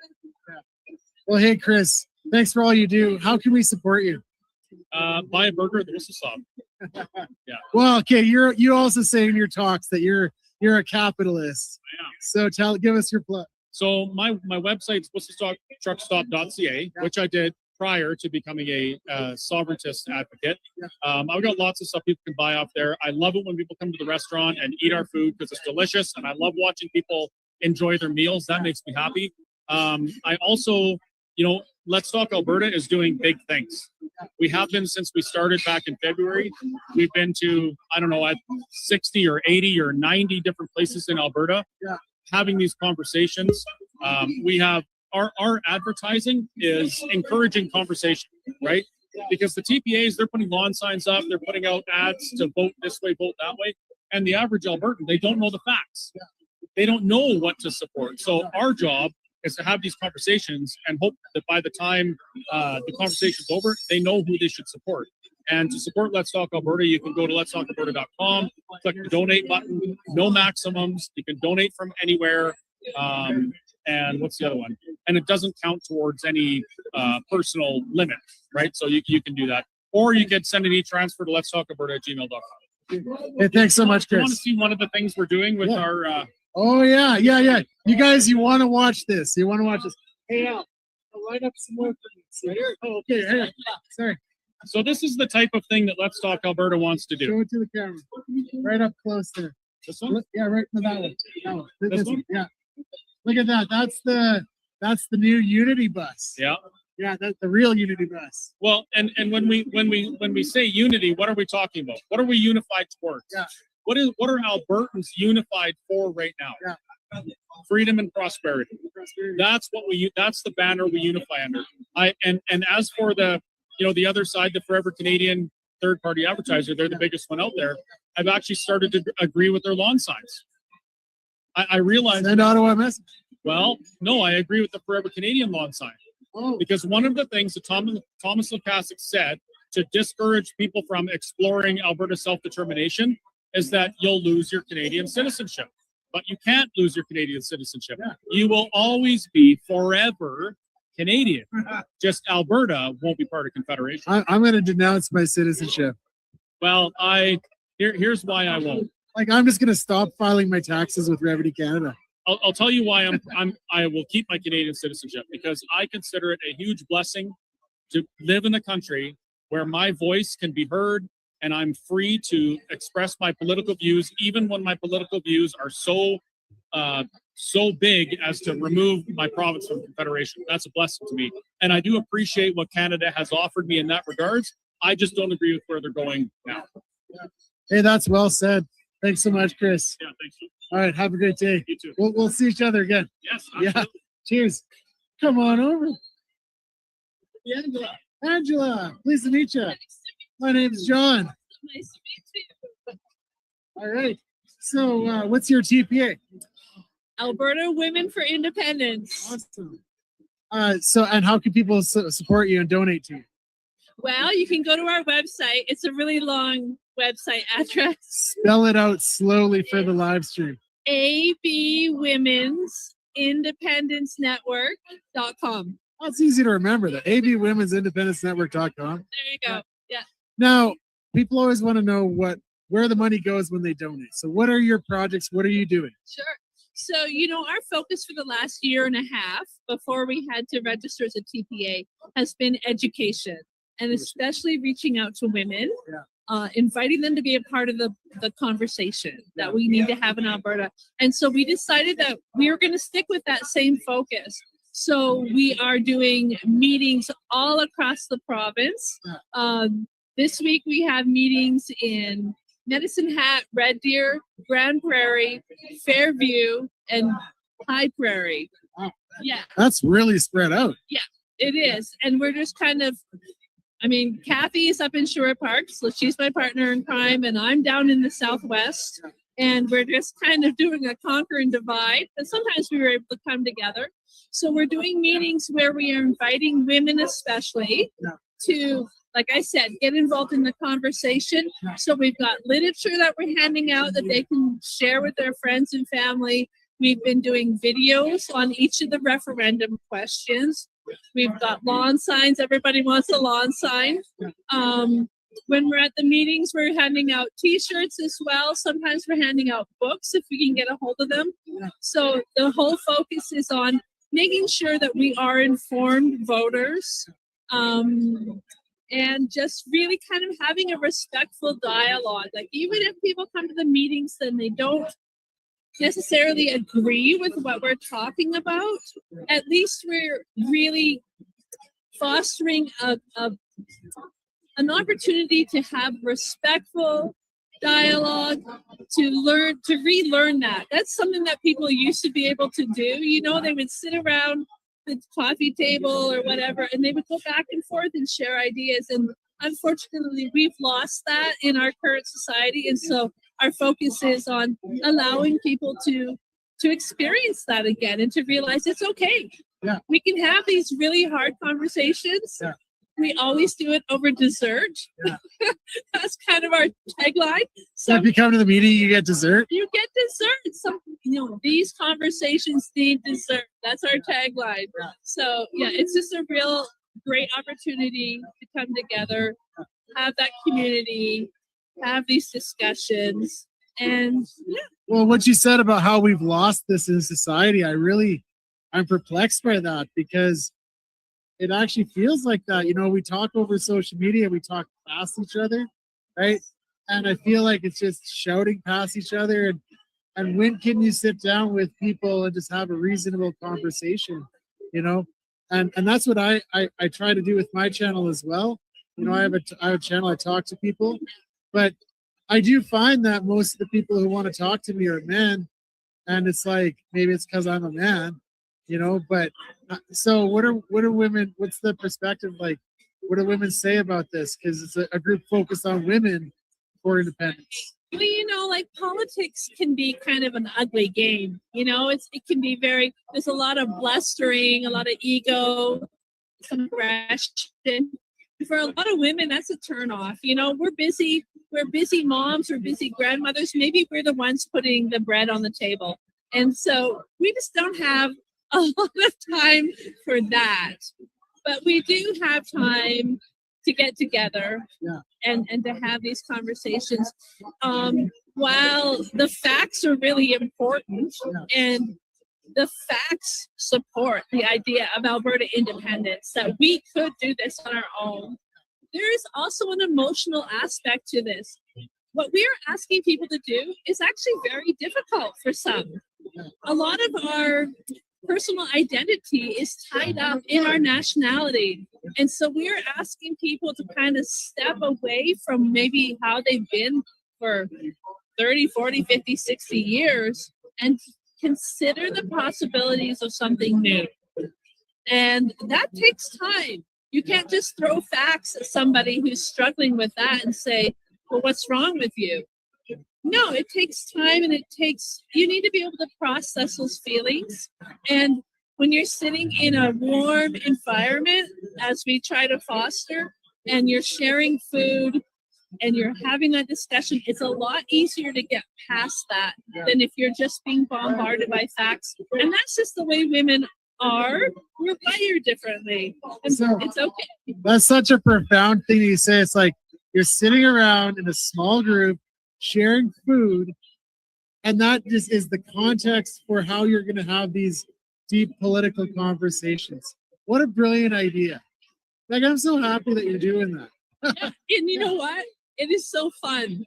Like, we're just having an absolute blast with this. And it's like every time I leave a meeting, I'm just like, thank you, Lord. Like, I just feel like my community has just grown even more.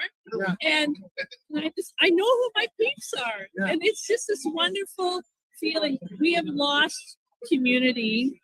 We have lost the sense of unity that we used to have, the sense of patriotism that we used to have. And so that is all part of this as well, right? That we are finding our people and surrounding ourselves with people who support us. Well, like you said, that we're finding our people, right?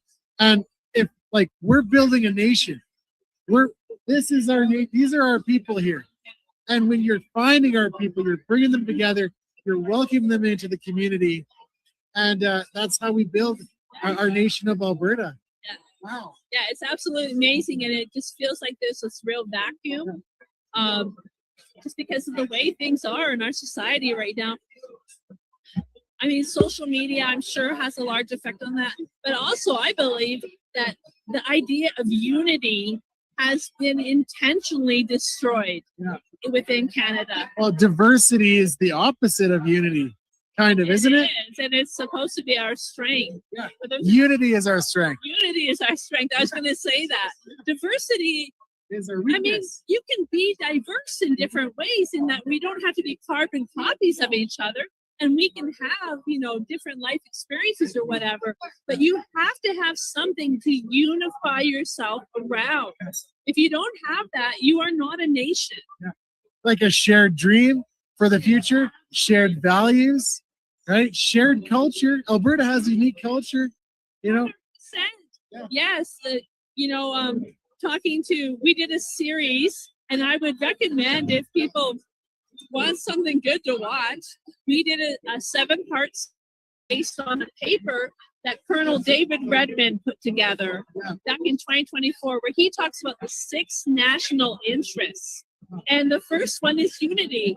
And he says, if you are not surrounded or you are not unified by shared values, ethics, and beliefs, that's not shared culture, and that's not shared religion.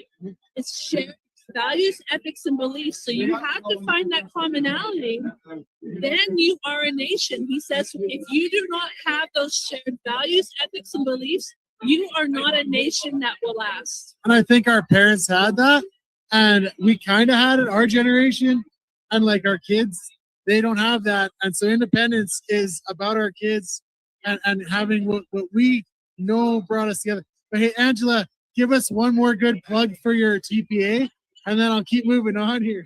Well, I just want to say thank you for all the support that we've received today. It is overwhelming. Yeah. And I mean, Kathy and I have been doing this for 1.5 years out of our own bank accounts. We have never asked for donations. So it's really odd to us to ask for donations. But today is just overwhelming, the support. And oh my goodness, we pledge that we are just, every dollar to me is almost sacred. It represents a sacrifice that someone has made for their belief in Alberta independence. And when we spend those dollars, it is so carefully, because I keep that in mind, that that's what people have done. They have sacrificed for that. Okay, so go to albertatelethon.com and donate to the Alberta Women's Independence Network. Yes, Alberta Women for Independence. Alberta Women's for- Yes. Thanks, Angela. Thank you so much. Thank you. Hey, so guess what's up? What's up? We got a gentleman here that wants to make a challenge. So, hey, everybody! Can we have a second of your time, please? We got a gentleman here that would like to pose a challenge to the bar if he could. Go ahead, John. John, this is the bar. Bar, this is John. Within the first 10 minutes of this telethon, Wade from Sylvan Lake put out a challenge. $200 is what he donated in cash. I was going to put out a challenge, but Wade beat me to it. So I came here today to put a challenge out to everybody in this bar. The donation jars are right over there. Okay, and one over there. I've got a $50 bill that I am going to put in the jar over there. Wade's got his up as well. So everybody in here, take a $50 bill, whatever you can, and let's fill those donation jars. Thank you very much, guys. Thank you. Thank you. Awesome. Thank you. All right, Al. So it's been a great night. You should take over an interview here. Take over an interview. I'd Yeah. like to interview you. Well, I'm not that interested. Come on. Have you shown the magnitude? Oh, I can't show it with this. How you doing? I'm good. How are you? Excellent. I'm Adam. Hi, Adam. How are you doing? Doing good. Good. What brings you here tonight? Yeah, you know, Alberta is a very financially attractive location. Yes, it is. And one of the big things that people are speculating and investing in is AI data centers. Yeah. Now, AI data centers has a lot of heat exhaustion. Yes, it does. And one purpose for that can be utilizing that to connect it to greenhouses. Where is that? Alberta can utilize this to grow tropical plants, vegetables, and fruits to boost the food economy. Yes. So that way we can diversify our economic output by not only being oil and gas, but also being an incentivized hub for tech data centers, and also for food, creating an availability for it, lowering the cost of living around food, and even that heat output could be utilized to also heat houses. Yeah. So it could be a very cool political campaign to push something like that. Well, it could be. We're gonna have to keep up with the rest of the world, because the AI data centers are coming whether we like them or not. So we got to make sure we use them to our advantage, right? Yeah. Well, that's something that we can't really decide as far as an independent Alberta goes. But that once we become an independent Alberta, then we can decide how we utilize it and what we do with it, right? Yeah. Right now, we have to become an independent Alberta before we can even get the choices to do it. That's right, because we have a lot of policies in Canada that prevent this kind of thing. Yep. But we can incentivize that politically if we were independent. Absolutely. And I think we have a lot of time to go. That's Hey right. guys, Thank sorry to cut you off. Hey guys, we got 3 minutes left. Can we get a Yahoo? We are heading out. I can't really take this off, but there is a bunch of people over on the other side of the room as well that you've seen. And apparently Vicky has to go. You want to talk? Vicky would like to say something.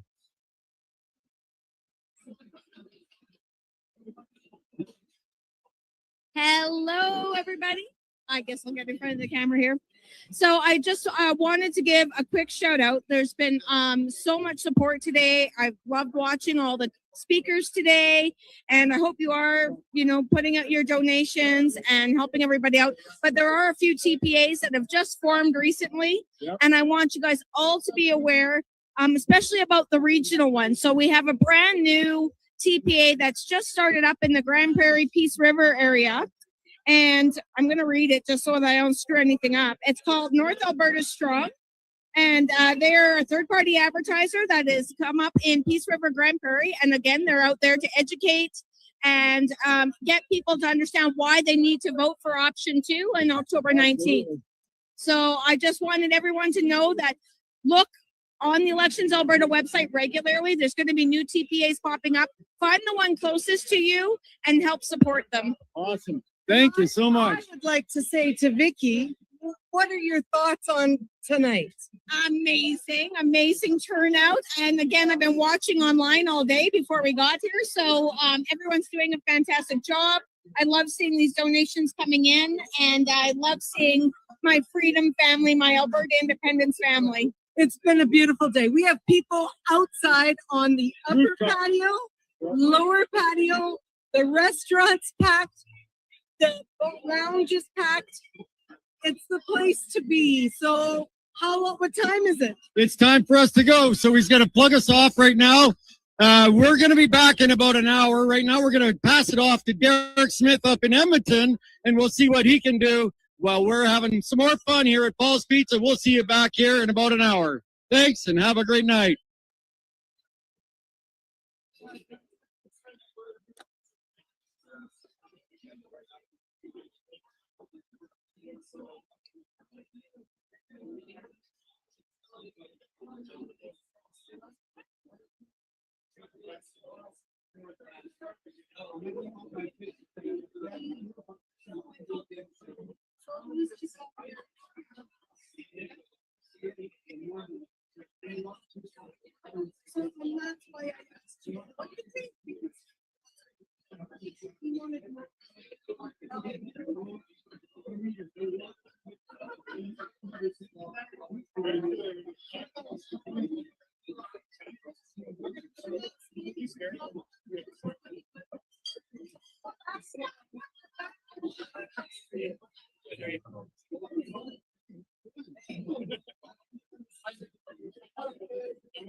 Welcome.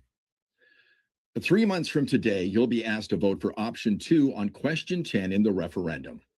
But a lot is going to happen between now and October the 19th. Let me put it to you this way. Over the next 3 months, the full weight of the federal government of Canada, the Liberal Party of Canada, and the Prime Minister of Canada, Mark Carney, will come down on Alberta to try to stop us from gaining our independence. Not only that, the full weight of the Conservative Party of Canada, its MPs, many of whom you voted for, and its leader, Pierre Poilievre, will come down on Alberta to try to stop us from gaining our independence. And a little closer to home, a woman you probably voted for and trusted will be campaigning against you for trying to get a better life for yourself, your children, and your grandchildren. Not only that, these parties have endless amounts of money. Throw in the mainstream media and the $1.4 billion of your money to the CBC, and this is a pretty steep hill to climb. But today, we can make a difference. Today, we can make a stand. Today, we can send a message to Ottawa. So far, third-party advertisers on our side are doing very, very well. We're outraising the other side, but we have hundreds of thousands of dollars, and they have millions and billions.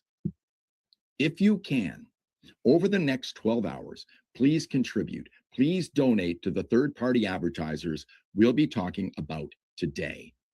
It's the only way we can win this thing. Welcome to the Telethon for independence. Now let's kick some ass.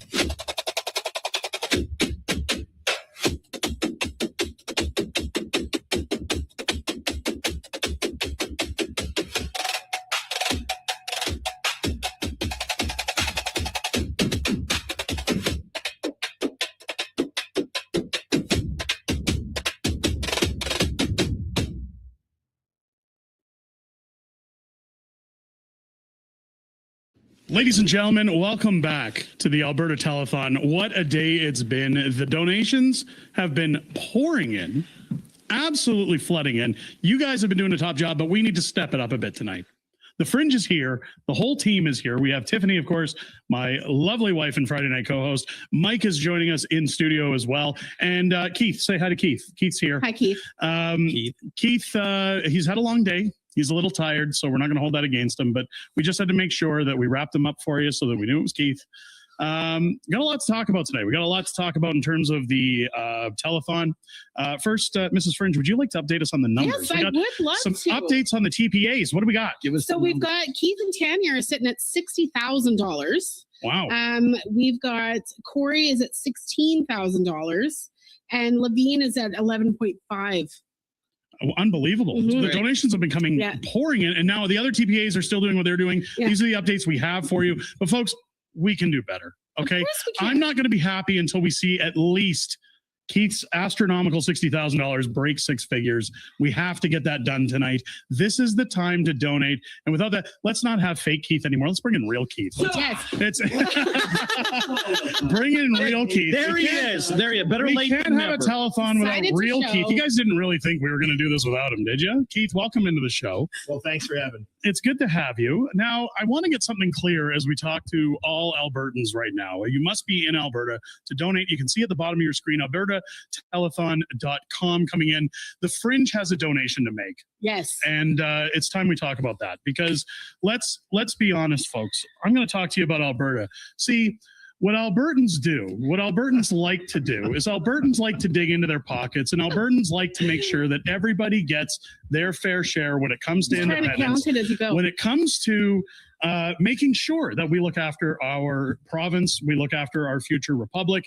Now's the time to dig in, folks. If you really want to support Alberta, if you really want to support your kids' futures, as you can see, I'm flushing my children's college fund out the window right now because I want a new republic. And I think Keith Wilson is the man to do that. So without a further ado, I'm going to stop throwing money at Keith like a cheap stripper. There's $1,000 from Unacceptable Fringe for Keith Wilson and his TPA. Thank you so much to everybody in our amazing community who's helping contribute to this. Get into your wallets, folks. Now's the time to dig deep and show the world Alberta means business and that we're ready to get out of Canada. We're moving forward. Keith, we have to talk about this white paper. Racist term, by the way. Yes. It should have been a black paper or something, but let's talk about the white paper. Sure. Coming out at the end of the month. Yeah. Now, the white paper is going to be different, I understand, from the value of freedom. Because we were talking about that earlier in the telethon. What can people expect out of this white paper when it comes out? Well, what the white paper is about is to answer people's questions about what happens after the vote for independence. Okay. What does life look like? How do we have continuity? How is it that when people are planning a vacation or a business trip, that the airlines still run? What happens with your mortgage? What happens with the ordinary things that you do every day in your lives? How will the continuity of business services, of contracting, of trade? So we've got some incredibly smart people that have come forward and helping with the Alberta Transition Council, the white paper, and it covers every aspect of continuity. It addresses those areas where the federal government currently has a role. And, you know, at a certain level, it sounds like a daunting task, but it's really not, because I've joked in some of my interviews that old Secretary of Defense Rumsfeld had an expression where he gave a press conference when he said there's known knowns, known unknowns, and unknown unknowns. We know each of the services and roles that the federal government currently provides. We know that they run a passport office, very poorly, I might add. We know that they have customs and borders agents at the airports and the border crossings. I could keep going. So we've identified all of the functions of the federal government. They set policy regarding currency. They regulate the banks.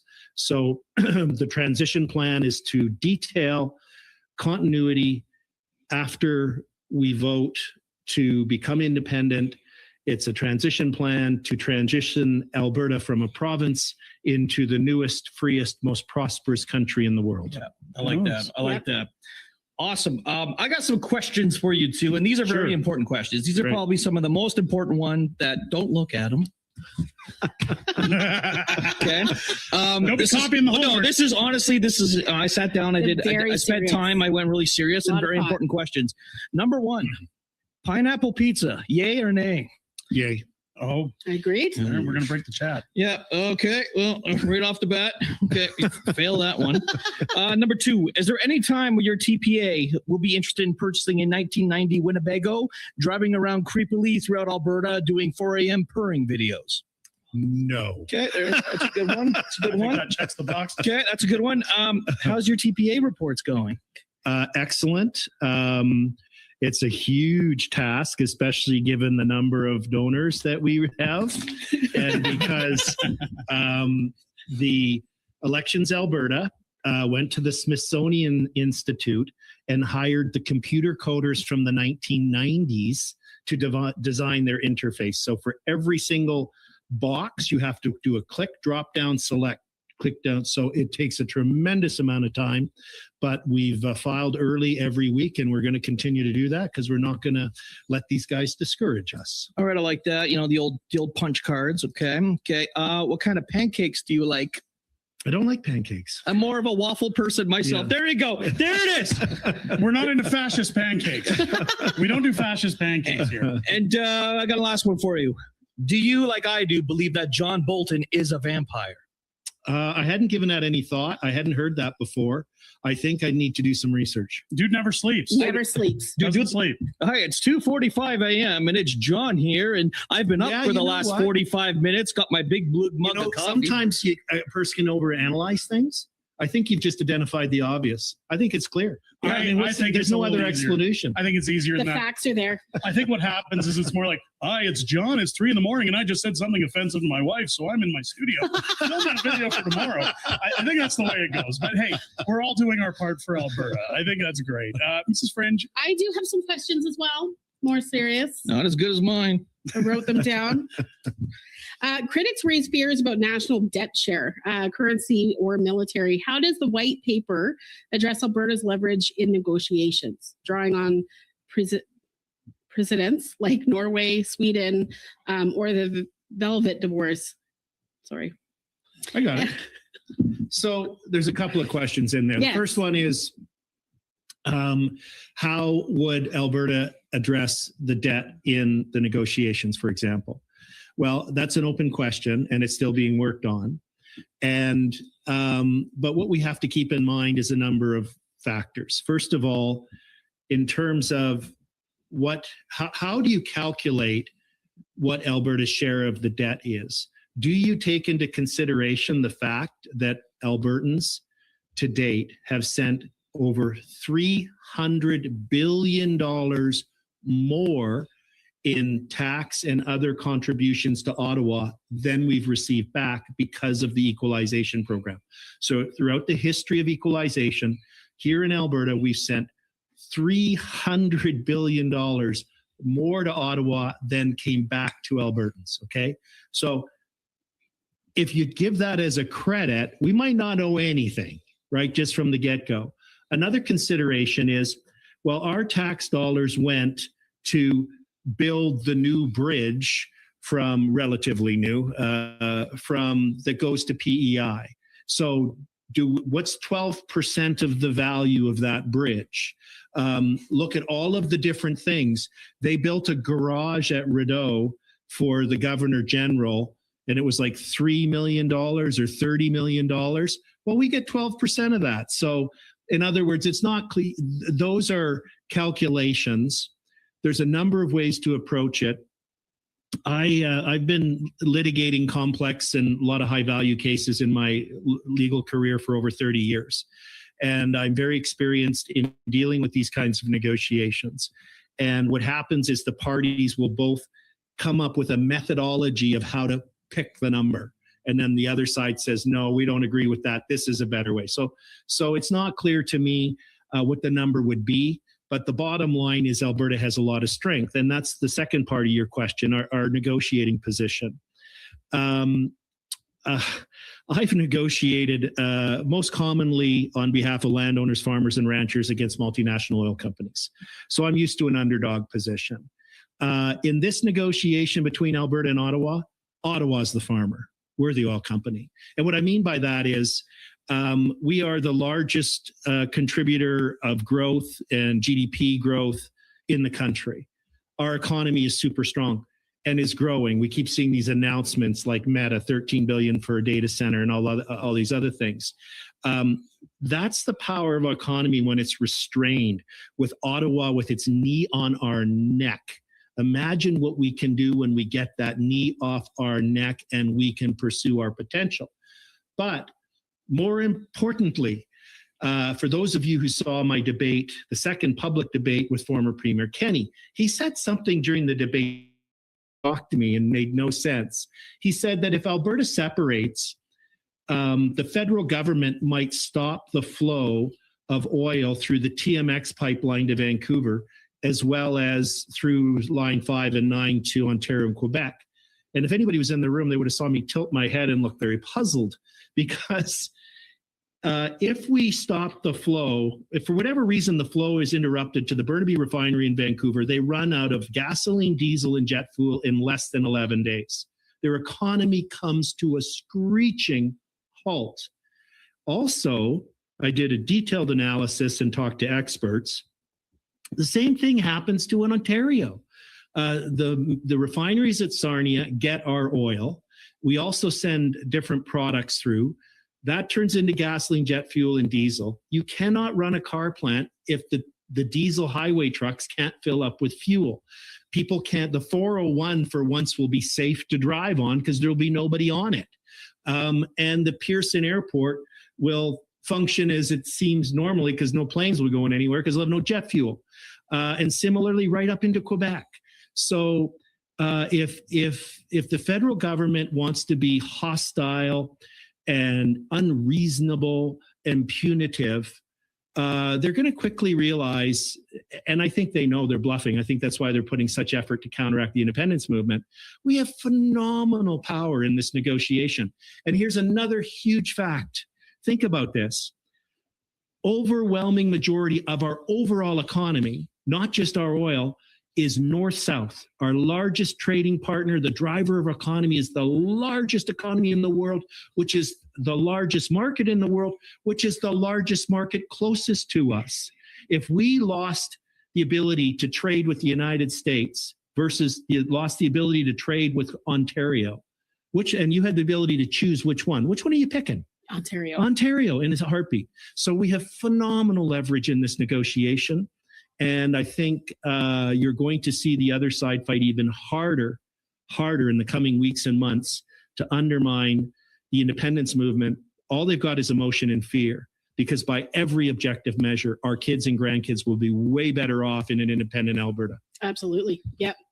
Yeah, they think they're going to scare us by shutting off the taps, but they're just benefiting themselves. Yeah, I mean, the oil, it's not like it's bananas. No. You know, like where we sell bananas and it's like, oh my God, they're going to be bad if we can't keep shipping them. It's like, okay, fine.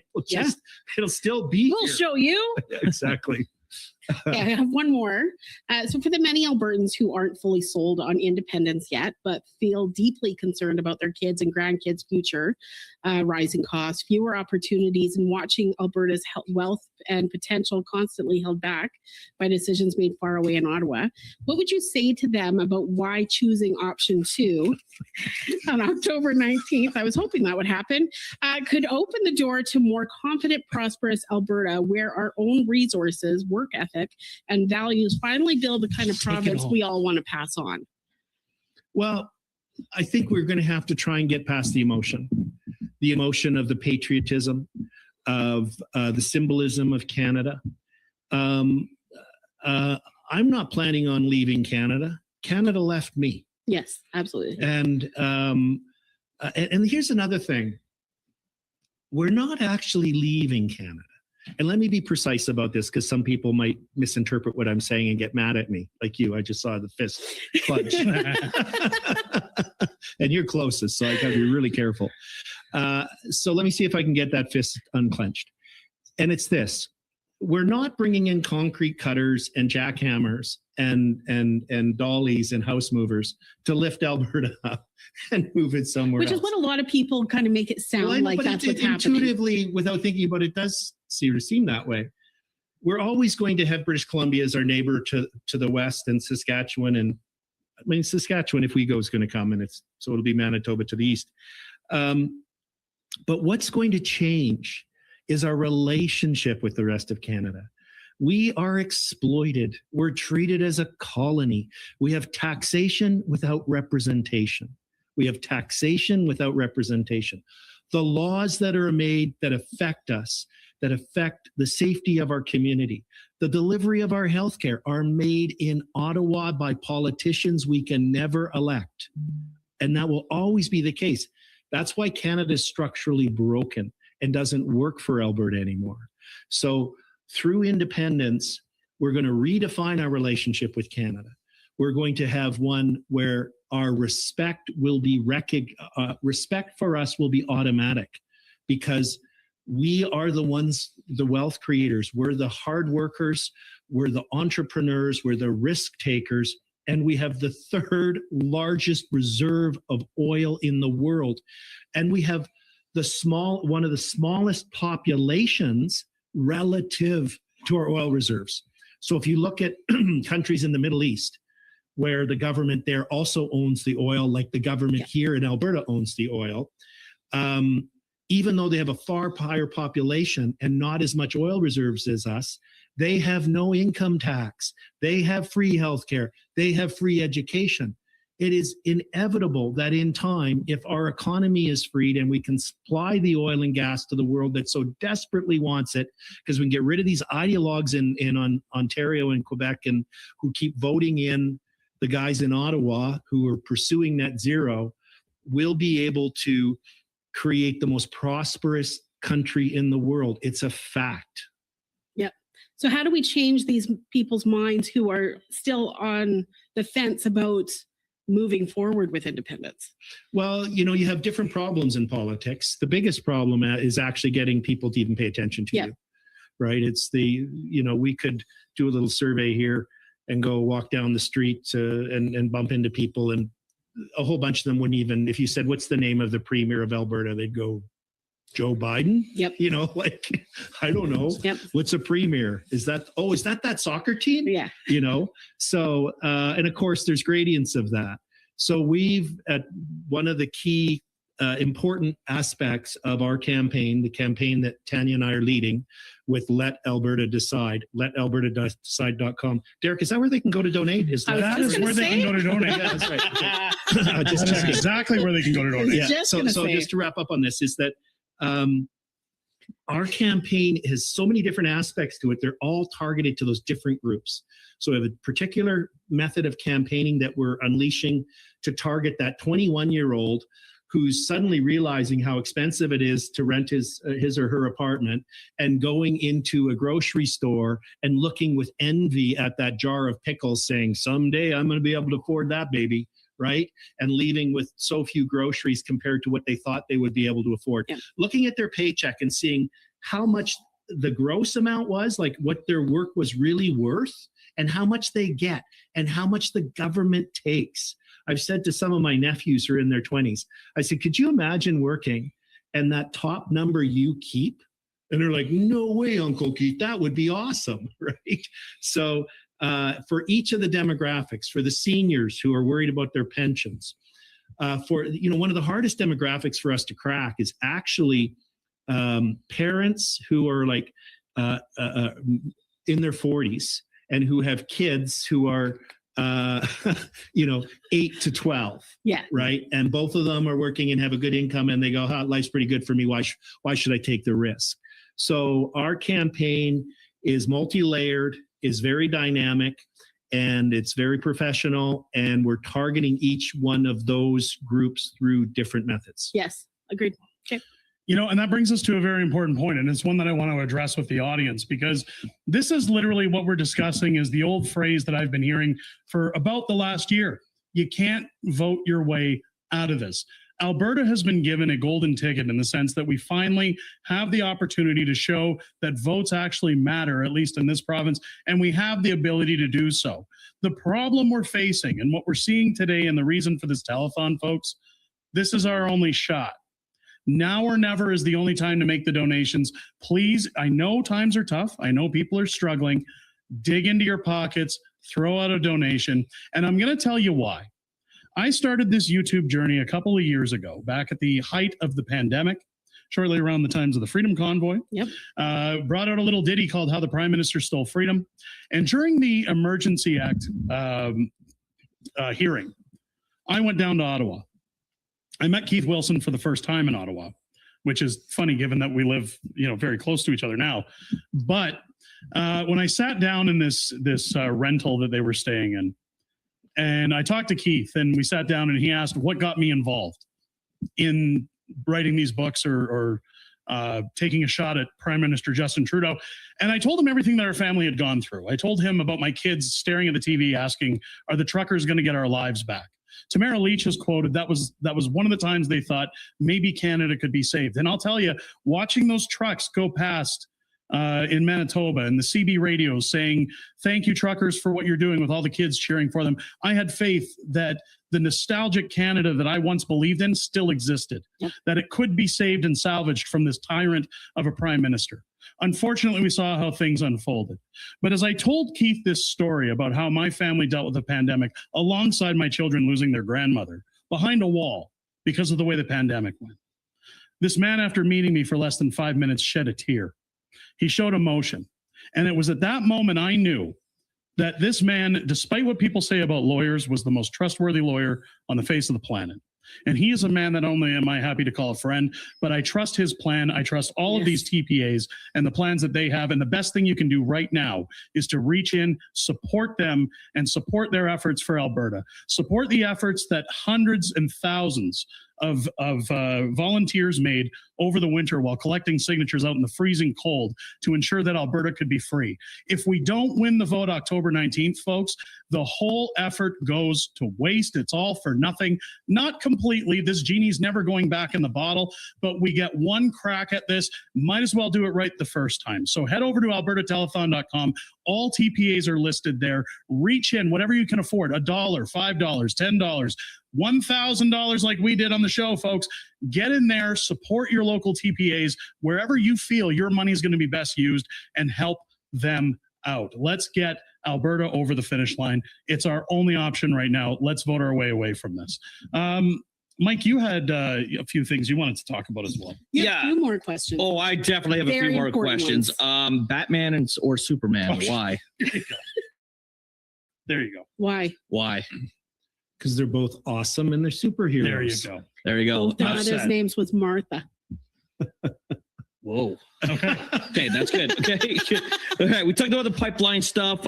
Why no signs? What's going on with the signs for your TPA? My Ford operating base in Calgary sending me messages. Lawn signs, lawn signs. So if you go to our Let Alberta Decide website, you will see there's an announcement. We were putting it out on social media today. We have 3 sign locations set up for tomorrow at 3 different points in Calgary. You can go to the information. It'll give you the locations. Very easy to understand. We just sent out an email to a couple thousand people with that information as well. From 10:30 till 1 p.m. tomorrow, we're doing our small sign distribution. However, if you've driven through Calgary, one of the things you will have seen is that Stephen Carter has these very strange white and red signs that say, he's such a douche. No to all the questions. And he's just data mining lists. He just wants people's names for his political party. But we currently have 100 large signs in production for for Calgary. We have a sign making team. We have a workshop. We have an interesting strategy for how the signs are going to be designed because we're anticipating vandalism. And somebody on my team came up with a brilliant idea, which we won't share until you start to see it. And we also have volunteer teams that are going to be patrolling the signs regularly. And what we would like to achieve is that when a sign is vandalized or damaged, it will be replaced within 24 hours because that will send a message. Yes. When someone drives by, here's what we want to happen. Somebody drives by, they're an independent supporter, they're on the fence and not sure about us and they don't think we know what we're doing. All they see is the red and white signs. Now they're going to see these big, beautiful blue signs, 4x8s. And they're going to go, wow, they're up. And then they're going to drive by a few days later and it's going to be vandalized. And they're going to, oh yeah, I knew that was going to happen. And then they're going to drive by the next day and they're going to go, huh, it's been fixed.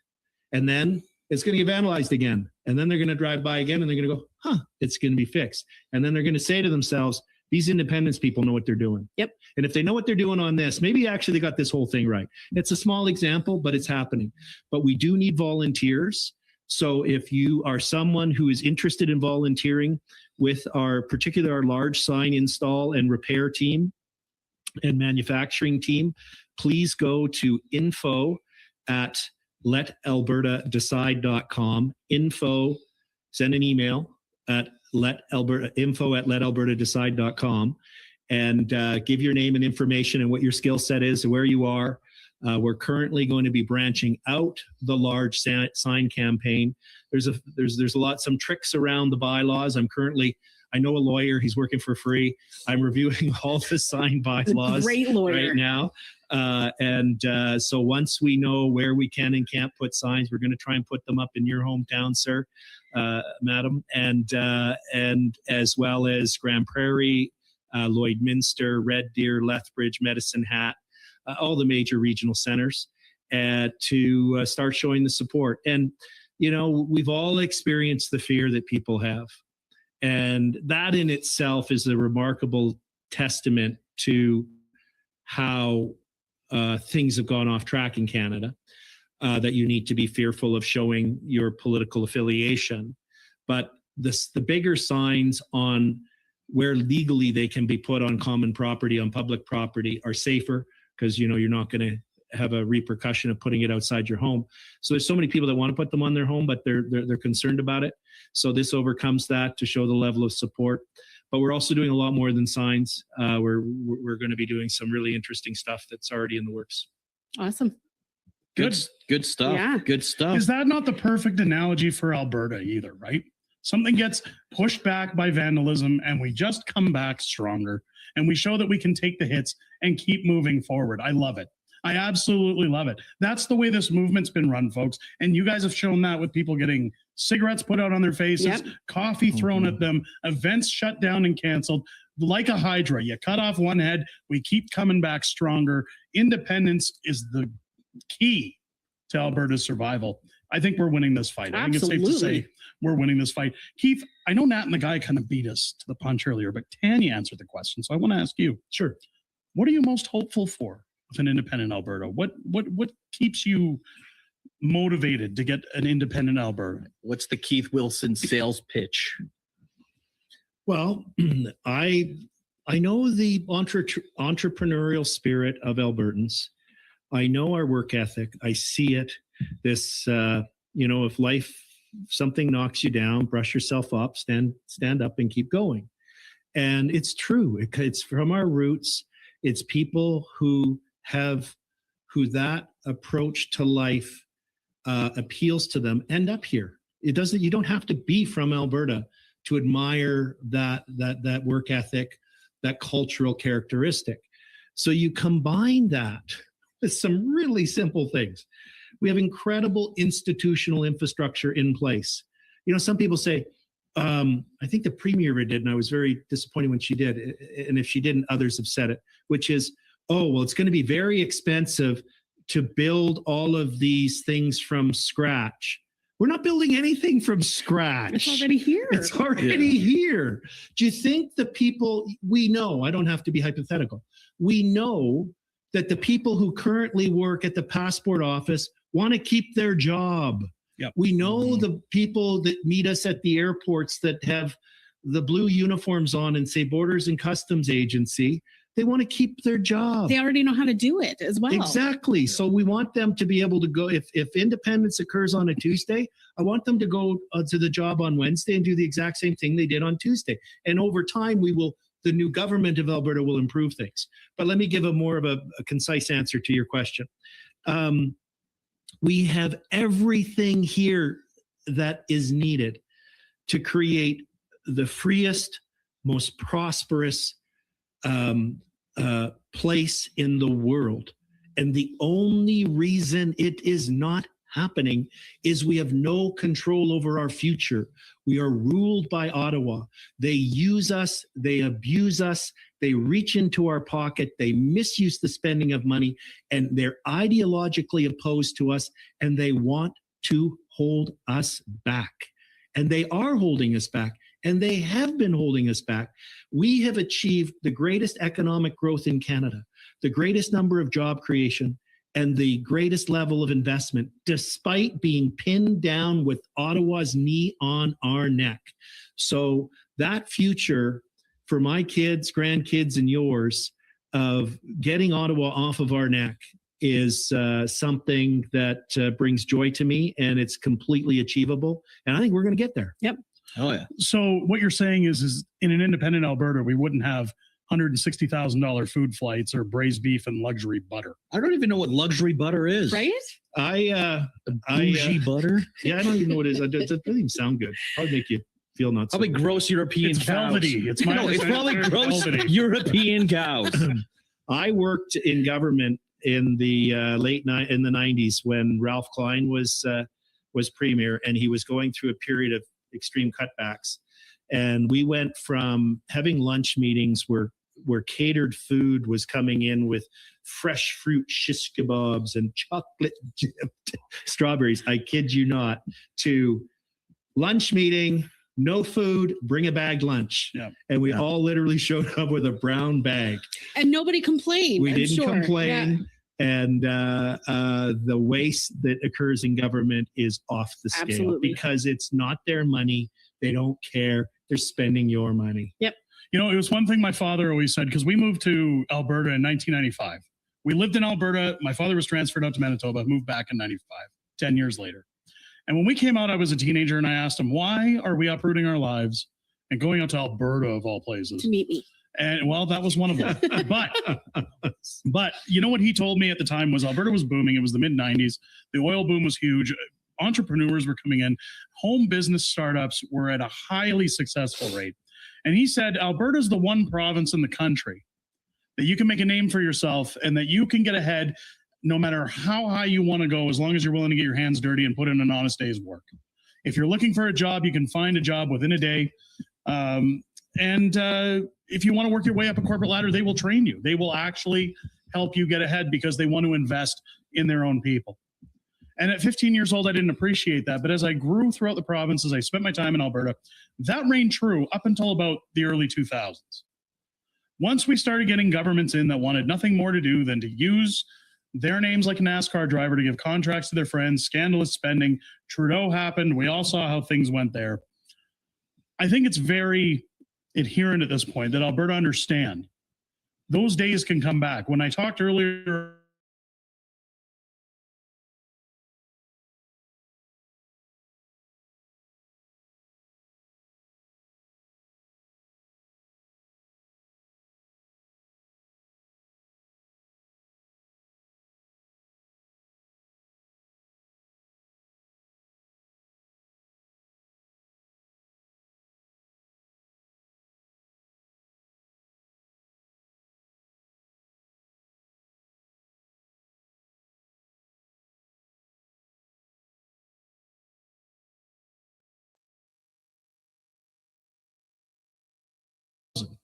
following the national energy program, seeing those booming years, that can return tenfold in Alberta under a new republic.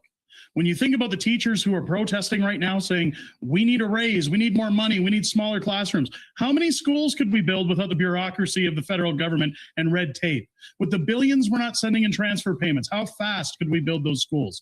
How many teachers would be clawing their way into Alberta to get a job because they're no longer paying federal income tax or GST? Same thing with hospitals, doctors. How many doctors would love an extra 30% on their paychecks? I see Mike's note there. AISH benefit would benefit us. AISH as well. You look at AISH and ADAP.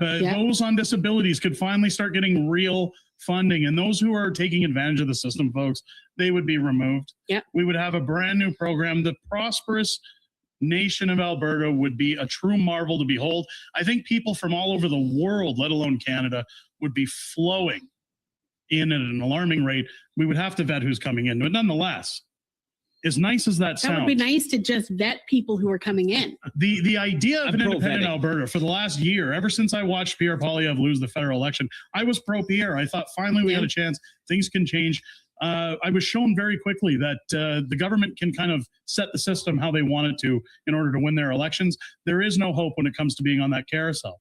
Now, if the definition of insanity is doing the same thing over and over and hoping for different results, now's the time we do something different.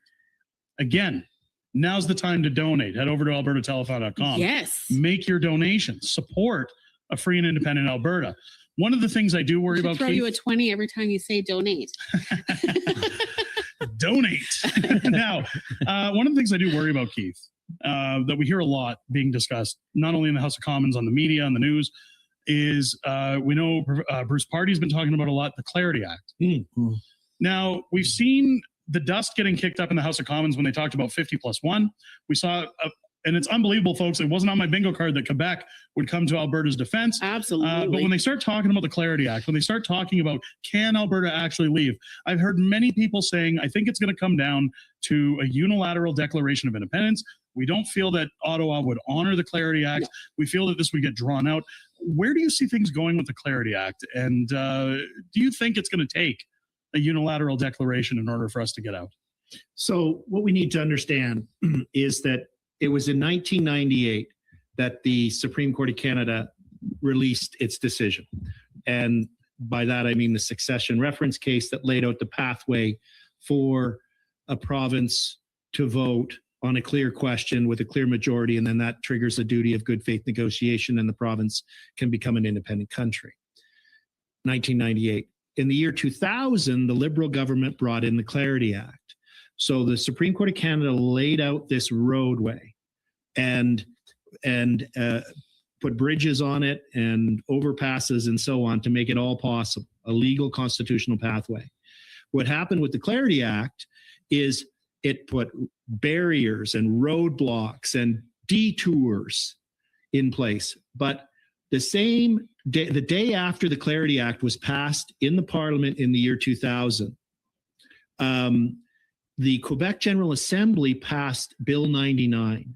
And what Bill 99 was, the Quebec government saying, bugger off Ottawa, we're going to follow the Supreme Court of Canada decision. Your Clarity Act is unconstitutional. You don't get to decide whether a question is clear. You don't get to decide whether or not it's a clear majority. That's not what the Supreme Court of Canada said.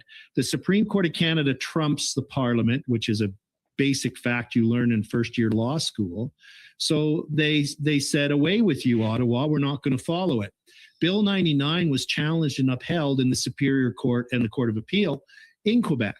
So when you referred to a moment ago how Quebec came to our defense, which was about a month ago when the Prime Minister said, well, this referendum question in Alberta is going to have to be referred to the Parliament, the stream of Quebec politicians, both federally and provincially, came to the podiums and held press conferences, says, Alberta, ignore them. You have the right to decide. You have the right to democratic self-determination. The Clarity Act is unconstitutional.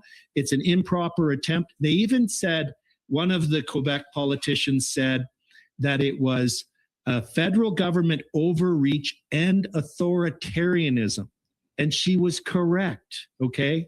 So the reality is that to the extent that the Clarity Act is inconsistent with the Supreme Court of Canada decision, which it is, in many respects. And to the extent that it purports to give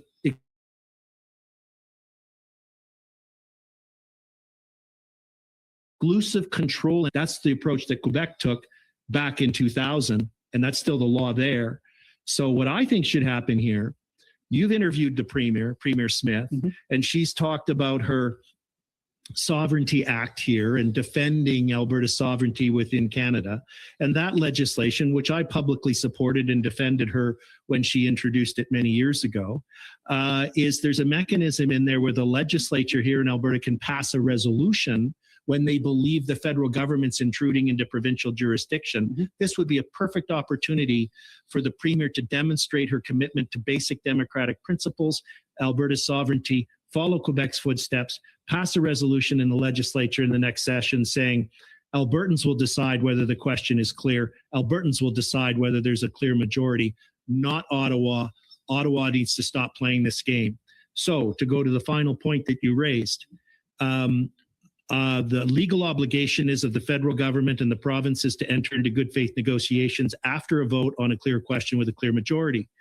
If we will invite them, the Alberta government will invite them into those negotiations. If they say, oh, no, we can't come because we haven't passed a resolution in the Parliament under the Clarity Act, we say, the meeting's still next Tuesday. We will be there. Yeah. And if they don't show up, then we say that's bad faith. And they say, oh, we want a court interpretation. We say that's bad faith. If you've got an obligation to negotiate in good faith, and we give them a period of days, just like I would in a litigation negotiation. I'm not going to play silly bugger forever with the other side. I'm going to say, all right, you got 60 days, or you got 90 days, or you got 30 days. And then we would reach a point. I think the negotiation should take 90 days because all of the things that we need to take over are known. Yeah. Right. And the work of the Transition Council, we're identifying all those things. We're preparing term sheets and other things to help with the negotiations, to shorten the timeline.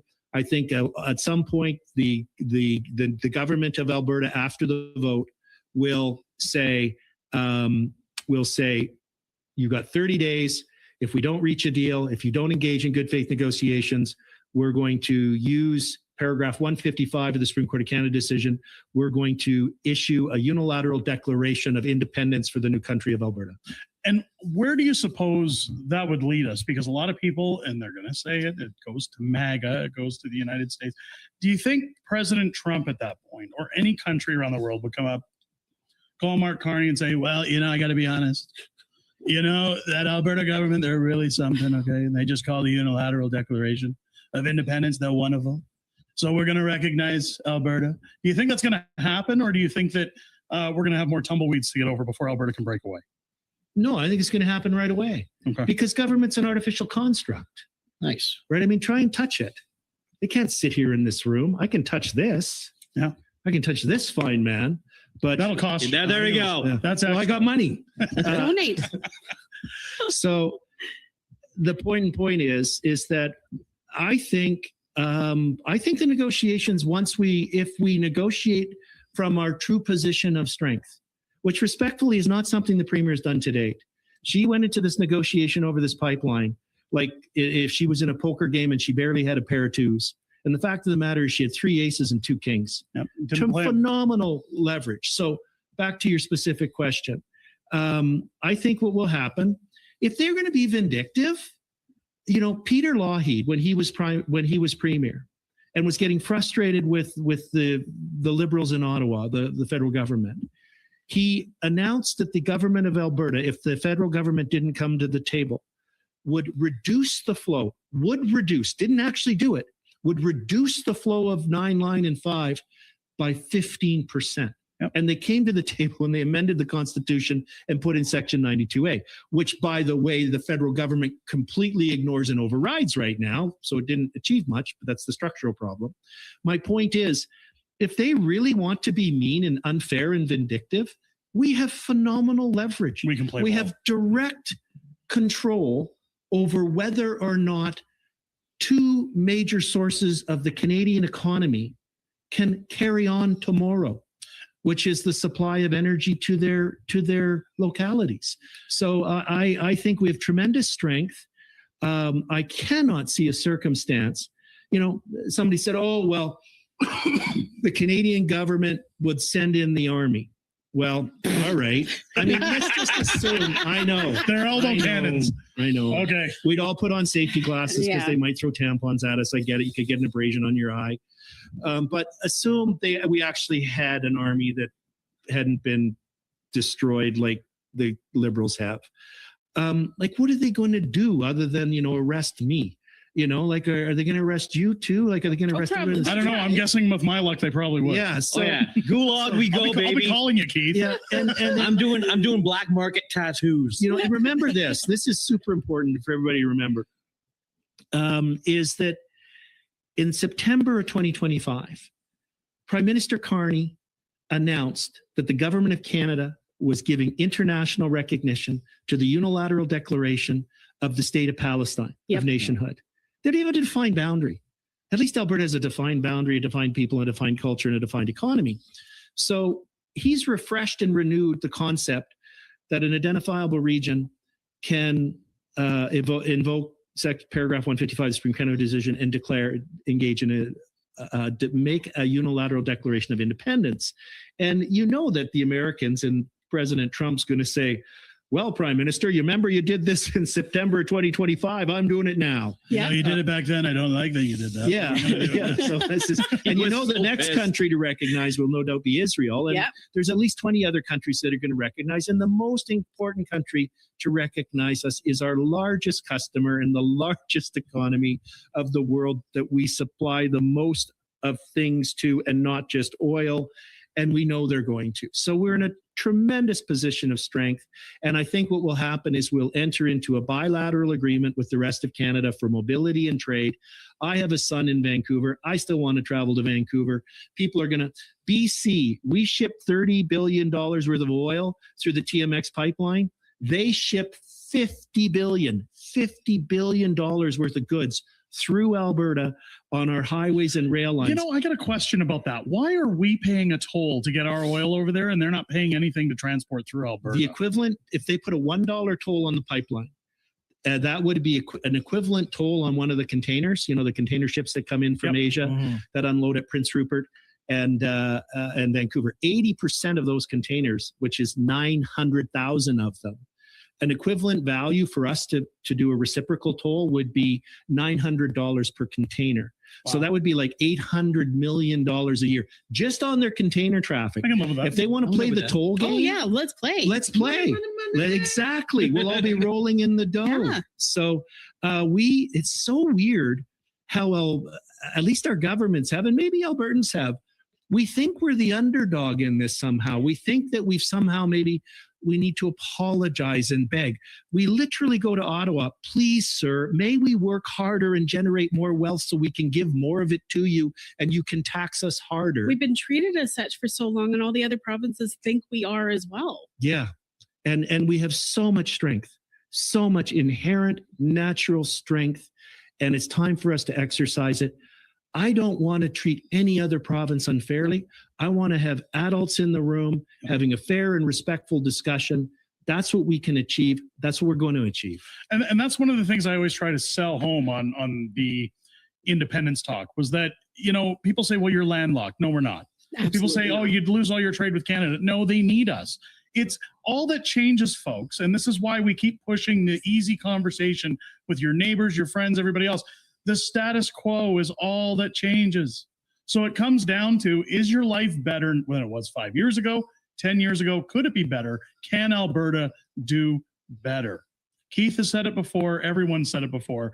The answer, plain and simple, folks, is yes. Let me ask you this, though, because when it comes to the negotiations, and my audience asks a lot, who would be upholding those negotiations? Because I'm not going to nitpick at Danielle Smith or get into the gossip circle about her, but a lot of people have been disappointed with her actions when there was a post that was out recently where people said, I miss the old Danielle. Yeah. And there was a clip showing her talking about our sovereignty, about Ottawa overstepping. And at one point in time, I felt like this is our female Ralph Klein, our female Peter Lougheed that's going to really stick the nails to Ottawa.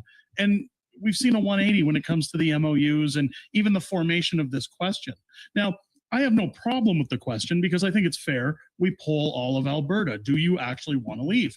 But when it comes to the negotiations, if Danielle Smith is in charge of those negotiations, is she going to kick the can down the road? Or is there a higher power over Danielle Smith with a successful vote to leave that can say, no, you're obligated to get us out of here? Well, there's a couple things there. First of all, significantly, what the premier said when she's been asked is that when she's been asked what she will do if Albertans do decide to leave, and she has said she will respect the will of the people and suggested that she would facilitate those negotiations. Right. And you talk about a higher power. There is one. It's called the electorate. No politician has any power. They derive their power from each one of us, from each X that we put, from each hour that we volunteer, from each position we take on a constituency association board, from each donation that we make, from each door knocking that we do, from each sign that we put up during an election campaign. That's where their power comes from. And if enough Albertans speak, and I think increasing number of Albertans are discovering our worth, our value. And I think the leader of the province will reflect that. We need to take a strong position because we have a strong position. We will take a fair position, but that's not what's been happening to date. This pipeline agreement is an absolute fiasco. It's just incredible. It's unrecognizable that respectfully, that a UCP government would support this agreement. Yep. It involves $40 billion of taxpayer money for the pipeline, for which no oil company has announced they will produce anything to put in it. No, the 10% interest by Pembina Pipelines is it's not even a cash interest. It's they'll get a 10% share of it. They're not putting money up. The Pathways project, we fought net zero. This agreement entrenches net zero. Yep. Our government just signed an agreement agreeing to net zero? Yeah. And nobody else, no other country is. No, we're the only ones suckered into it. Yeah, and there's no market for it. Nobody in Asia or the United States, which is the markets, possibly some foolish countries in Europe might pay more, but that's not where we're planning on sending anything because that's not how the whole market flows work for oil.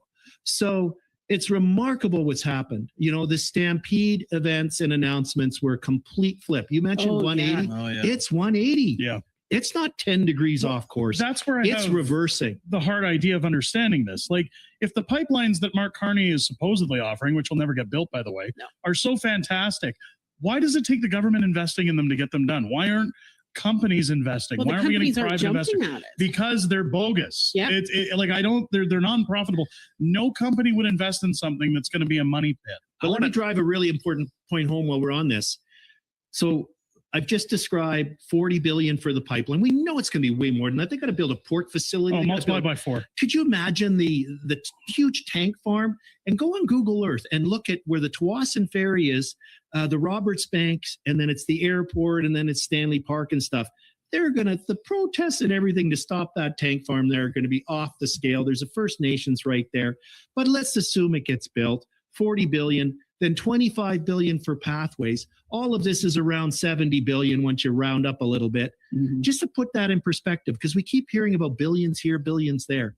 The entire budget of Alberta for delivering healthcare, education, our transportation, our roads, our bridges, our LRTs, all of the things that the province delivers is $70 billion. Unbelievable. And this announcement has been made, all goes on the taxpayer. We have an affordability crisis in Canada because it's been driven by inflation through out of control government spending, ridiculous taxation. This pipeline announcement makes all of those things worse. Now, the good news is an MOU is non-binding. All of these agreements that have been announced, including the Pathways agreement from last Monday, are non-binding. This UCP needs to do some soul searching. Its leadership needs to have an honest look in the mirror. And they need to say, all right, maybe we didn't get this right, and fix it before they sign the binding agreements and commit all of us. There's only one taxpayer to $70 billion of wasted money. Even more reason to support the cause, to donate today. Well, I'll tell you what, folks, Keith hit it on the nail on the head when he said it's going to take a leader. It is going to take a leader. I don't know about you. I think there's kind of like what you're doing. I know lawyer over here. When you guys are done this, like we will be throwing money at Keith Wilson like a cheap stripper. Look, I've already said this guy's available. I've already said. Okay, put fake Keith down. We're not using fake. Put that away. Put that away. Fake Keith is retired. Here's the thing, folks. I'm not going to do it. You don't. I said it last night on stream. You don't want me in charge of all. No, he would be extreme. Ruthless. Yes. It would go from El Presidente. Buenos Aires, El Presidente coming to you. We're going to build a wall around Alberta. It would be so we're bad. putting Keith in the driver's seat. I think he's the guy. Absolutely. He's going to lead us over the finish line, folks. And all of these CPAs are going to get us over the finish line. Head out now, albertatelethon.com. Again, reach into your pockets. I want to see records broken tonight. I want to see those massive, massive numbers. We want these TPAs flush with cash to ensure not only Keith, not only Tanya, not only Kathy Flett, not only Jason Levine, not only Corey Morgan, all of them. Yes. All of them can get us over the finish line when it comes to the October 19th vote. We literally have one shot, folks. Let's not waste it. Get over. Donate now and show your support. 65. Yeah. 65K. There we go. Let's go. I want to see 6 figures by the end of the hour. Is this folks. included? Like by the end of the telethon, It is now. we got 66. There we go. That's what I like to hear. 6, 7. That's, Dance.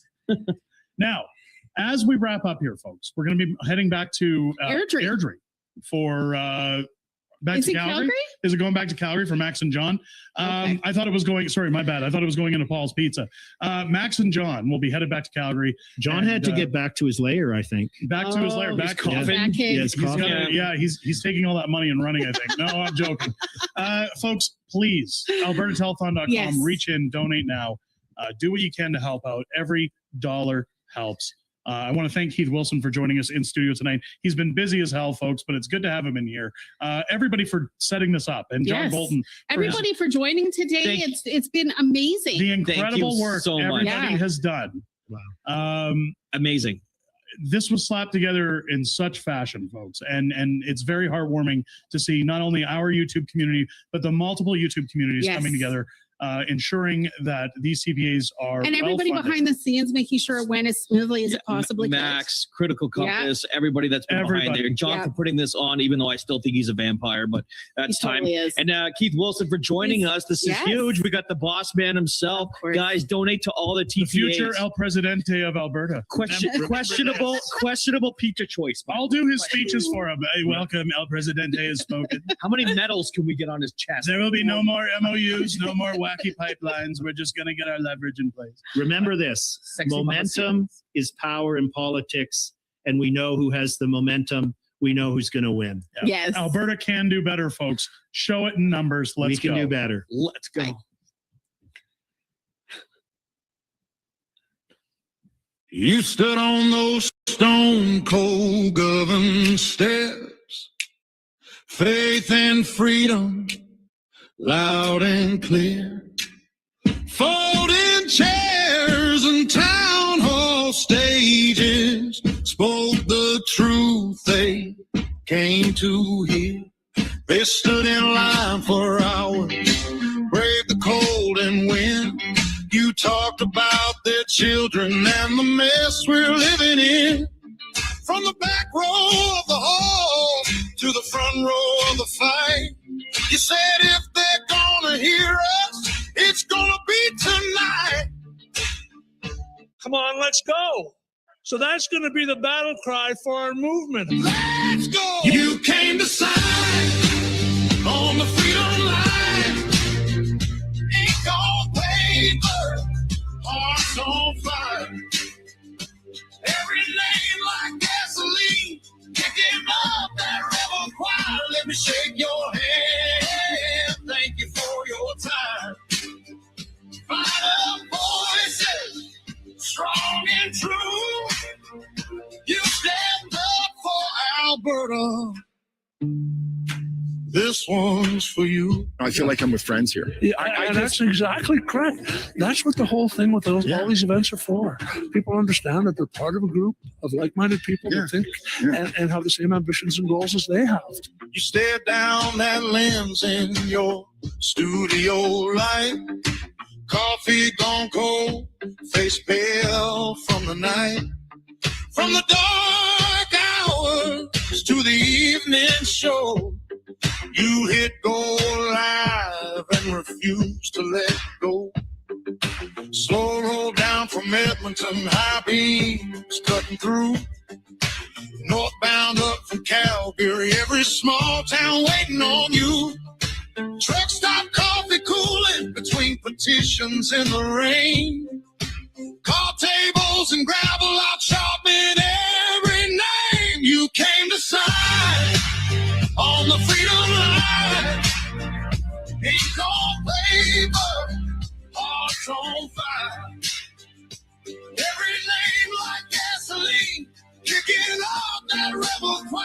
Let me shake your hand. Thank you for your time. Fire voices, strong and true. You stepped up for Alberta. This one's for you.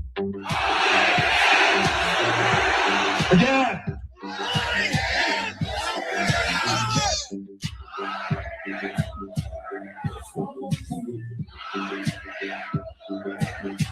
You filled up clipboards in sleet and rain, roadside lots by the highway chain, and echoing halls where the floors were bare. You passed that pen like a whispered prayer. You came to sign on the frozen ground, heard your own heartbeat like a drum's low sound. Looked around, saw you're not alone. Countless souls fighting for a home. You came to sign on the freedom line. Ink on paper, hearts on fire. Every name like gasoline, kicking off that rebel choir. Let me shake your hand. Thank you for your time. We've gotten by round 3. Now we're in the Stanley Cup final. And away we go. Thank you very much. God bless all of you. For Alberta, and I raise this one to you. This one's for you. You stood that line. All righty. Now I'm enjoying my internet people. Finally. Are we back? We're back in the house. Welcome back. It's good to be here. John Bolton with you 11 hours after I was on earlier this morning, and it is really great to see you again. It's been a long day, but I'll tell you, it has been an exciting day. I'd like to thank everybody that made a donation today. I really appreciate it. And there's still time to go. We've got another hour of the telethon. We will be throwing it back to Paul's Pizza shortly. I'm going to be heading out there with my wife and all the people that have gathered out at Paul's Pizza. And if you want to go out, you still got some time, and I'd love to see you there. First off, before I move on to Paul's, you can make a donation, albertatelethon.com. As Fringe said, let's get the numbers up. We can still raise money. Generally, telethons make more money during the evening. And if you're out there and haven't made a donation, albertatelethon.com, pick one of the TPA's, third-party advertisers, and make a donation now. Before I move on, I want to thank some people, but I want to thank the guy beside me. I said on a video I did earlier this morning on my channel that Max is like Cher, Prince, and Madonna. Most people don't know his last name. It's just Max, and everybody knows Max. I have to tell you that this would have been impossible without Max and Jager Gustafson. Jager for giving us this remarkable space we're in right now. Coming over here, helping out with the technology. But this guy right here was running around this afternoon and doing amazing work for about 6-7 hours yesterday. We lost the internet today. He was sweating buckets, running back and forth to get us back on. Max, thanks so much. Thank you. Thank you. I'm crying. Thanks, buddy. Thank you. Mm-hmm. You know how much we appreciate you, right? Mm-hmm. You've been running around this province for what, a year? Going to every damn place in this province. You've been to every town here. Mm-hmm. We love you, pal. We love you. Thank you so much. You know that? Oh, everybody does. Thank you. Yeah, and I also want to thank everybody who were watching. Some people. I was expecting. Anyways, I wanted to thank you everybody for watching all the social media accounts, and don't forget to get a last stretch for the telethon, because I'll tell you why. For someone who has, John Bolton was saying, who has been driving all over the place, many countless oil changes, gas, and everything. What I can tell you is that in order to organize something like a town hall takes a lot of money. So how much money do we have here? Like, if you would look at the numbers here. Well, we're well over $100,000 today. Money is still coming in. At the website, by the way, albertatelethon.com will live on until October the 19th. Yeah. So just give you an understanding, because we see all those numbers, those like 65,000 and all those numbers that you see there. Just to give you some perspective, for instance, if you organize, when Let's Talk Alberta organize their town hall meetings, their costs can go anywhere from $5,000 to $8,000, just one town hall meeting. So when those guys from, let's say, Let's Alberta decided to do a town hall meeting, when Jason Levine decides to do a town hall meeting, there are some costs attached to that. Even if you bring speakers from the outside, you have to bring, you have to bring people, like you have to pay hotels, even their planes, gas money, all those things add up. So you can easily get $5,000, $7,000 just for one town hall meeting. Yeah. So that's why it's important, as we are going through this process prior to October 19, to contribute as generally as possible. And I can tell you a story. Some people told me that who work at the government, even, who are not going to attend a town hall meeting because they fear about getting the loss, to lose their jobs. There are people who are who cannot just the reason why I'm doing those live streams is because I got people who tell me in part that they can't come because if their boss or their family finds out that they were in an independence town hall, they're gonna lose their job. Maybe they're gonna lose their jobs. I've seen people who lose their job just simply attending a town hall meeting.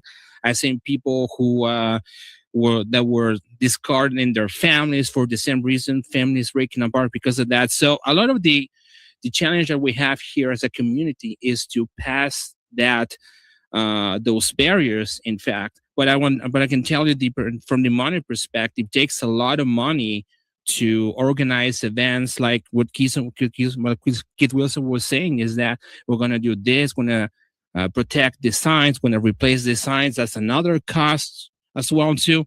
So when I see 65,000 people, $65,000 from what's the name? Yeah, thank you. Let Alberta Decide. I really think that this money will be gone in a month. Yeah. In a month. Yeah. And we're not even in August yet. So that's the priority. That's the importance to contribute to Alberta Telethon and all those TPAs. If you can't contribute right now, find somebody who can, because the uphill battle that we have is incredibly insane. Mm-hmm. Yes, we lost the stream at about 4:30 p.m. So we lost the stream because of an internet outage, but we've seen places where we have people who are legitimately physically attacking canvassers, who are attacking physical infrastructure like power lines and stuff. Like I think with Jeff Radd, sometimes they lose power and they were still counting. And we had an attack in Red Deer last night where they wrote traitor on a sign and broke some windows. So this kind of stuff is happening. Yeah. So the attacks are going to unfortunately continue as part of the game, as far as I'm concerned. And that's why we need to focus on contributing to those CPS, because that is in fact the war chest as well too. Yeah. So we're going to wrap this up. I want to thank you everybody for organizing. Thanks for the guys from the Critical Compass. Mm-hmm. They've done an amazing job. All the podcasters as well who were sharing and patiently waiting for the streams to kick in, and for the technical side of things. And I want to thank you, John, for organizing all of this. It was a lot of work. I know what it is. And there's a lot of work that's seen around behind the scenes that you don't see necessarily. This is just the public facing side of things, but obviously this is the private facing ones. So, well, thank you very much for watching, and I'll see you next time. And I'm going to Paul's Pizza in RJ. So yeah, so I would like to thank all the hosts. I said earlier this morning that I asked people if they would be part of this, and every one of them said yes immediately. Yep. Nobody said, I'll get back to you. They all said yes. Every one of them, all the people that were on today, they said yes as well. And it's been just such a joy working with these people. We are so blessed to know the people who are on here today. But I think every one of us that were on this stream today, I think Max would agree that we're blessed to know you because you're part of our movement. We would like to say thank you for contributing. There's still time. We need to win this thing. And we're going to need more money and more money and more money. It's hard to say that. But when it comes to politics, really, money really does do the talking. So if you can continue to contribute, AlbertaTelethon.com is up right now. We've still got an hour left. We're heading to Paul's Pizza. Maybe you want to meet us out there. We're going right now. My friend Max, thank you very much. Thank you so much. And we will talk to you again soon. see ya. My autistic or my internet autistic friends. I always keep saying all the time. I always say that. Thanks, guys. Thank you.